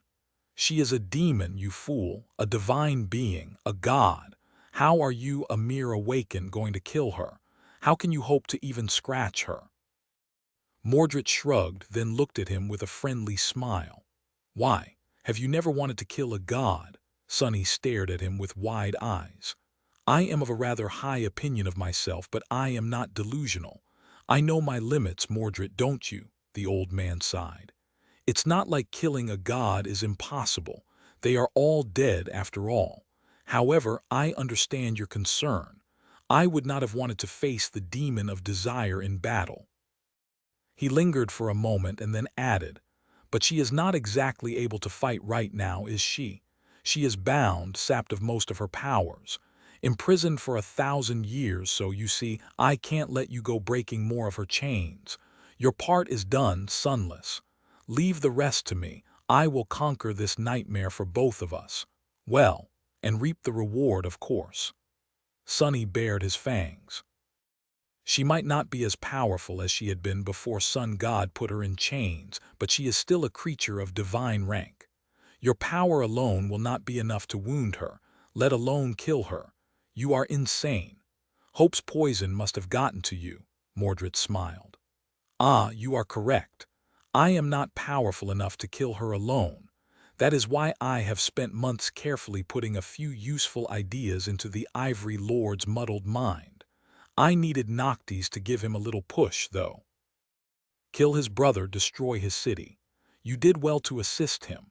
A dangerous gleam appeared in the old man's eyes. Now that Severus has nothing left, he will direct his endless ire on Hope. That will be my chance. So, Sunless, I would advise you to stand down. If you truly know your limits, you won't stand in my way. Sunny stared at Mordred for a few moments, his eyes growing darker and darker. A tense silence settled between the two of them. Then a swirl of sparks appeared around the devil's hand. The old man looked at it, his gaze growing sharp and cold. He was waiting to see what weapon Sunny was going to summon. However, Sunny did not summon a weapon. Instead, an exquisite wooden chair appeared in his hand. Glaring at Mordred, Sunny put the chair on the ground, sat on it, and crossed his arms. "Well, go on then. What are you waiting for? I wish you luck." Chapter 735. Settling debts. Sunny sat comfortably on the elegant wooden chair, staring at Mordred with all four of his arms crossed. The chair was a bit small for his prodigious body, but due to the quality and durability of the materials it was made of, managed to carry the weight rather well. Noctis really knew the value of good craftsmanship. The old man, meanwhile, met his deadpan gaze with a mildly surprised expression slowly appearing on his face. All around them, the Ivory City was being devoured by fire. After a while, Mordred shifted a little and then said with amusement, "To be honest, I expected you to attack me," Sunny scoffed. "Why would I bother? You seem to be hellbent on committing suicide. I can just wait until Hope kills you, then carry on with my initial plans." He thought for a bit and then added, "Plus, in the improbable case that you somehow succeed, I don't really lose anything. I will still become a master. Sure, the great and mighty clan Valor might suffer as the result, but what do I care? I have no relationship with them."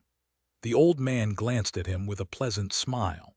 "That bow of yours suggests otherwise." Sunny chuckled. "My warbow, do you like it? Well, I like it very much. What a beauty! Your family really knows how to craft a memory. However, you are mistaken if you think that I received it for rendering some service to Valor or being close to your father. In fact, they don't even know that I have it. I would prefer if it stayed that way, too." Mordred tilted his head a little. "Have no worry, Sunless. Your secret is safe with me. All your secrets, actually. I have to admit, though, with how paranoid you are, I thought that you would try to silence me at all costs. Aren't you afraid that I will reveal them after escaping from the nightmare?" Sunny smiled lazily, then shrugged. "Not really." He sighed and then said in a serious tone, "While it pains me that you know so much about me, you and I are similar in many ways. We both believe that knowledge is the origin of power, don't we? So, sharing my secrets would be no different from giving your power away. Why share the leverage you have on me with anyone when you can have it all to yourself?" Sunny's expression grew a little dour. "Of course, I would gladly kill you to destroy that leverage. However, the benefit of destroying you is not worth the risk of fighting you. You are one scary bastard, Mordred, you know that. Plus, I don't even know how to kill you, so what's the point?" He was not lying. Although Sunny had grown more powerful than he had expected inside the nightmare, Mordred was much older and had vastly more experience. He also had a far greater background. If Sonny's suspicions were correct, not only had the Prince of Nothing inherited the lineage of war god, but he had also been raised by both great clan Valor and Asterion. He was a monster created by not one but two sovereigns. A monster capable enough to, maybe, outshine both of them. How could an outskirt rat like Sonny compete with that upbringing? He couldn't, yet. At least not in a direct fight. A competition of wit, on the other hand. Who could say which one of them was more devious? As Sonny stared at him with a smile, Mordred remained silent for a few moments and then slowly stood up. "What remarkable restraint! Are you sure you don't want to attack me, Sunless?" Sonny shook his head. "I really don't want to." The old man looked at him, then said with uncertainty, "Well, I'll be going then." He lingered for a few moments before turning around and taking a step away. Sonny cleared his throat. "There is one problem, though." Mordred froze, then faced him again, an amused smile appearing on his lips. His eyes glistened dangerously. "Oh," Sonny sighed. "As much as I don't want to fight you, and as much as I wish you luck in ending this nightmare, I am a very, very petty person. I also have a great memory. I tend to remember my grudges." He raised a hand and started counting on his fingers.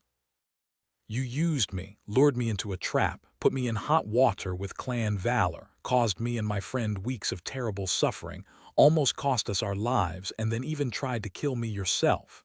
You really, really owe me a lot, Mordred, don't you think?" The old man grinned.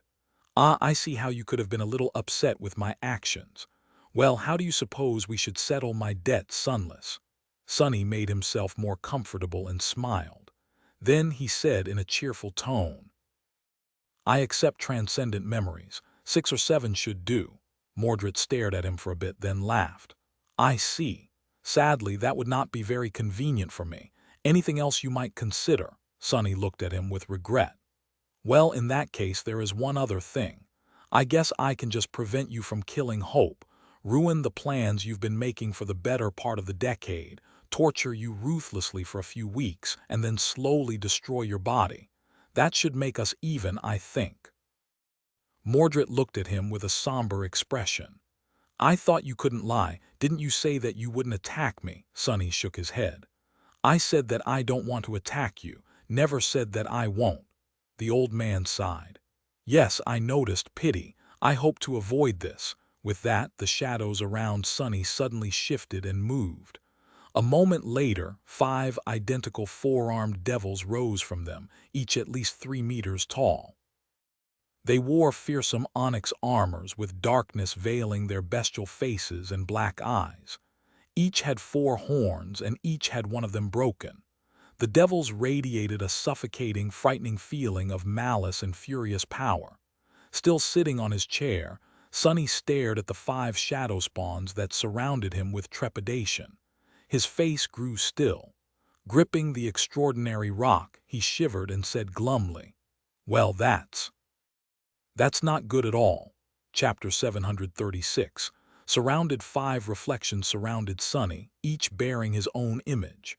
The towering shadowkin devils looked nothing short of terrifying. Their gaunt, ironclad figures emanated a feeling of profound threat and malice, and their black eyes peered at him with inhuman intensity. It was deeply disturbing. "Damn, am I that scary?" Sonny leaned on the backrest of his chair and said without skipping a pause, "Lost from light, kill that wicked old man." The reflections continued to stare at him, unmoving. A few moments passed, but nothing happened. An awkward silence hung in the air. Mordred chuckled. "You didn't really think that this trick would work again, did you?" He smiled, then glanced at the shadow devils with satisfaction. "Naturally, I bound them to myself before you arrived." Sonny glared at the old man for a bit, then looked away and shrugged. "Well, it was worth a try anyway." "Disappointing." He studied the reflections for a second, trying to determine how powerful they were. Exactly. Unlike how Mordred had appeared during their soul battle, now, Sonny could only see one weak core in the frail body of the old man. It was dim and unremarkable, hinting that he was looking at the priest's own soul, or at least its perfect imitation. It seemed that determining which body the Prince of Nothing possessed in that manner was impossible. His own soul was perfectly hidden. The reflections, on the other hand, were different and quite bizarre. Sonny could see shadow cores inside each of the creatures, but despite looking like shadow devils, none of them were.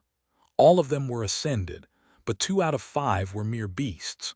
2 more were monsters, and 1 was a demon.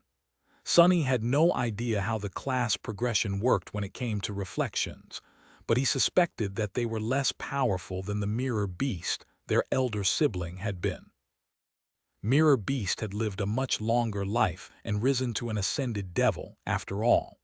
Still, 5 ascended reflections were most likely more than enough to rip him to shreds, especially considering that each of them was reflecting a wielder of a divine aspect. Sonny looked at Mordred, hesitated, and said somberly, "Very impressive, but also a bit underwhelming. I guess slaughtering thousands of mundane humans was not very nourishing for your monsters, huh? Now that I see them, I do agree that your accomplishments in the north might have been silly." The old man looked at him with a dark expression. "There's still enough to kill you," Sonny grinned. "Oh, let's not, you are not going to kill me." Mordred raised an eyebrow. "What makes you say that?" Sitting comfortably on his chair, Sonny shrugged. "What's the point? I am more useful to you alive. Plus, if you get rid of me, you can say goodbye to all the wonderful memories I possess."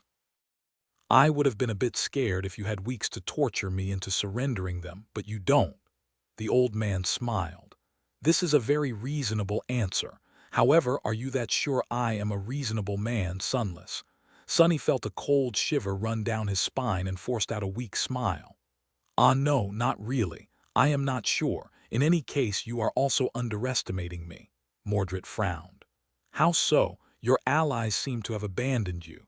Your shadows are wounded and can't be summoned again. What can you do against reflections?"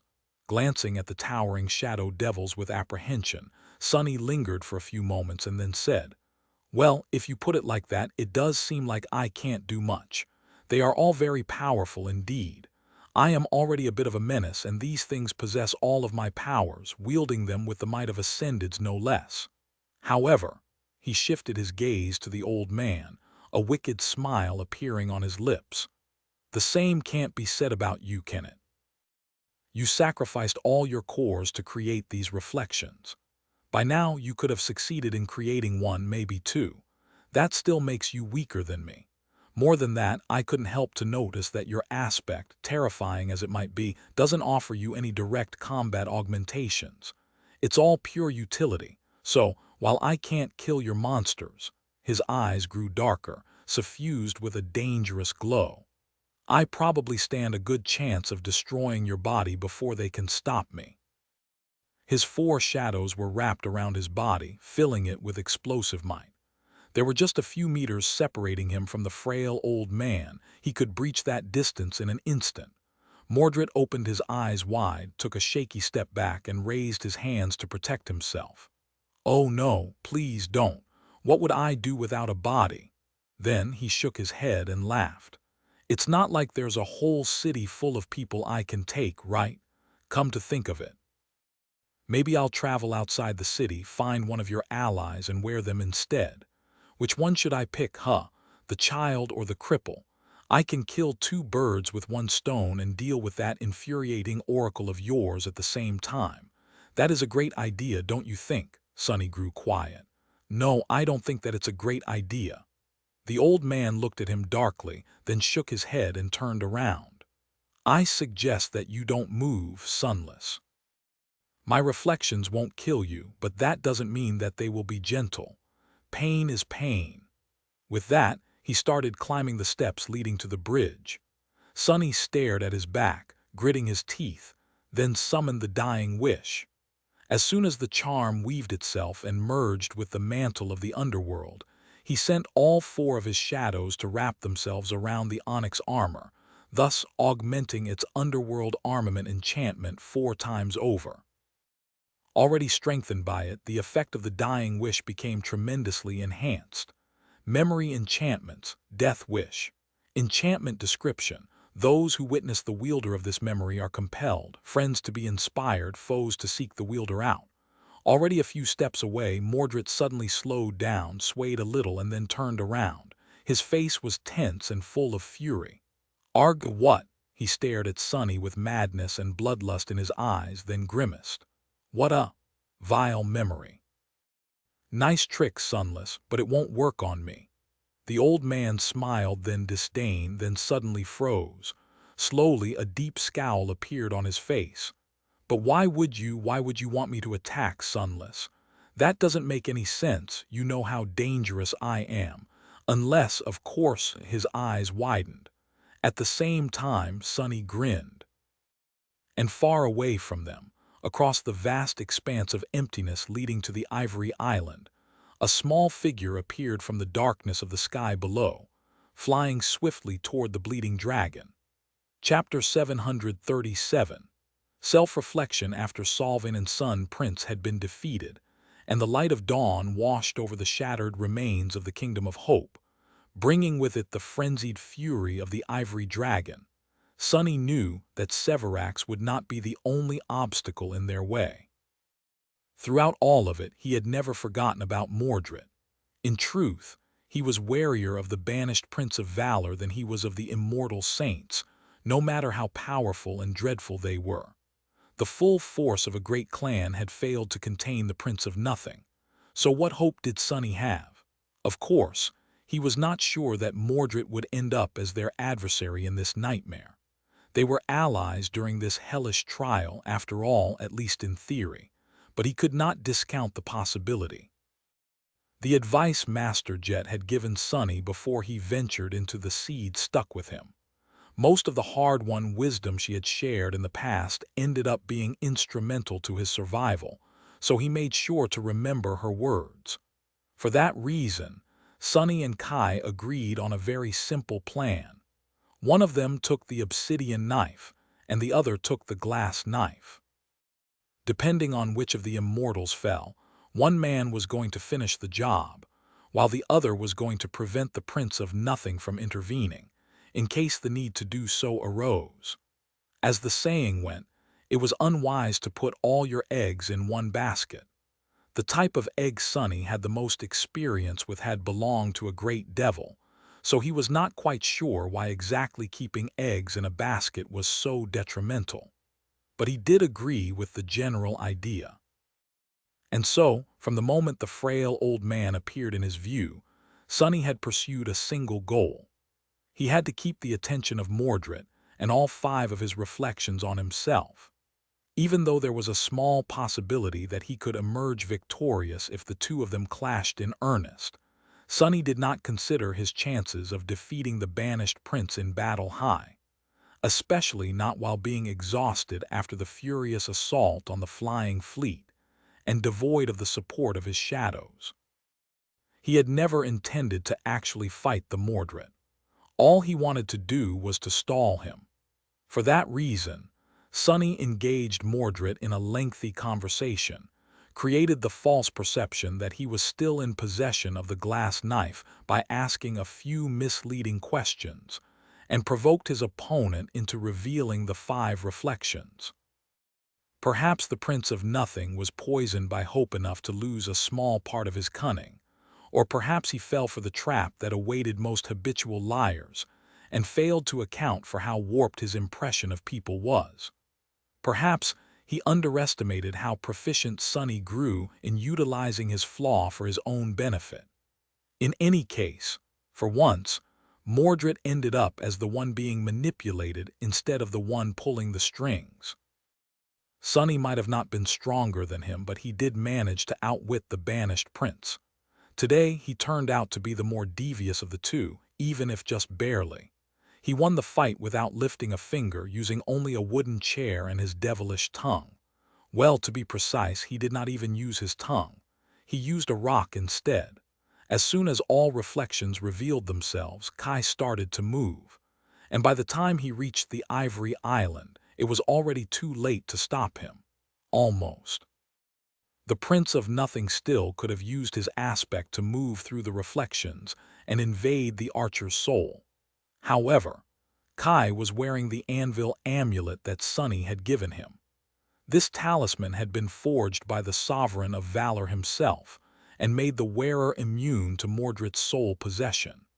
Even if the banished prince jumped through the reflections into Kai's eyes, he was not going to be able to possess him. That left only the reflections, which were currently turned into copies of Sunny and wielded his divine aspect. Each had access to the memories he wore and his aspect abilities, including Shadow Step. They could still reach the island in time to prevent Kai from delivering the killing blow to Severax.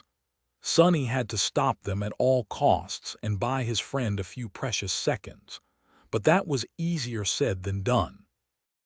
As a small human figure streaked from the darkness of the sky below toward the slumped silhouette of the ivory dragon, Mordred swiftly turned and narrowed his eyes, instantly realizing that he had been played.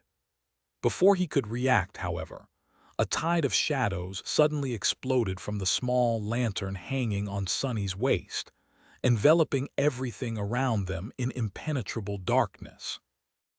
The light of the sun was swiftly destroying the shadows, but at the same time, it was being devoured by the lantern, creating a strange equilibrium.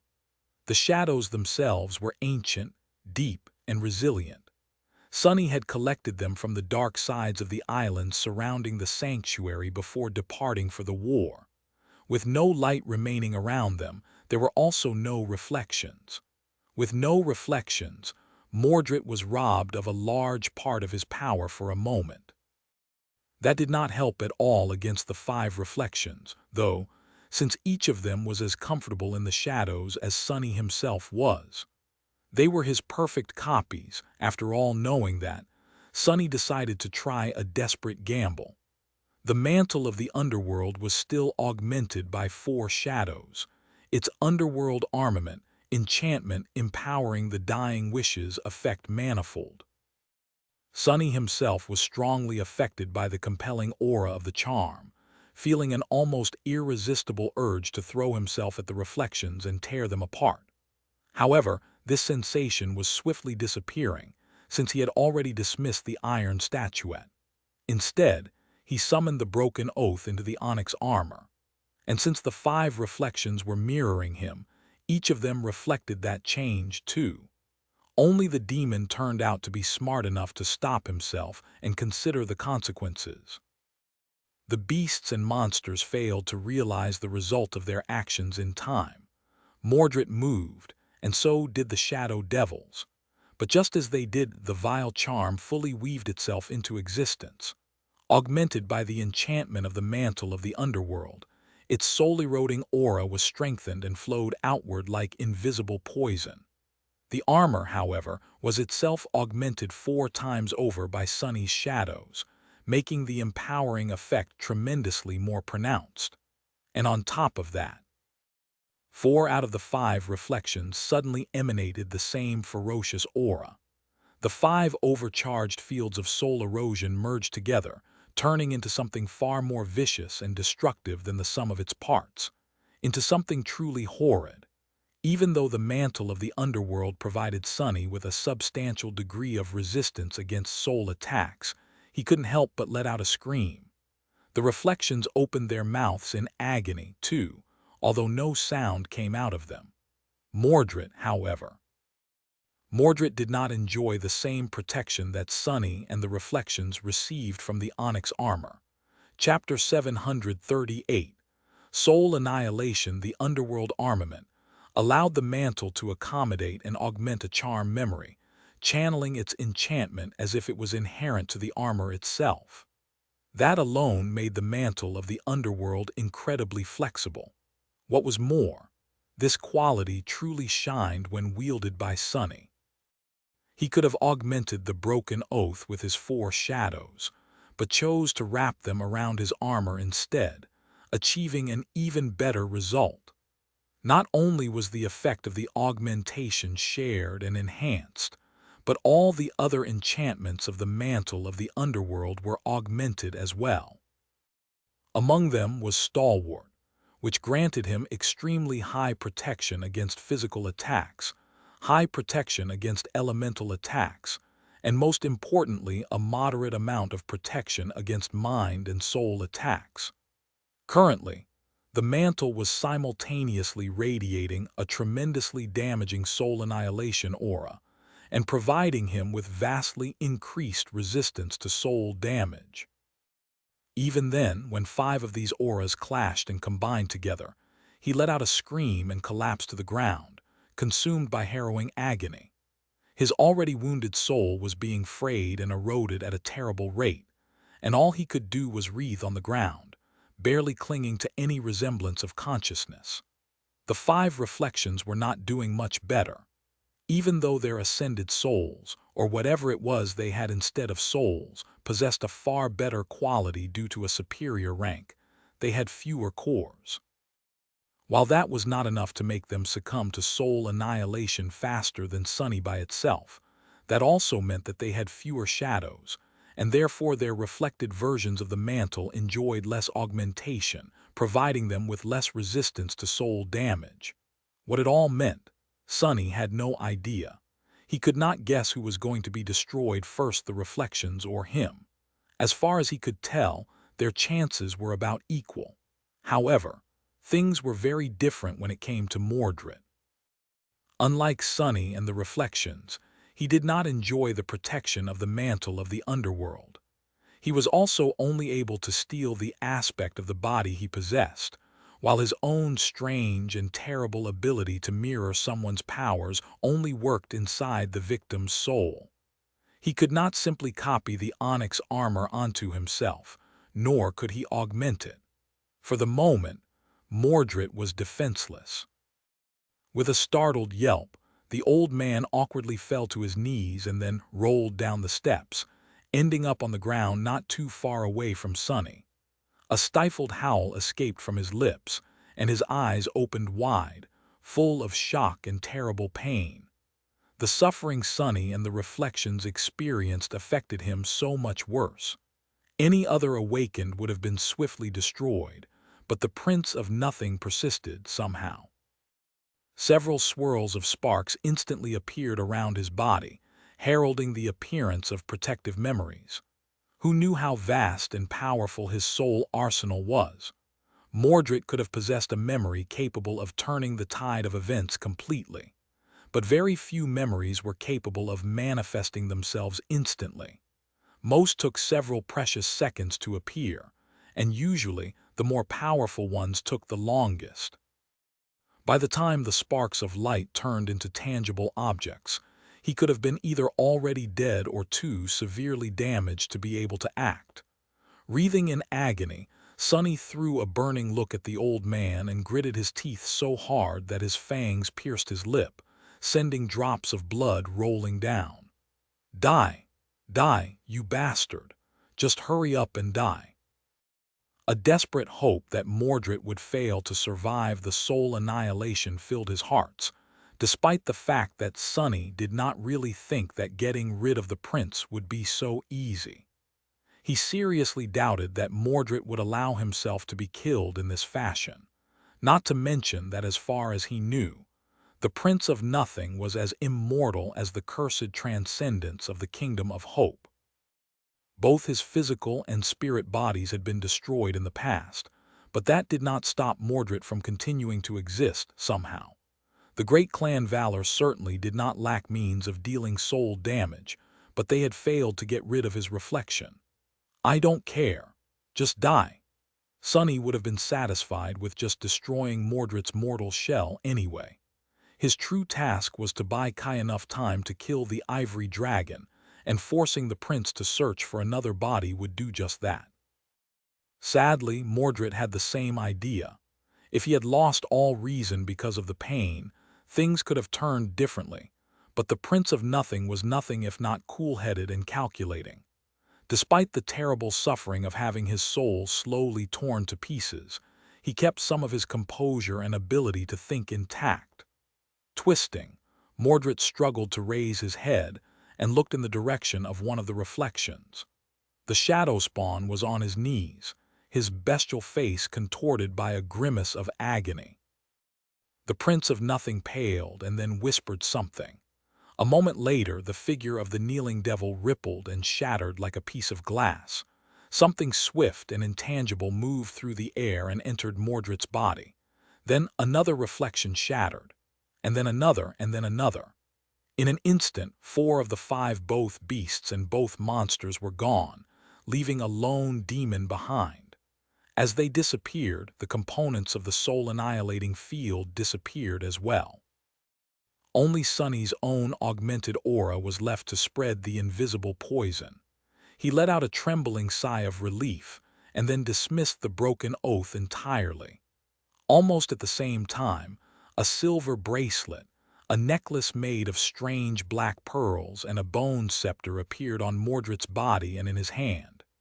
Each of the memories, without a doubt, provided him with a degree of soul protection, but by now they were of no use. With his soul in shambles and barely keeping itself together, Sonny remained laying on the ground. He groaned and then threw a tired glance at his enemy. The flood of soul essence he was sending into the shadow lantern had run dry, and the sunlight finally prevailed, dismantling the dome of shadows that surrounded them. Mordred looked different somehow. The old man's body remained the same, but now a subtle sensation of immense, turbulent power emanated from it.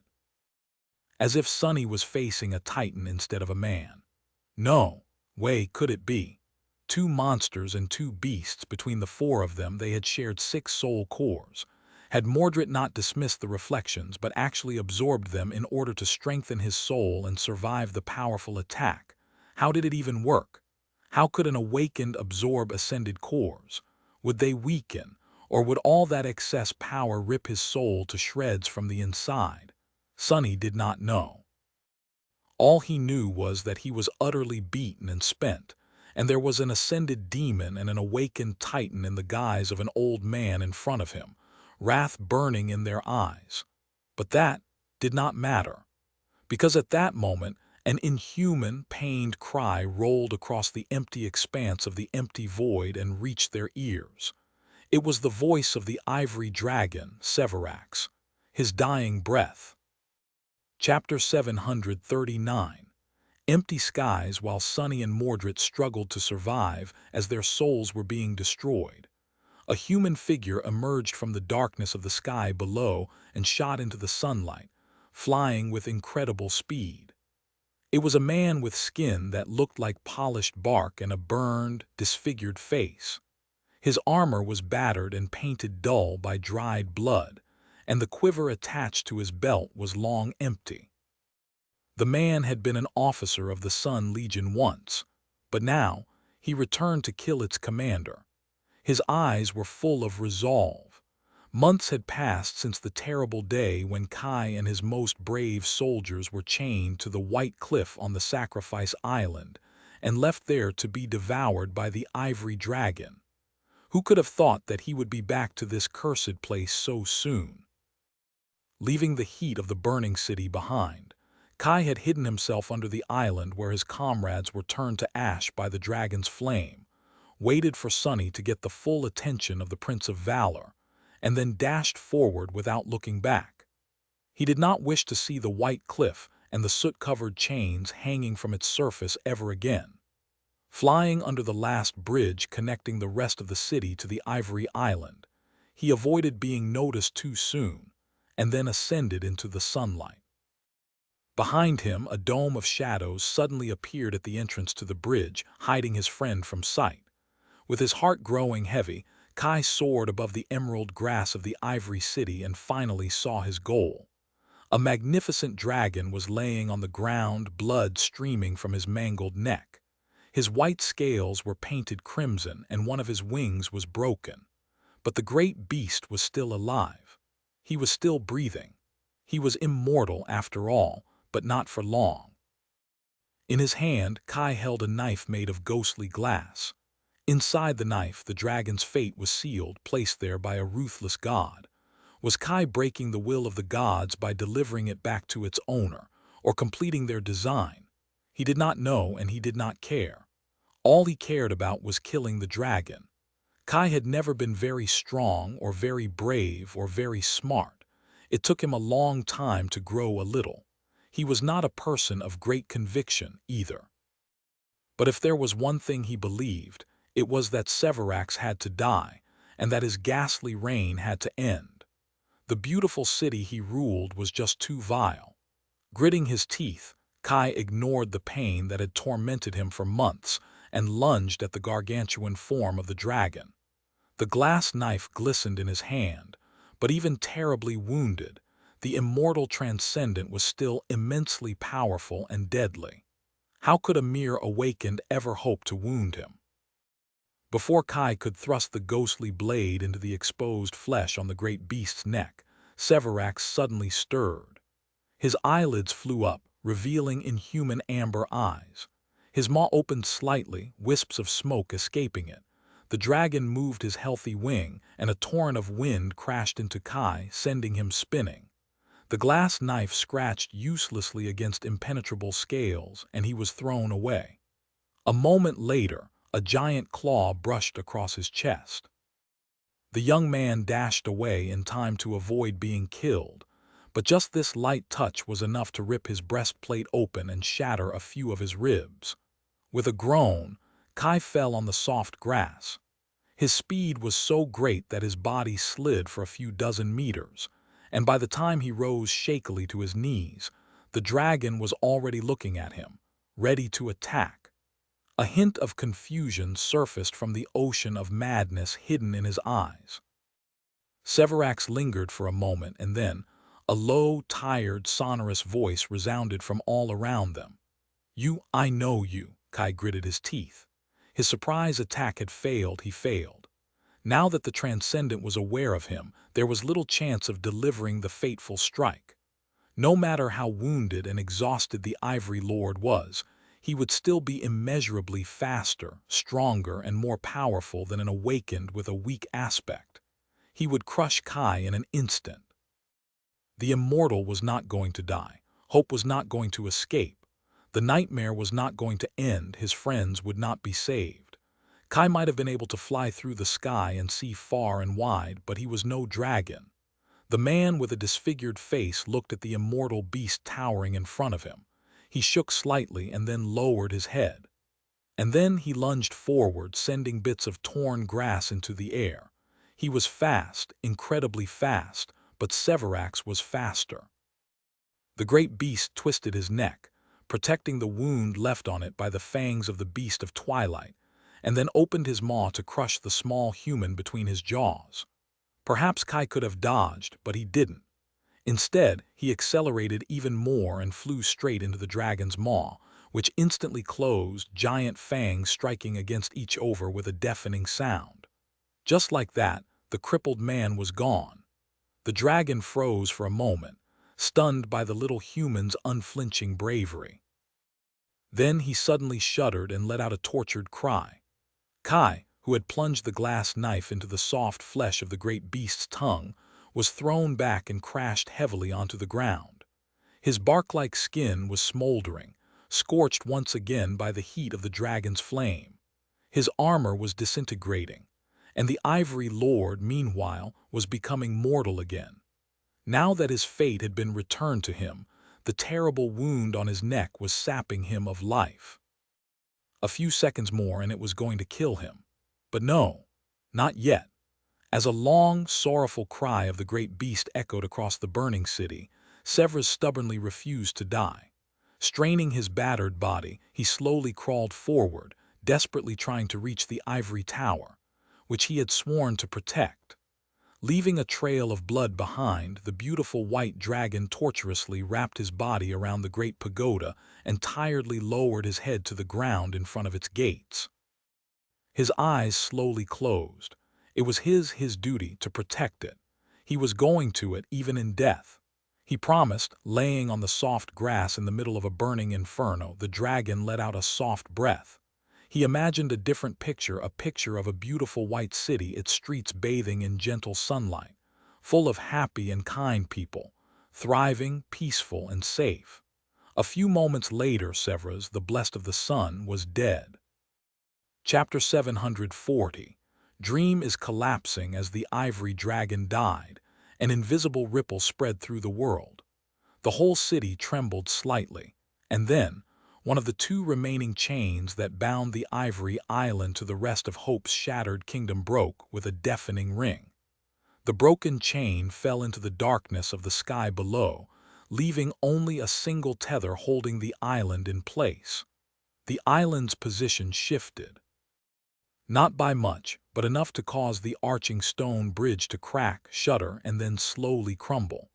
A cloud of stone dust rose into the air as the massive structure collapsed, enveloping the patch of grass where Sonny and Mordred lay, still reeling from the deadly soul attack.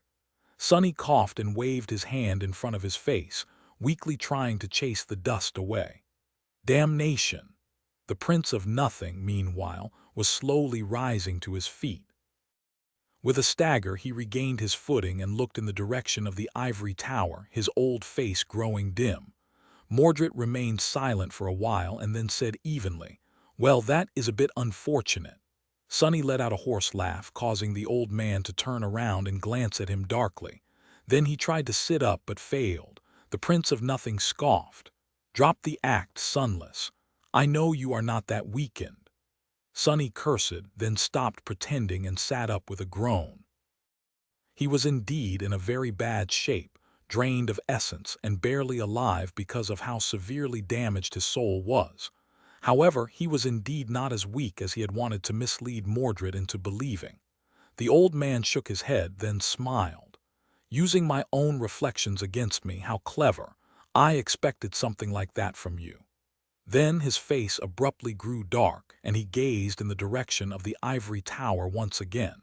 His voice sounded quiet and uncertain. "That, however, that I did not expect at all. It should not have been possible. I don't understand. Giving one of the knives away is not in your nature. With how cynical and distrustful you are, you should have clung to them to the end. How did I make this mistake?" Sonny grinned. "I guess I've changed." Mordred frowned, then slowly shook his head. "People don't change that easily." The grin on Sonny's face became a little brittle. "It wasn't easy."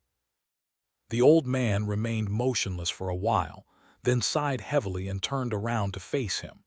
At the same time, his remaining reflection did the same. The Prince of Nothing stared at the battered shadow devil for a few moments, then said amiably, "Sunless, my friend, please give me one reason why I shouldn't kill you." Sonny blinked a couple of times, then answered with a dark smile. "In case you didn't notice, people who try to kill me tend to end up dead instead." Mordred grinned dangerously. "I am sure I can manage." "Well, crap, I'm a bit sure myself." He tilted his head, then said doubtfully, "Because I still have the divine memory you want to get your hands on."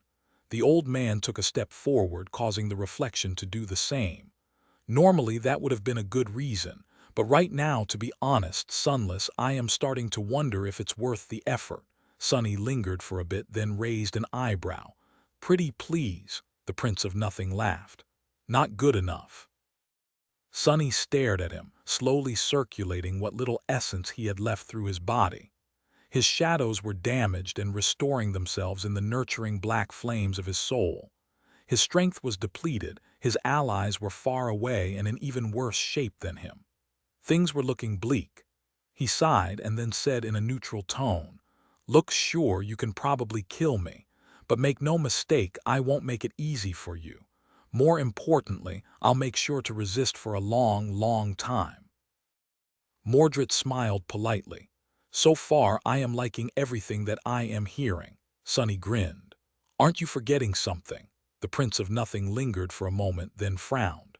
"And what might that be?" Climbing back onto his chair, Sonny leaned on the backrest and let out a relieved sigh. Then he pointed at the ivory tower. "This nightmare is coming to the end. There's not much time left until we are returned to the real world. Precious time that you are going to waste trying to get rid of me." Mordred looked at him with a dark expression. "That is all right. My schedule is suddenly free anyway. What else is there to do?" Sonny shook his head. "You might have lost the opportunity to kill the demon of desire, but have you forgotten about the demon of destiny? There is a whole ebony tower beneath us, free for the plunder." The old man's frown deepened. The divine flames are much more intense and plentiful during this time. The rift in them can't be traversed by the likes of us. Not that there's enough time to anyway. Unless— His expression suddenly changed. Sonny nodded. Indeed, the sky below cannot be traversed, but we just happen to be near the Ivory Island and the portal that stands behind the tower. Now, you can waste time trying to kill me, or you can try to pour enough divine flame into it and get your hands on all the toys left behind by Nether. Just don't be an idiot like me and let the time catch up to them after the seal is broken. Mordred stared at him for a few moments and then grinned. You are just hoping that the strange rot inside the ebony tower is going to devour me, aren't you? After all, it is not as starved yet in this time. Sonny coughed. Guilty as charged, still. Are you planning to kill a sovereign without taking a risk from time to time? Hurry up and decide, the clock is ticking. The old man studied him for a while, not saying anything. Gradually, Sonny grew extremely uncomfortable under that gaze. Damned bastard, your desire to kill me can't be stronger than your desire to take revenge on Clan Valor. Hope, do your thing, come on. Eventually, Mordred chuckled, shook his head, and said, 2 sovereigns. Sonny raised an eyebrow. What? The old man turned around and headed to the edge of the island, followed by his reflection. 2 sovereigns. I plan to kill Asterion too. Although that will probably be much, much harder than dealing with my father. Still, I am as good at remembering grudges as you are, Sunless, so pray that we never meet again. He stopped near the very edge of the empty abyss of the sky below, lingered at it for a few moments, and then said somberly, Although who will hear your prayers? The gods are dead. With that, the Prince of Nothing stepped into the darkness and disappeared, taking his reflection with him. Sonny was left alone on the empty island, struggling to believe that he actually survived. He looked down at his exquisite wooden chair, then at the rock in his hand. Then he let out a shaky breath. Damn, I can't believe that worked. Chapter 741, Chain Breaker. For a few moments, Sonny remained motionless, staring at the beautiful ivory walls of the great pagoda that towered above the world. Although the whole city was being consumed by immolating flame, here at its precipice, everything was calm and quiet. He couldn't quite believe it. Solving, the Saint of War, was dead. The immortal prince encased in the mountain of moving steel was dead. The noble dragon that had dutifully guarded the tower was dead as well. They won. The nightmare was conquered, more or less.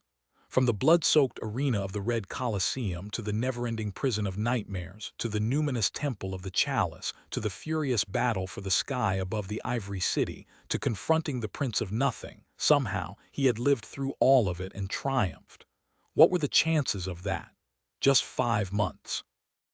But it felt like a lifetime. Of course, there were a few issues left.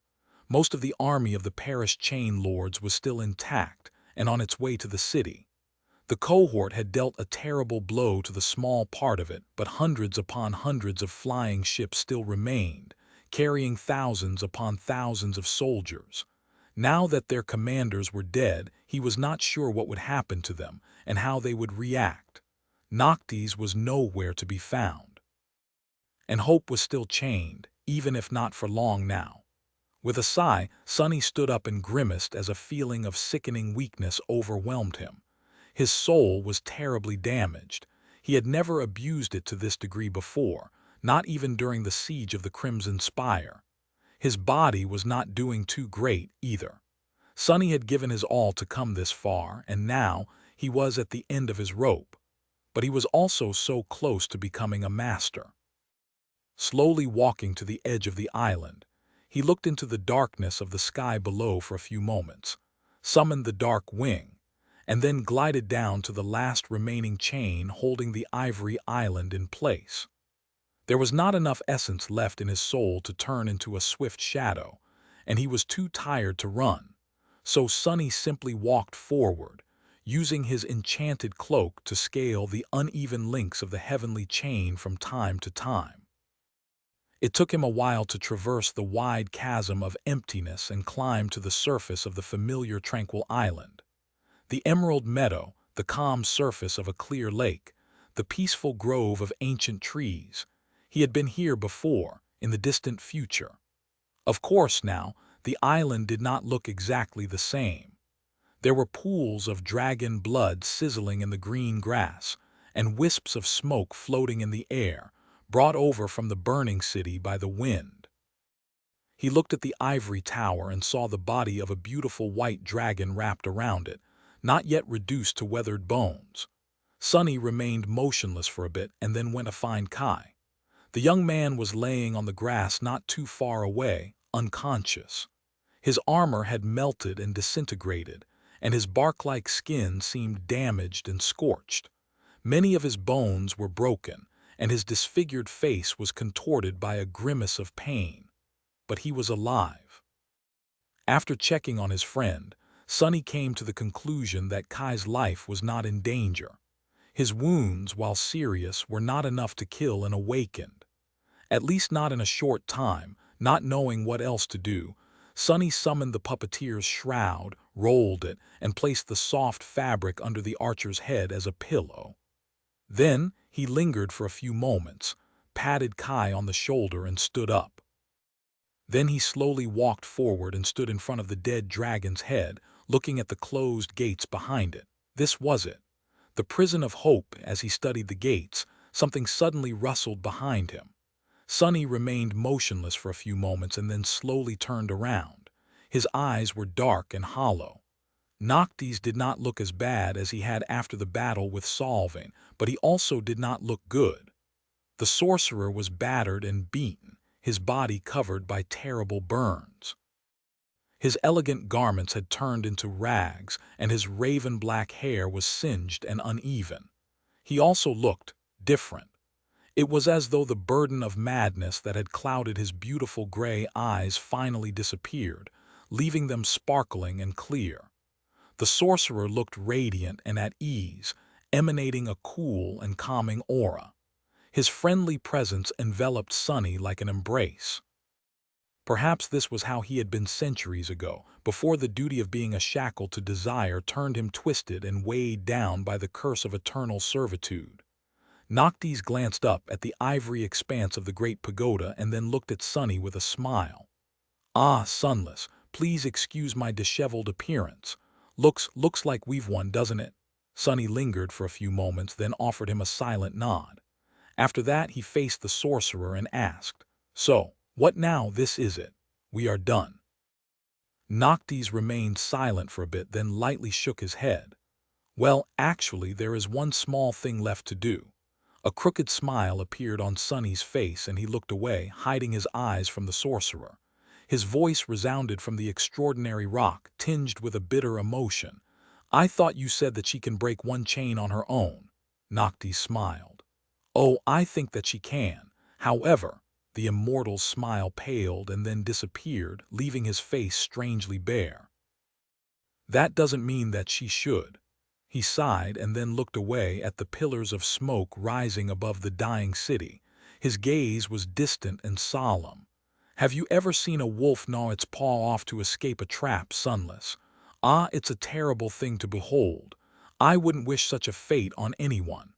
Noctis remained silent for a while and then added in a wistful tone, "Wolves are meant to be free." Then a carefree smile appeared on his beautiful face once again, and the sorcerer turned to Sunny with sparks dancing in his gray eyes. "So, my friend, the time has finally come for me to request something of you." He reached out with his hand and opened his palm. Sunny remained silent, refusing to look in the sorcerer's direction. "Will you give me the obsidian knife?" "God damn it." Sunny wanted to say so much. He wanted to do so much. He felt so much. But he knew that it would have been a wrong and cruel thing to do. A betrayal. He sighed heavily and then faced Noctis. A swirl of sparks appeared around his hand. "I have never seen a real wolf, you know. And yes, I will, since you asked nicely." He opened the lid of the covetous coffer, rummaged inside, and then placed the knife cut from a single piece of obsidian in the sorcerer's hand. Noctis received it and then calmly looked at the black blade. His fingers slowly closed around the handle. A sad smile appeared on his face. "Well then, I guess this is a goodbye. Farewell, Sunless, you have been a great friend to me, and I hope that I have been a good friend to you too." He sighed, lingered for a few moments, and then added, "Before we part, however, I must tell you something." Sunny looked at him darkly and asked in a hoarse voice, "What?" Noctis silently shook his head. You really should stop wearing all black. What a terribly drab color. Ah, Sunless, you are better than this." With that, the sorcerer laughed and took a step forward. He hesitated for a second, then locked Sunny in a hug.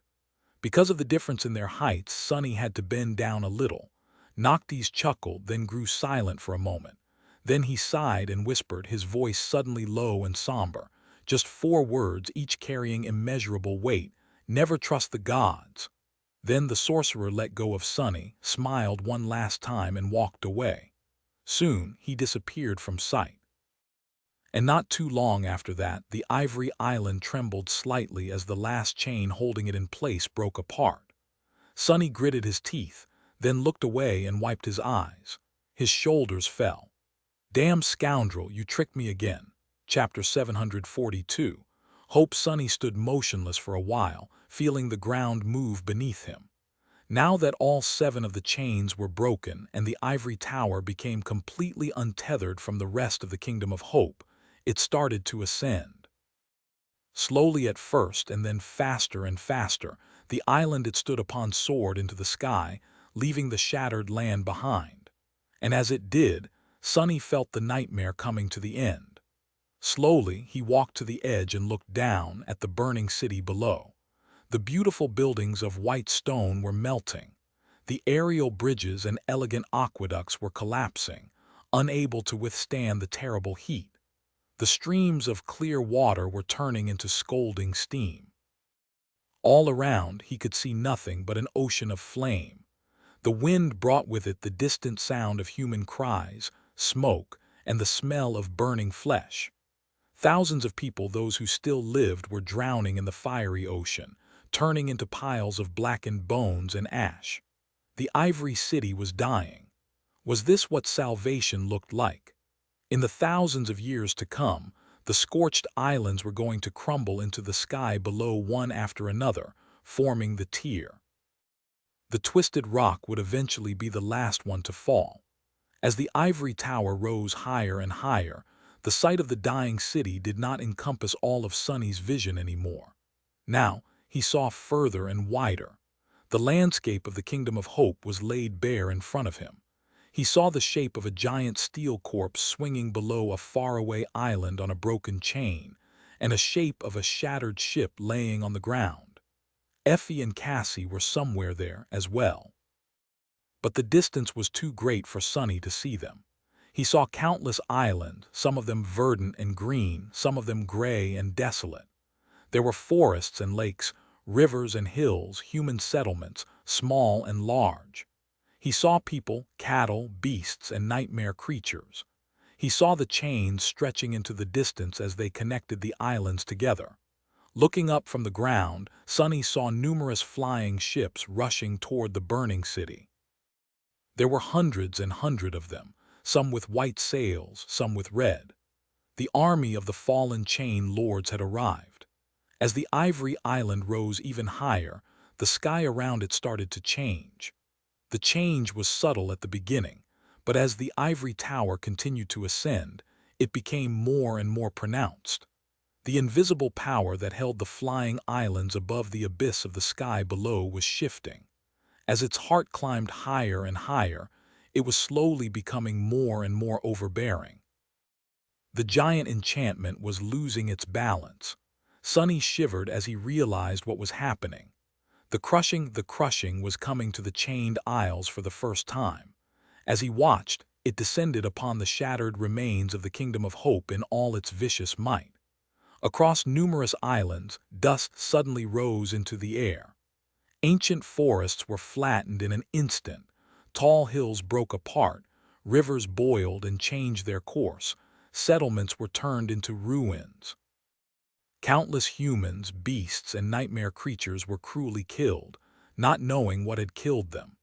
The flying ships were hit the hardest, every one of them instantly turning into a cloud of splinters, debris, and broken bodies. The mighty army was gone in a second. The scale of the destruction was too large to comprehend. Sunny watched as the kingdom of hope was turned into the chained isles, paralyzed by the inconceivable horror of that sight. For a while, all thoughts disappeared from his head. Then suddenly his eyes widened. Cassie, Effie. For a moment he was consumed by fear, but then his heart slowly calmed. No, they were all right. Cassie had always been good at predicting when the islands would enter the crushing back in the future. She would have warned Effie if they were in danger and taken them both to safety. Sunny sighed with relief. Now that his paralysis was broken, however, another thought suddenly entered his mind. He took an uncertain step back from the edge, then turned around and ran to the center of the island. Approaching the dead dragon, he hurriedly climbed over the beast's massive head and jumped down, landing near the gates of the ivory tower. The ancient doors were closed shut, as if no one had opened them in 1,000 years. Sunny gritted his teeth and pulled, putting the strength of all his shadows into it. Hope, he had to see hope. Succumbing to the pressure, the gates slowly moved. Tortuously slowly, one side of them slid forward, creating an opening. Not wasting any more time, he pushed himself into the narrow gap and entered the ivory tower. Soon, he saw the familiar great hall, its vast expanse bathed in light that streamed through tall windows. 7 chains sprawled from the pristine white floor, as if growing out of it, each ending in a broken shackle. The shackles were bleak and marred, their metal torn. There was fresh blood on the broken shackles, suffused with a radiant golden glow.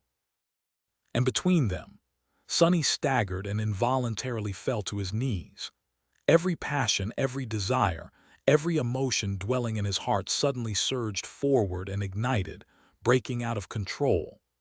In the center of the great hall, surrounded by a swirling hurricane of light and darkness, a vague and graceful silhouette towered above the broken chains. He couldn't quite tell where the light ended and where her numinous body began. Perhaps Hope had no body at all and was instead made of pure radiance, pure darkness. He felt as if her nebulous visage was almost human-like but also inexplicably alien. The shapes and contours were both correct and wrong, both familiar and strange, both pleasing and revolting, and beautiful. So beautiful, she was the most beautiful thing he had ever seen. She was the most terrifying thing he had ever seen. She was divine, unholy, unknown, unknowable. A demon, and she was leaving. Sunny couldn't see much, but he clearly understood that Hope was ready to disappear. Maybe she was already half gone, and all he saw was an afterimage. And yet he had to, his mind was scattered and empty, and he didn't quite remember what he wanted to do. What he desired. Sunny gritted his teeth and then screamed, letting his desire dictate the question. Wait, don't go, tell me why the Lord of Light did this. Why did the gods imprison you? Why couldn't they just kill you? Why? The demon of desire paid him no attention. For a moment, Sunny thought that he would not receive an answer. But then something changed. Hope moved and was suddenly beside him. Her face, which was weaved of light and darkness, encompassed the whole world. Her radiant eyes peered into the deepest, most hidden parts of his soul. And then a voice that sounded like the rustle of countless leaves, like a myriad of prayers, like the wind that blew between the stars, whispered into his ear. Because we are their flaw. Sunny's eyes grew wide. And then everything became dark. The nightmare was over. Chapter 743, Appraisal. Your nightmare is over. Prepare for appraisal. Once again, Sunny found himself in the space between dream and reality. The boundless black void was illuminated by a myriad of stars, with countless strings of silver light connecting them together to form an infinite, beautiful pattern. Now that he had a nascent understanding of sorcery, Sunny saw the pattern differently. His old suspicions grew stronger, slowly turning into a certainty. This was the inner sanctum of the spell, And if the spell had been created by Weaver, then what he was looking at was its weave. The myriad of stars were the nexuses. The strings of light, however, were not the same as the threads of essence he could create himself. Instead, the spell was weaved from the strings of fate itself. As that realization took root in his heart, Sonny shuddered. The scale of the cosmic weave of silver light and numerous stars that surrounded him had already been too vast to comprehend. Now that he glimpsed its true nature, it suddenly seemed even more inconceivable. Yes, Weaver was called the demon of fate, but harvesting its very fabric to create a titanic enchantment was too incredible, even for the firstborn of the unknown. For a demon, Sonny shivered once again. We are their flaw. What did she mean? Hope's answer had shaken him to the very core. The implications were too unthinkable. He did not truly understand what she had meant, but felt as though he was at the precipice of a vast and terrible truth. Sonny was still far away from grasping that truth, however. Were the demons personifications of the flaws that the gods had shed? Is that how the gods had become flawless? Or had the gods been flawless before the demons appeared instead? None of it made any sense. How did the unknown from whom the demons had come fit into this? Was there a hint at who or what the unknown had been or was? As always, there were too many questions and almost no answers. If there was one thing that became clear, however, it was that the relationship between the gods and the demons was even more complicated than he had thought. How infuriating! Sonny had learned a remarkable secret, but had no way to understand it. He stared into the distance for some time, then sighed. Well, whatever. I am too small and weak to concern myself with the secrets of the divine anyway. Although he was not as small and weak as he had been before, he was a master, or rather was about to become one. As if answering his thoughts, the spell finally spoke. Awakened. Your trial is over. Its voice continued to resonate in the black void. A lonesome shadow came to a land of shattered dreams. It was captured and thrown into a cage, but escaped by weaving sorceries from its own soul. The shadow beheaded itself to take the slave collar off its neck and lost its heart to win its freedom. Leaving the Colosseum behind, the shadow traveled far and got ensnared. It lived 100 lives and died 100 deaths within a dreadful nightmare, forgetting what it was and where it came from. The shadow did not break, and so the nightmare broke instead.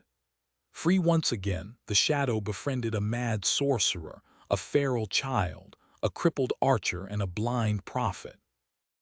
Together they collected the deaths of the immortal lords and waged a war against the holy city. The lords were killed, the city was destroyed. The shadow broke the chains of hope and set desire free. You have slain and awakened. The spell went on to list everyone and everything he had killed inside the nightmare. Sonny felt that something strange was happening to time inside the black void, because it did not take too long for the spell to finish with that part of the appraisal. And there was a lot for it to list. Sonny had been busy in these past 5 months after all. He had lost count at some point, but the number of his victims had to be somewhere between 1 and 2,000. He had slain 1,000 enemies at the Red Colosseum alone. A few of them stood out from the litany of names. The Red Priest Nightmare, the 3 War Maidens, a few high-ranking officers of the Flying Fleet, Solving herself. That was the tally of his deeds. The spell was not shy about showering him with praise, too. Of course, his most dangerous battle had been the battle of wits against Mordred. After a while, the spell was ready to pass a verdict. You have set free a demoness chained by a god. Your achievements are remarkable. Final appraisal, excellent. With that, it grew silent. Sonny remained motionless for a few moments, then frowned. Wait, what? Excellent, just excellent. What the hell, spell? It did not even bother to add a remark after the appraisal. He had killed hundreds upon hundreds of awakened humans and nightmare creatures, including plenty of fallen abominations and masters. He had even killed a saint. He had learned true sorcery, won a battle against a whole army, caused the deaths of several immortals, and set free a demon against a god's will. He had his head cut off and his heart ripped out, and still lived to tell the tale. Was it not enough to earn a better mark? Not that it mattered anyway. Unlike the first nightmare, the second did not come with an additional boon. Sonny already had a true name and an aspect legacy. All he was going to receive was the ascension, which was the only reward he truly cared about. But still, why was his performance in the first nightmare appraised as glorious, but his performance in the second nightmare as just excellent? Both achievements seemed equally improbable, but this one was without a doubt much more impressive. Suddenly, an idea entered his mind. Sonny's eyes widened. Can this be true? If it was, his heart suddenly skipped a bit. What was the difference between what he had done in his two nightmares? Yes, his deeds in the Kingdom of Hope were astonishing and bordering on impossible, but almost all of them repeated the events of the original past. They had followed the current of fate. The Temple of the Chalice had been destroyed. Sun Prince had lost his arm and ended up with his chest torn open, hanging from the shipwreck island with his leg tangled in a broken chain. Lord Severus died, wrapping his dragon body around the ivory tower. The only substantial change he had achieved was killing Solving instead of letting her suffer for an eternity in the grasp of Wormvein. In the first nightmare, however, Sonny was not sure how the true temple slave fared, but he suspected that their paths diverged quite a lot. In other words, he had carved his own path through the Black Mountain, overcoming the current of fate to a much larger degree. But what did all of this mean? Sonny forgot to breathe. Was that what the spell truly valued? Was that what its true purpose was? Had Weaver created it to change fate? Chapter 744. Ascension. Sonny reeled from all the information he was receiving. He had already been exhausted after the battle against the Flying Armada, the race across the burning city, the confrontation with Mordred and the rest. Witnessing Hope in her true form and hearing her inhuman, beautiful voice had almost overloaded his mind. Looking at the spell through the prism of his new knowledge of sorcery had been another shock. And this latest revelation, Sonny groaned. What does it all mean? Of course, he could not be certain of the validity of his guess. But his intuition told him that he was at least partially right. The appraisal of the challengers' performance did not depend on the greatness of the feats they had achieved, but instead on how far they had strayed from the predestined outcome, how well they had resisted the current of fate. The spell wanted humans to strain against the chains of fate, maybe even break them. But why? Why would the demon of fate want fate to be subjugated? By mere mortals, no less. And what was the point of manipulating fate inside illusory nightmares? No matter how much was changed, it was never going to affect the dream realm and the waking world. It was never going to reach reality. Whatever changes had been made, they were going to disappear forever as soon as the nightmare ended. As far as Sonny knew, no echo of the events that transpired in the first, second, and third nightmares had ever affected change in the real world. The only thing that returned from the nightmares were the awakened. He frowned, feeling a vague hint of suspicion appearing in his mind. However, before he could grasp it, the spell spoke again. Its voice resounded in the darkness, enveloping him from all directions. The third seal is broken. Awakening dormant powers. Sonny was about to ascend. Just as before, he felt as though something was waking up inside him. His 4 shadow cores ignited with intense heat, the power within them surging. The heat spread through his soul and his body, rejuvenating and changing them. The feeling was familiar and euphoric. He felt his body being reforged into a stronger, better, more perfect version of itself. His soul was going through the same sublime transformation. This process was already familiar to Sonny, since more or less the same thing had happened to him twice before. However, this time, something was different. Instead of stopping after reaching the threshold of qualitative change and immense fortification, the transformation continued. His body and soul, both turned incandescent and malleable by the furious heat flowing through them, started to melt into each other. They were slowly merging. But they were not simply joining into a single whole. Instead, the two parts of his being resonated with each other, reinforcing one another. The power of that resonance grew stronger and stronger, and then exploded once it reached his four cores. Under the influence of the resonance, the threshold was demolished, pushing him even further on the path of evolution. And as his body and soul became one, a profound change took place. Suddenly, Sonny felt the shadow essence coursing through every fiber of his being with stark clarity. The difference was so staggering that he almost yelped. The measure of control he could exert on his essence became incredibly precise and fine. Additionally, since his body and soul were now deeply interconnected, the effect of one on another also went through a fundamental change. He could do much more and with much less. This was the true boon of the ascension. And there was something else, a deep and vast shift in his very being that he could feel, but not understand or express with words yet. All Sonny knew was that it had to do with his relation to the waking world, the dream realm, and his connection to both. Slowly, the heat suffusing his newly reforged self subsided and turned into a pleasant coldness. The coldness then disappeared, absorbed into his spirit, his flesh, and his bones. Sonny looked at the black void with new eyes. He felt powerful. He felt as though there was furious might boiling under his skin. He also felt calm and confident, balanced. As he listened to his body, the spell spoke from the darkness, awakening aspect ability. Aspect ability acquired. Sonny held his breath. Aspect ability name, shadow manifestation. He clenched his fists. Is this what I think it is? However, to his surprise, the spell was not done speaking. Stunning Sonny, its voice resounded once again. Your attribute has evolved. Your aspect ability has evolved.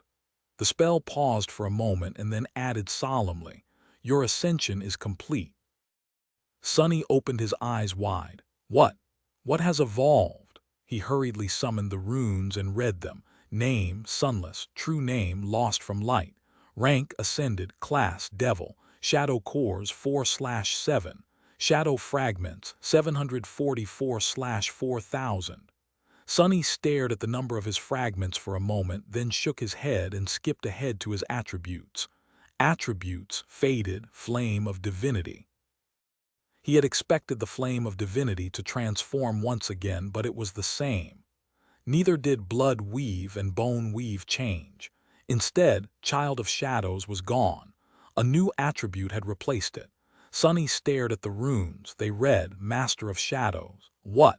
He sucked in a deep breath, waited for a moment, and then concentrated on the shimmering symbols. Master of Shadows, attribute description. Shadows recognize you as one of their champions.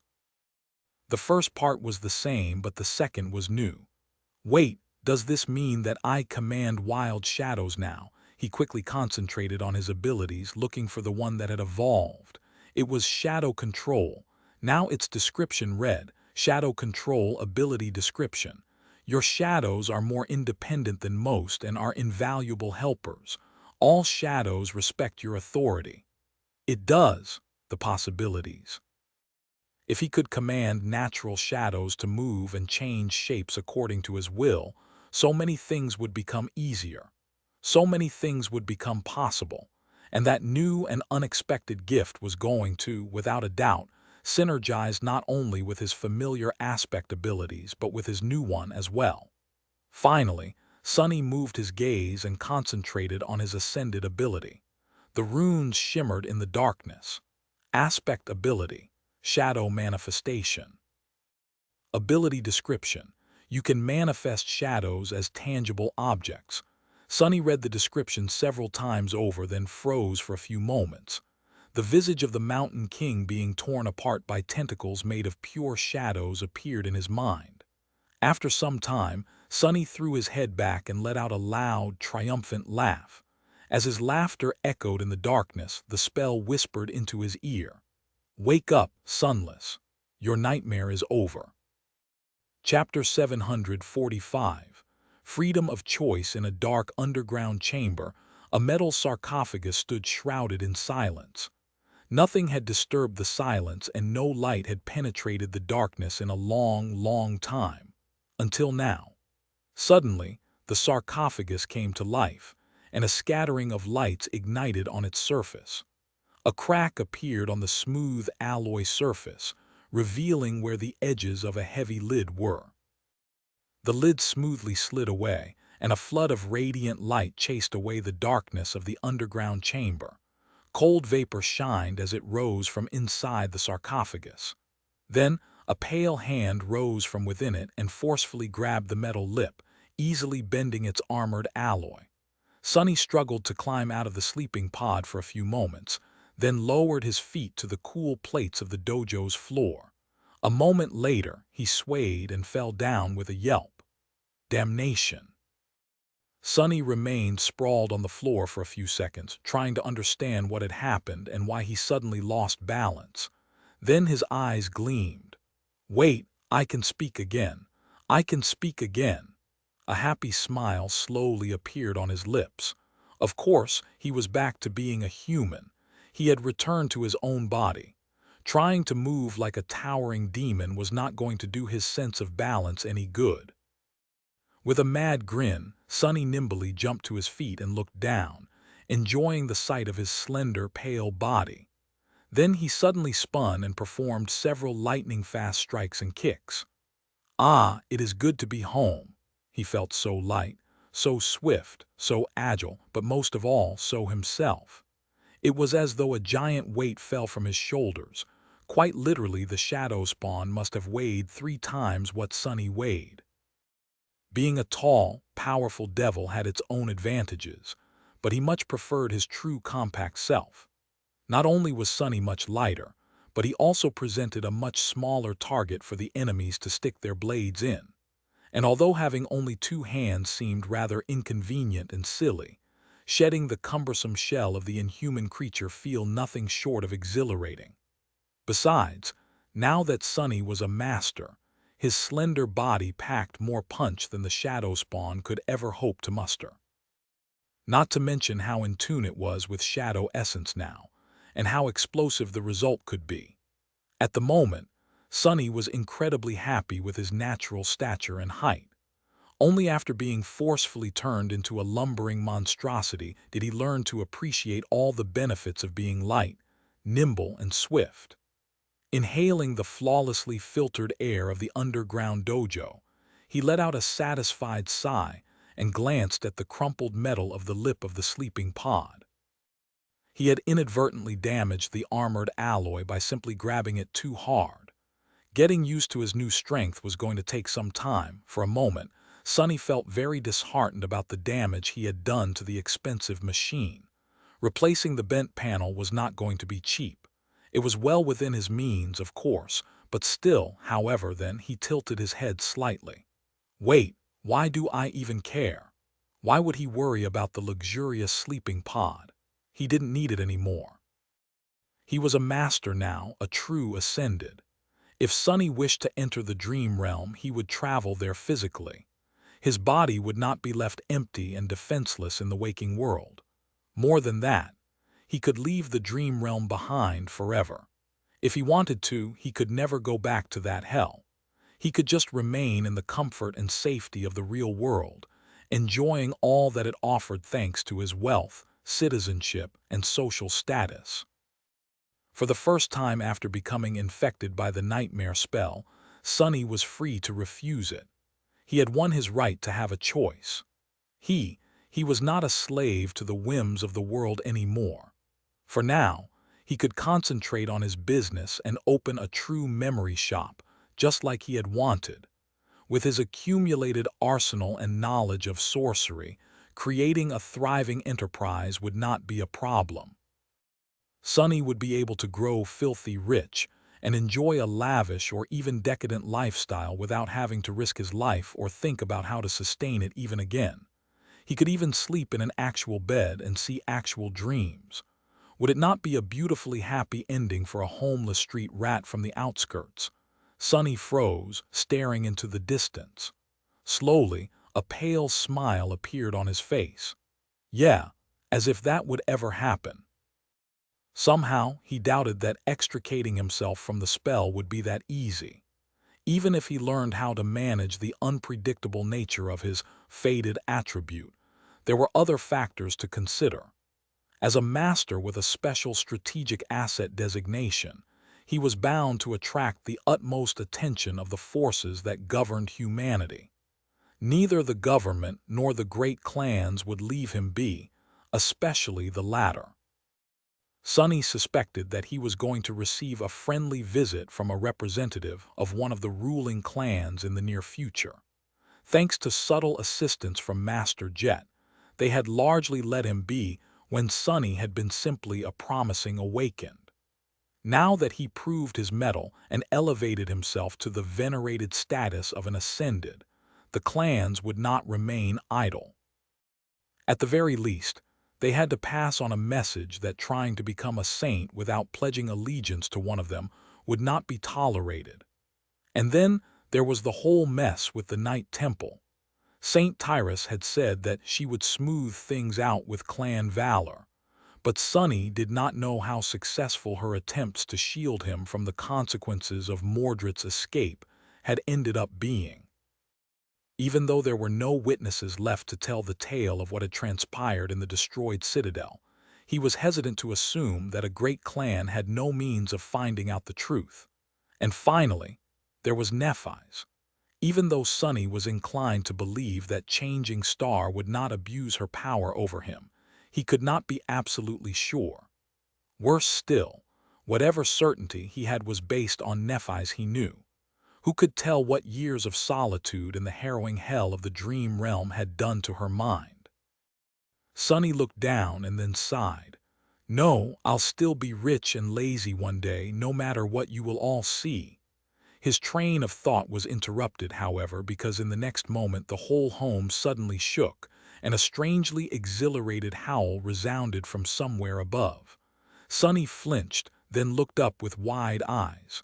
What the hell was that? Chapter 746.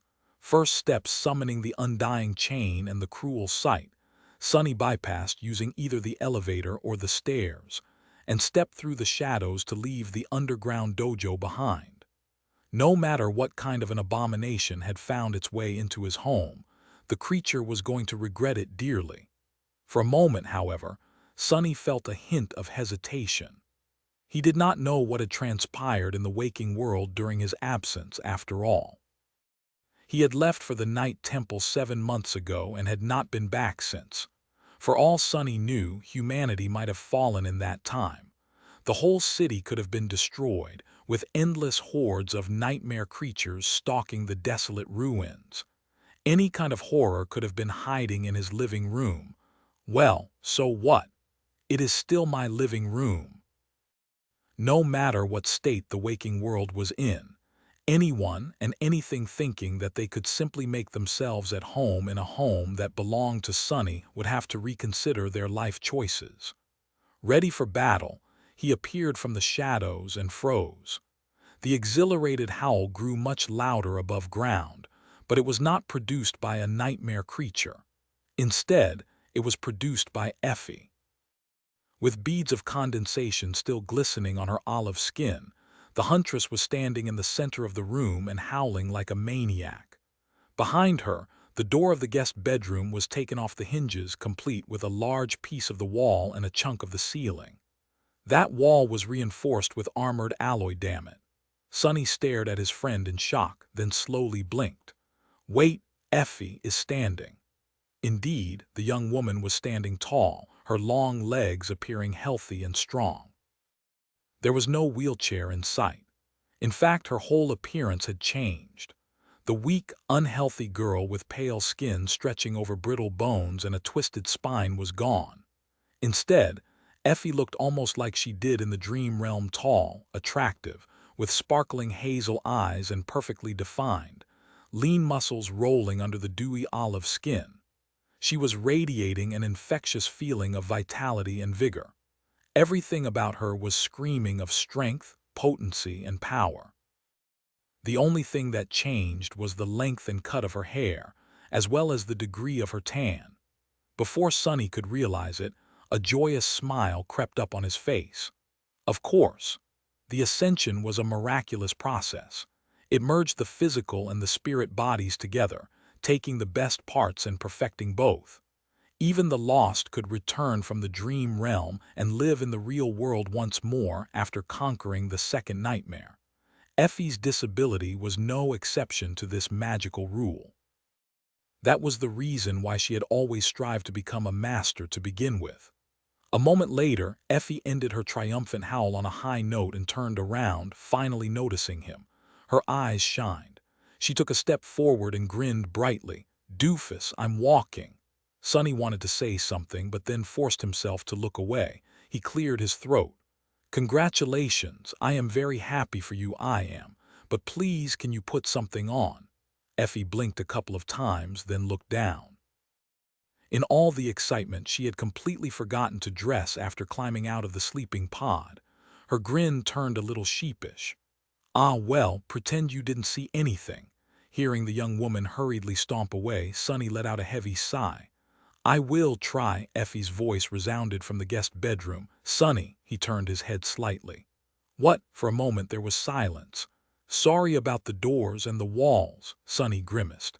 "It's not a big weight walls, as in multiple walls." "What? What the hell did you do?" While Effie was clothing herself, Sonny looked around his house. It didn't change much. In the 7 months that passed since his departure, the cleaning systems had done a good job of keeping everything presentable. If not for the broken door of the guest bedroom and the debris of the collapsed wall laying on the floor, he could have thought that he had left only yesterday. It was a strange feeling. So much had happened, so much had changed. He had changed most of all. He was a master now, and that was perhaps not the greatest transformation Sonny had gone through after living through the Night Temple and the nightmare. And yet, here in the waking world, everything was the same. Everything was unchanged. He did not know how to feel about it. The permanence and safety of his home were very comforting, but they also filled him with a deep sense of resentment for some reason. The contradiction persisted, making him feel confused. Shaking his head, Sonny retrieved his communicator from where he had left it and turned it online. There was a backlog of unanswered messages he was going to have to go through, but right now that did not matter. Only the last message caught his attention. It was from Cassie, containing only a couple of words. "I'm fine." He quickly sent a response and then dialed Kai.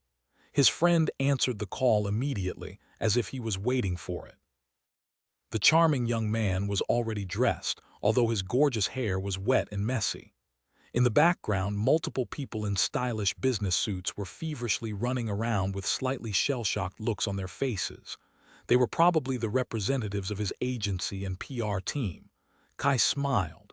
"Sonny, what happened? How did the nightmare end? Is everyone all right?" Sonny lingered for a moment.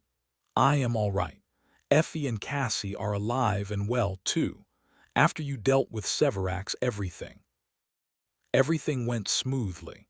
The young man sighed with relief. "Thank the gods, but what about?" He grew silent, not wishing to say Mordred's name aloud. Then Kai shook his head. "Actually, don't answer. I'll be there in 10 minutes. The image on the screen of the communicator shifted and then cut off. The last thing Sonny heard was someone's voice yelping, "Mr. Knight, what do you mean? Step away from the window." Sonny lowered the communicator and smiled. A piece of the broken wall caught his eye, laying on the kitchen table. Everything else was perfectly clean and spotless. As Sonny stared at the piece of debris with displeasure, a dark tentacle rose from below and easily swatted it to the floor. Chapter 747. Invisible scars. Usually, it would have taken Kai a lot longer to fly across the city to reach the tranquil terrace district. Not that he would have. But today, the famous idol neglected his habit of staying low and out of sight. It seemed that his speed increased tremendously, as well, because 10 minutes later he was already at Sonny's door. Maybe because of that, there was no crowd of paparazzi following him. As they waited for Cassie, Effie rummaged through the empty refrigerator, then walked away from it with a disappointed sigh. There's no food. Sonny, who was evaluating the damage the boisterous huntress had done to the guest bedroom, glanced at her darkly.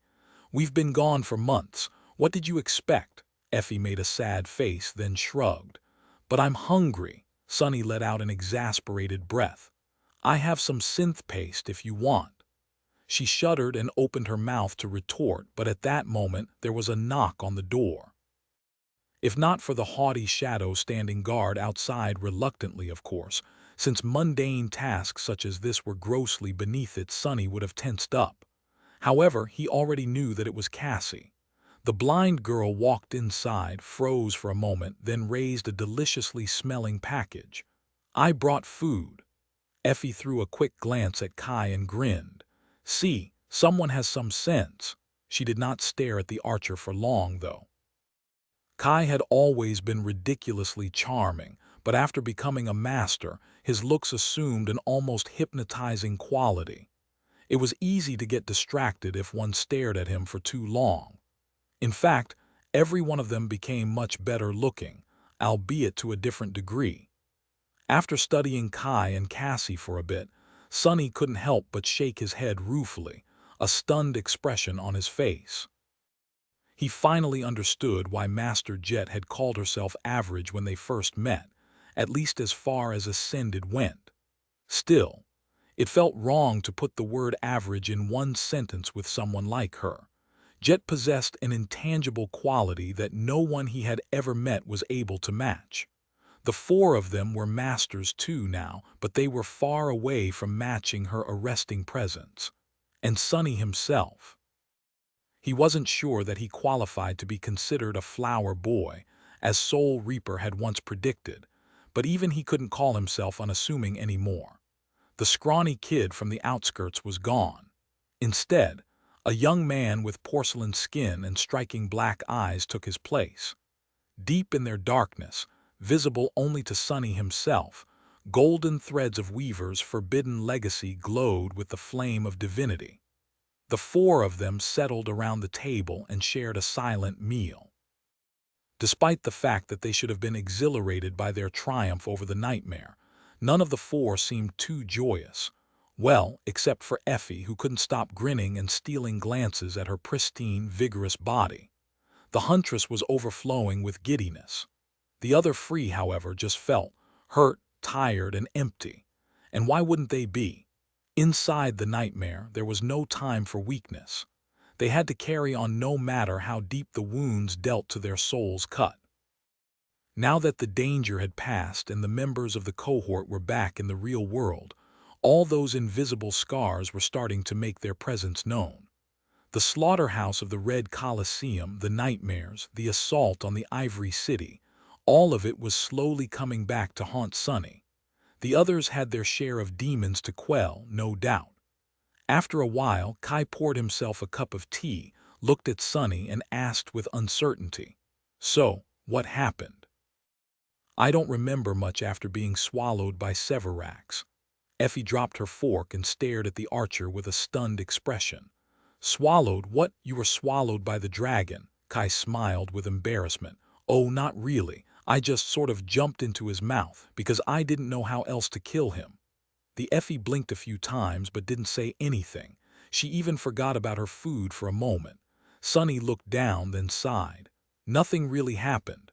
I managed to stall the fifth challenger for a while. He fell for my deception because he had assumed that I would not trust anyone with the knives, I think. After you killed the dragon, there was no real reason for him to stay. He left to salvage at least some rewards before the nightmare ended and I crossed to the Ivory Island." He grew quiet for a few moments and then added, "When Severus died, one of the two remaining chains that held it in place broke. Then the other one did too." The tower rose into the sky, and as it did, the force holding the islands afloat shifted, creating the crushing. That is how chained isles came to be. Hope escaped and the nightmare ended. A somber silence settled over the table. After a while, Cassie asked, So Lord Noctis fell too?" Sunny slowly nodded. "Yes, he asked me to give him the obsidian knife and broke the last chain himself." Effie sighed, then glanced at the cup of tea in front of her. "Damn it. I wish we had something stronger to drink in his honor. Some wine, maybe." Noctis, he was a devious, wicked, two-faced lunatic, but he was also great in more than one sense. "You know," she smiled wistfully and then shook her head, "isn't it strange, mourning a figment of the spell? They weren't real after all."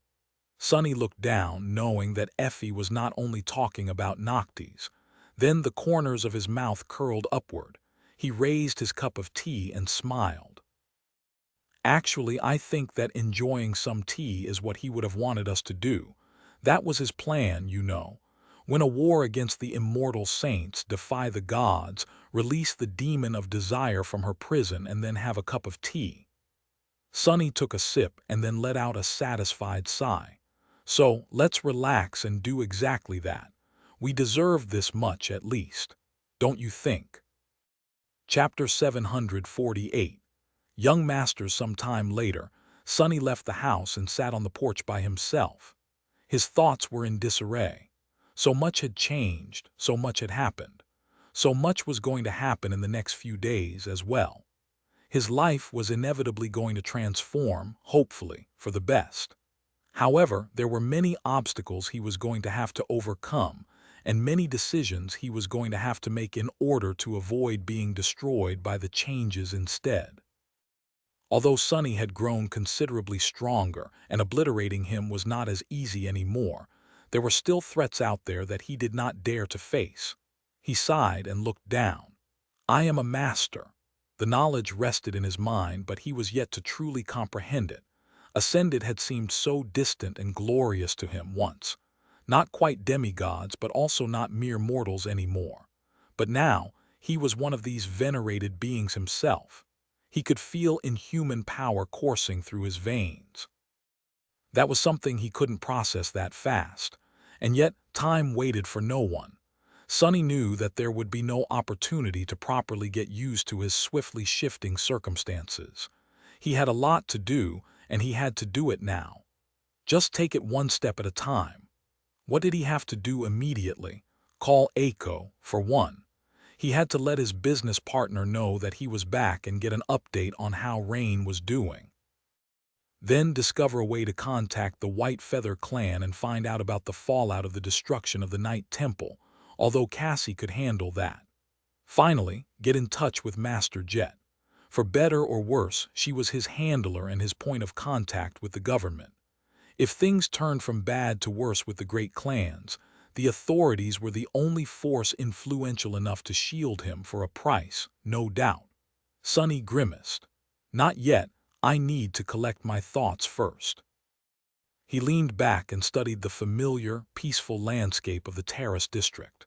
Despite the fact that the great clans possessed incredible powers, it was not too easy to deal with Sunny and the other members of the cohort anymore. All four of them were masters now, and exceptional ones at that. Not only had they conquered the second nightmare, but they had also done it at an abnormally young age, and after entering the seed one measly year after awakening. The survivors of the Forgotten Shore were already famous, and this latest accomplishment was bound to stir up a real storm, both in the media and behind closed doors. Sunny would not be able to remain fully under the radar anymore, not to mention that each of them received extremely powerful abilities. Effie's was, perhaps, the most remarkable in how useful it was. Sunny had expected the Huntress to receive another combat ability, but instead, her new power appeared to bolster her allies as long as they could see her. It was as though they were receiving a part of her phenomenal, comprehensive physical augmentation. Sunny had experienced that enhancement himself when Effie enthusiastically activated her new ability, and had to admit that it was powerful. Not comparable to what the young woman herself could accomplish, but still significant. What was even more amazing, It could be effortlessly shared with any number of people as long as they maintained the line of sight with the huntress, without an additional cost in essence. That basically meant that any cohort, any force, and even any army could benefit tremendously from having Effie fight in their ranks. Of course, masters usually acted alone. There were simply not enough masters, and too much for them to do to form full cohorts of ascended. However, that did not mean that one could not build supporting teams of awakened or even mundane soldiers around them. Sonny had seen exactly that when Master Jet arrived to contain the gate ahead of the government forces. So, Effie was about to get very, very popular among the great powers of humanity. Kai was in a similar situation, although for different reasons. His ascended ability was strange and a little bit frightening. None of them, not even Kai himself, had the chance to explore the full range of its capabilities. However, the potential of what it could achieve was vast. Basically, Kai's voice acquired a supernatural quality that compelled people who heard it to follow his commands. The result and the consequence depended on how much essence he poured into the compulsion and the target's resistance, as well as some other factors that no one understood. Direct commands were hard to force on people with strong willpower or high resistance to mind attacks. For example, if Kai commanded another ascended to drop their weapon, they would be able to refuse the compulsion. However, their grip might grow weaker, and their attacks might grow slower. The same principle worked the other way around, too. The compulsion did not have to be aimed at an enemy. Kai could call upon his allies to fight with more fervor or to hold their ground no matter what. He could invoke any feeling he wanted in large groups of people, or lure them to their deaths like a siren. That ability made him incredibly valuable for those who held power, as well. The government propaganda machine especially was going to lose its collective mind over Nightingale and his enchanting voice. And there was more. Kai's aspect had evolved after he had faced and slain the ivory dragon. Instances like that were known to happen, but were also incredibly rare. His awakened aspect was now ascended, which made his previous abilities more potent, and maybe even introduced new facets to them. The archer had no time to explore these changes yet, so his friends had no idea what the evolution entailed. They only knew that their friend had grown stronger, although perhaps in a way that few would notice. And then there was Cassie. Her new ability was perhaps the most obscure and esoteric. The blind girl herself described it as being able to perceive the world from a different perspective. In other words, she could now use someone else or something else to substitute her senses. She could smell through someone's nose, feel through someone's touch, and see through someone's eyes. While Cassie herself was still blind, she was able to look upon the world again and see what the recipient of the connection saw. The connection could be established with several mediums at the same time, as long as she had the mental capacity to withstand the flood of input. What was more disturbing was the fact that the medium did not necessarily have to acquiesce to the connection, or even be aware of it, although it took much less essence to sustain a connection with a willing recipient. Despite not being too flashy at first glance, that was an insidiously formidable ability. After all, knowledge was the origin of power, and Cassie could potentially become a vortex of it. There were a lot of uses for such an ability, from becoming the connective tissue between the commanders and the soldiers during a large-scale battle to establishing an invisible and undetectable spy network. Additionally, Cassie's first ability expanded once again, now allowing her to perceive not only attributes and aspect names, but also aspect abilities of other awakened. In short, she would be a boon to any clan, great clan, or branch of the government. However, Sonny knew that the blind girl was dead set on remaining independent and continuing to lead the Fire Keepers. Perhaps she would even get a chance, in light of all these revelations, his own ascended ability, shadow manifestation, seemed to have paled in comparison. But that was just if one did not look closer. Sonny suspected that his new ability was much more versatile, insidious, and powerful than that of the other three. And speaking of that, wasn't it time to get to know it better? Chapter 749. Shadow Manifestation. For a while, Sonny silently experimented with his new power. Shadow manifestation was an interesting ability, especially when combined with the evolved shadow control. It was deceptively straightforward, but held so much depth that Sonny wasn't sure that he would be able to figure out all of its potential uses in a short span of time. The fundamental function of shadow manifestation was rather simple. It allowed him to turn shadows tangible. But the devil hid in the details. Now that Sonny enjoyed authority over all shadows, and not only his own, he could manipulate their shape and even make them move according to his will. However, that facet of his aspect had its caveats. Not all shadows were the same. Some were young and some were ancient. Some were deep and some were shallow. Most importantly, some belonged to inanimate objects and some belonged to living beings. Although Sonny enjoyed their respect and reverence, that did not mean that all shadows were going to submit to him implicitly. They simply chose to follow his commands due to his status as the master of shadows, as opposed to being forced to do it. That was not new to Sonny. He had already noticed this pattern of behavior when inviting wild shadows to enter the shadow lantern. Most did it of their own free will, but some obstinate ones refused his invitation. Now that the child of shadows attribute had evolved, only the most ancient and deep of the wild shadows seemed reluctant to answer his call. However, not all shadows were wild. That was a term he decided to use when speaking about those of them that were cast by inanimate objects. If a shadow was cast by a living being and connected to a living soul, no amount of authority Sonny had could compel it to abandon or betray their source. So, shadow control only allowed him to manipulate wild shadows. The deeper and older a shadow was, the more concentration it took to command it. He also experienced more strain when commanding distant shadows. Now that Sonny became an ascended devil, the reach of his control extended to almost 10 kilometers.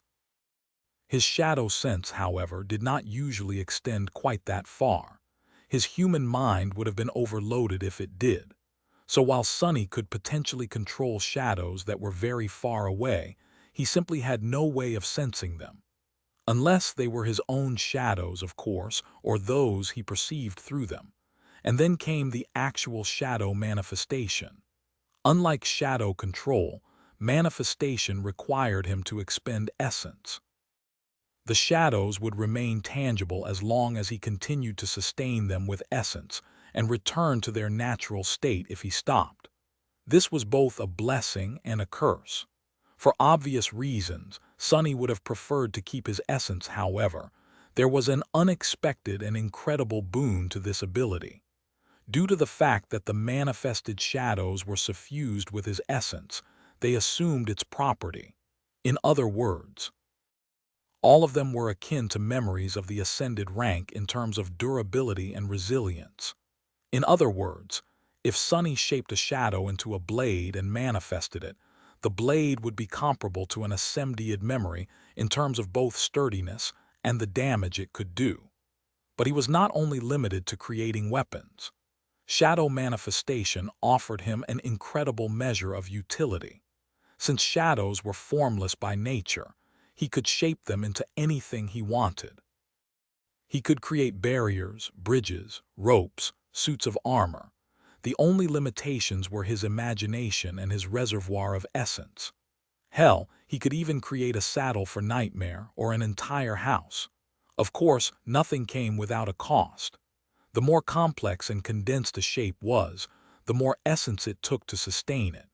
Creating a simple shadow tentacle was not too hard, but imbuing it with enough solidity to cut through an enemy like a sword was much more taxing. Manifesting deep and ancient shadows also took a toll. although they were more powerful. And lastly, all the things he made tangible were able to move on their own, as long as their shape allowed it. A sword was not going to fly on its own, but a manifested shadow could move around and grab his enemies. That was not a very efficient form of attack in most cases, however. Each shadow possessed its own level of strength, which was usually not too high.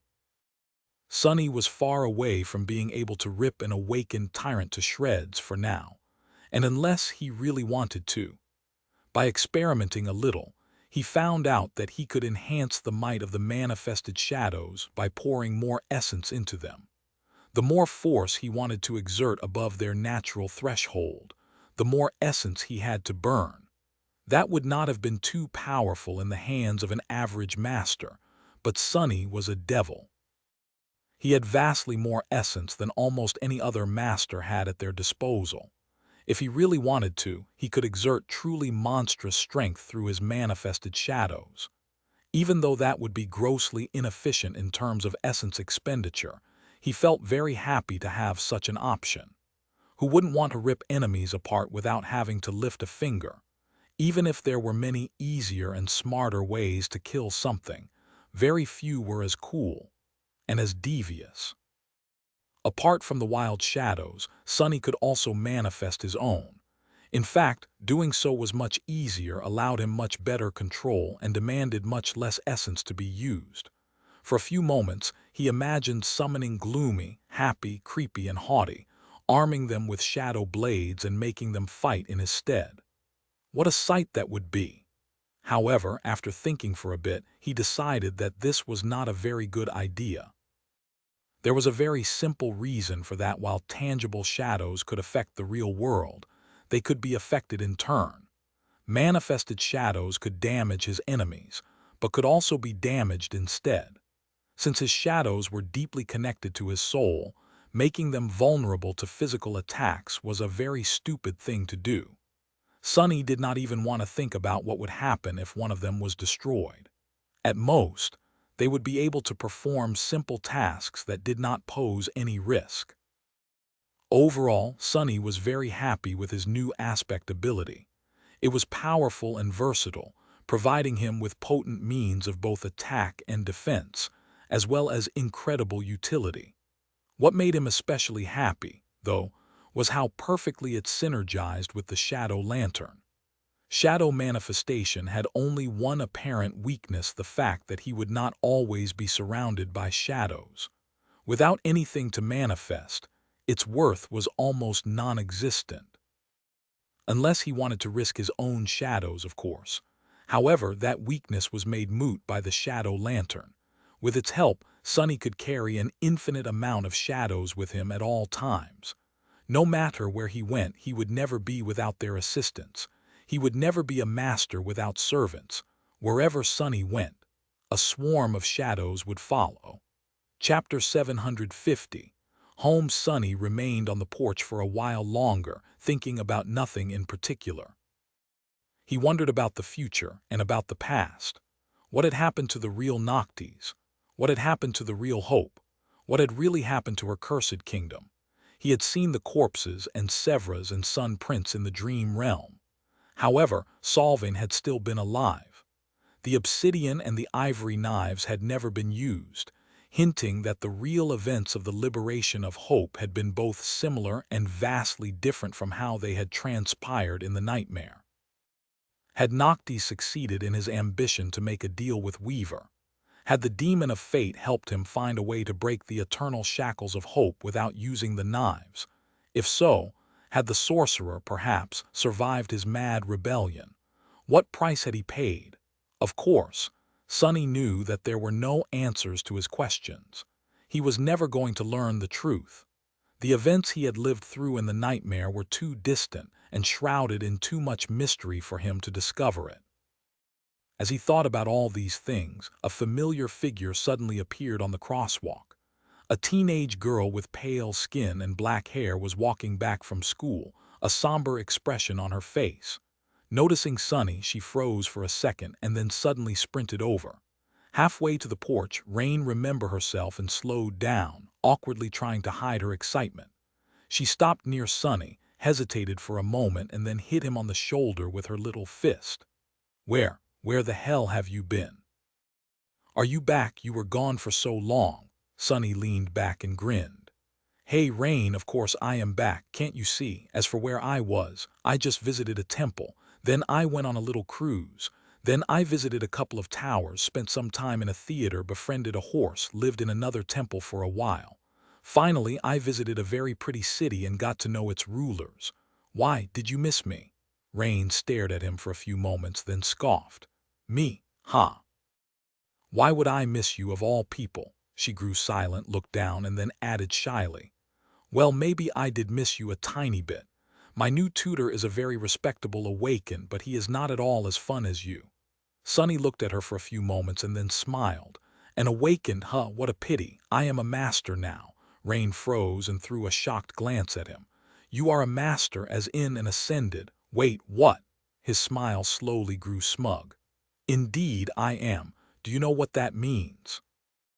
She hesitated. "What?" Sunny leaned forward and said in a friendly tone, "Why, it means that my lessons will be much more expensive, of course." He laughed, then grew silent and added after a short pause, "Oh, also I might have missed you a tiny bit too." A dark river flowed through a cavernous expanse of black stone. Fog nestled on the water, stifling its quiet murmurs and veiling everything in white. A lone source of light was traveling through the fog, tearing a path through it. It was a slender gondola cut from onyx, with a glass lantern hanging on its bow. A pristine white flame burned within the lantern, straining against the confines of its crystal prison. The fog opened up before the gondola, and then silently closed behind. A young woman with silver hair and ivory skin was curled into a ball, sleeping on the bottom of the onyx boat. In the stark light of the lantern, her face seemed deathly pale and vulnerable. On the stern of the gondola stood a skeleton dressed in rags. He was working the oar, staring into the fog or at the young woman. Despite the fact that the skeleton had no lungs, no lips, and no tongue, he was humming a song. "One day the gods will fall and reveal their lie. The one who sleeps will awaken to devour his children, oh. And us all that which was forgotten will be remembered and consume the world, oh. All of us will dream the nightmare of the forgotten god." As he sang, the young woman stirred and then slowly opened her eyes.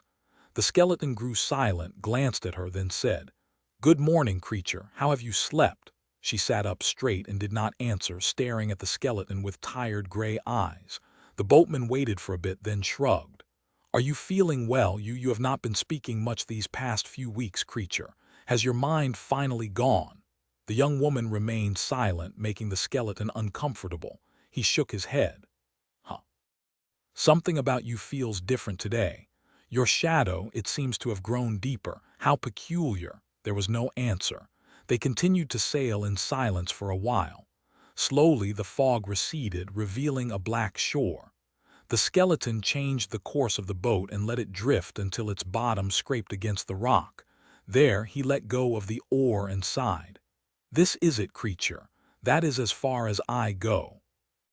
The young woman remained motionless for a while, then stood up and touched the lantern, letting the white flame travel from it to her palm. After that she jumped onto the shore, staggered, and slowly straightened herself, looking into the darkness. Finally she spoke. "How close are we to that place?" The skeleton shrugged. "Close enough, I'd wager. Sorry for lying to you, by the way. In my defense, you only have yourself to blame, creature. Who would be foolish enough to believe that anyone can cross the underworld? This place is not the likes of us to traverse. Getting this close to its inner border is already a miracle." He hesitated for a while, then added, "Are you sure that you want to go on? There are worse fates than death, creature. Trust me, I should know." The young woman glanced at him, then asked, "What about you? What will you do?" The skeleton laughed. "Me? Oh, I don't know. Now that I've been taken off that damn tree, there's not much time left for me to exist. Maybe I'll try to find what remains of the shadow realm to have a proper death.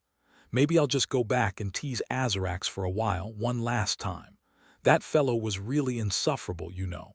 Spending an eternity in his company was the greatest punishment of all. A piece of advice: choose your eternal companions carefully, creature. The young woman lingered for a few moments, then nodded and walked into the darkness. Her steps were steady. Then, without turning her head, she said, "Thank you, Uris. Farewell." The skeleton watched her go and then sighed. "What a foolish abomination! Still, I wish her luck. Even though I don't know what she seeks, I hope she finds it." As the young woman walked further and further away, the light of her flame grew distant and dim. The darkness surrounded the skeleton, and the white fog flowed slowly in his direction, as if wishing to consume him. Uris watched the fog draw closer and then sighed again. "She is not as foolish as me, at least." Then the white mist swallowed him, and his voice abruptly fell quiet. Soon, impenetrable darkness reigned the cold river once again. And far in the distance, a lonely spark of light continued to climb higher and higher, soon disappearing from view. End of Volume 4, Chain Breaker.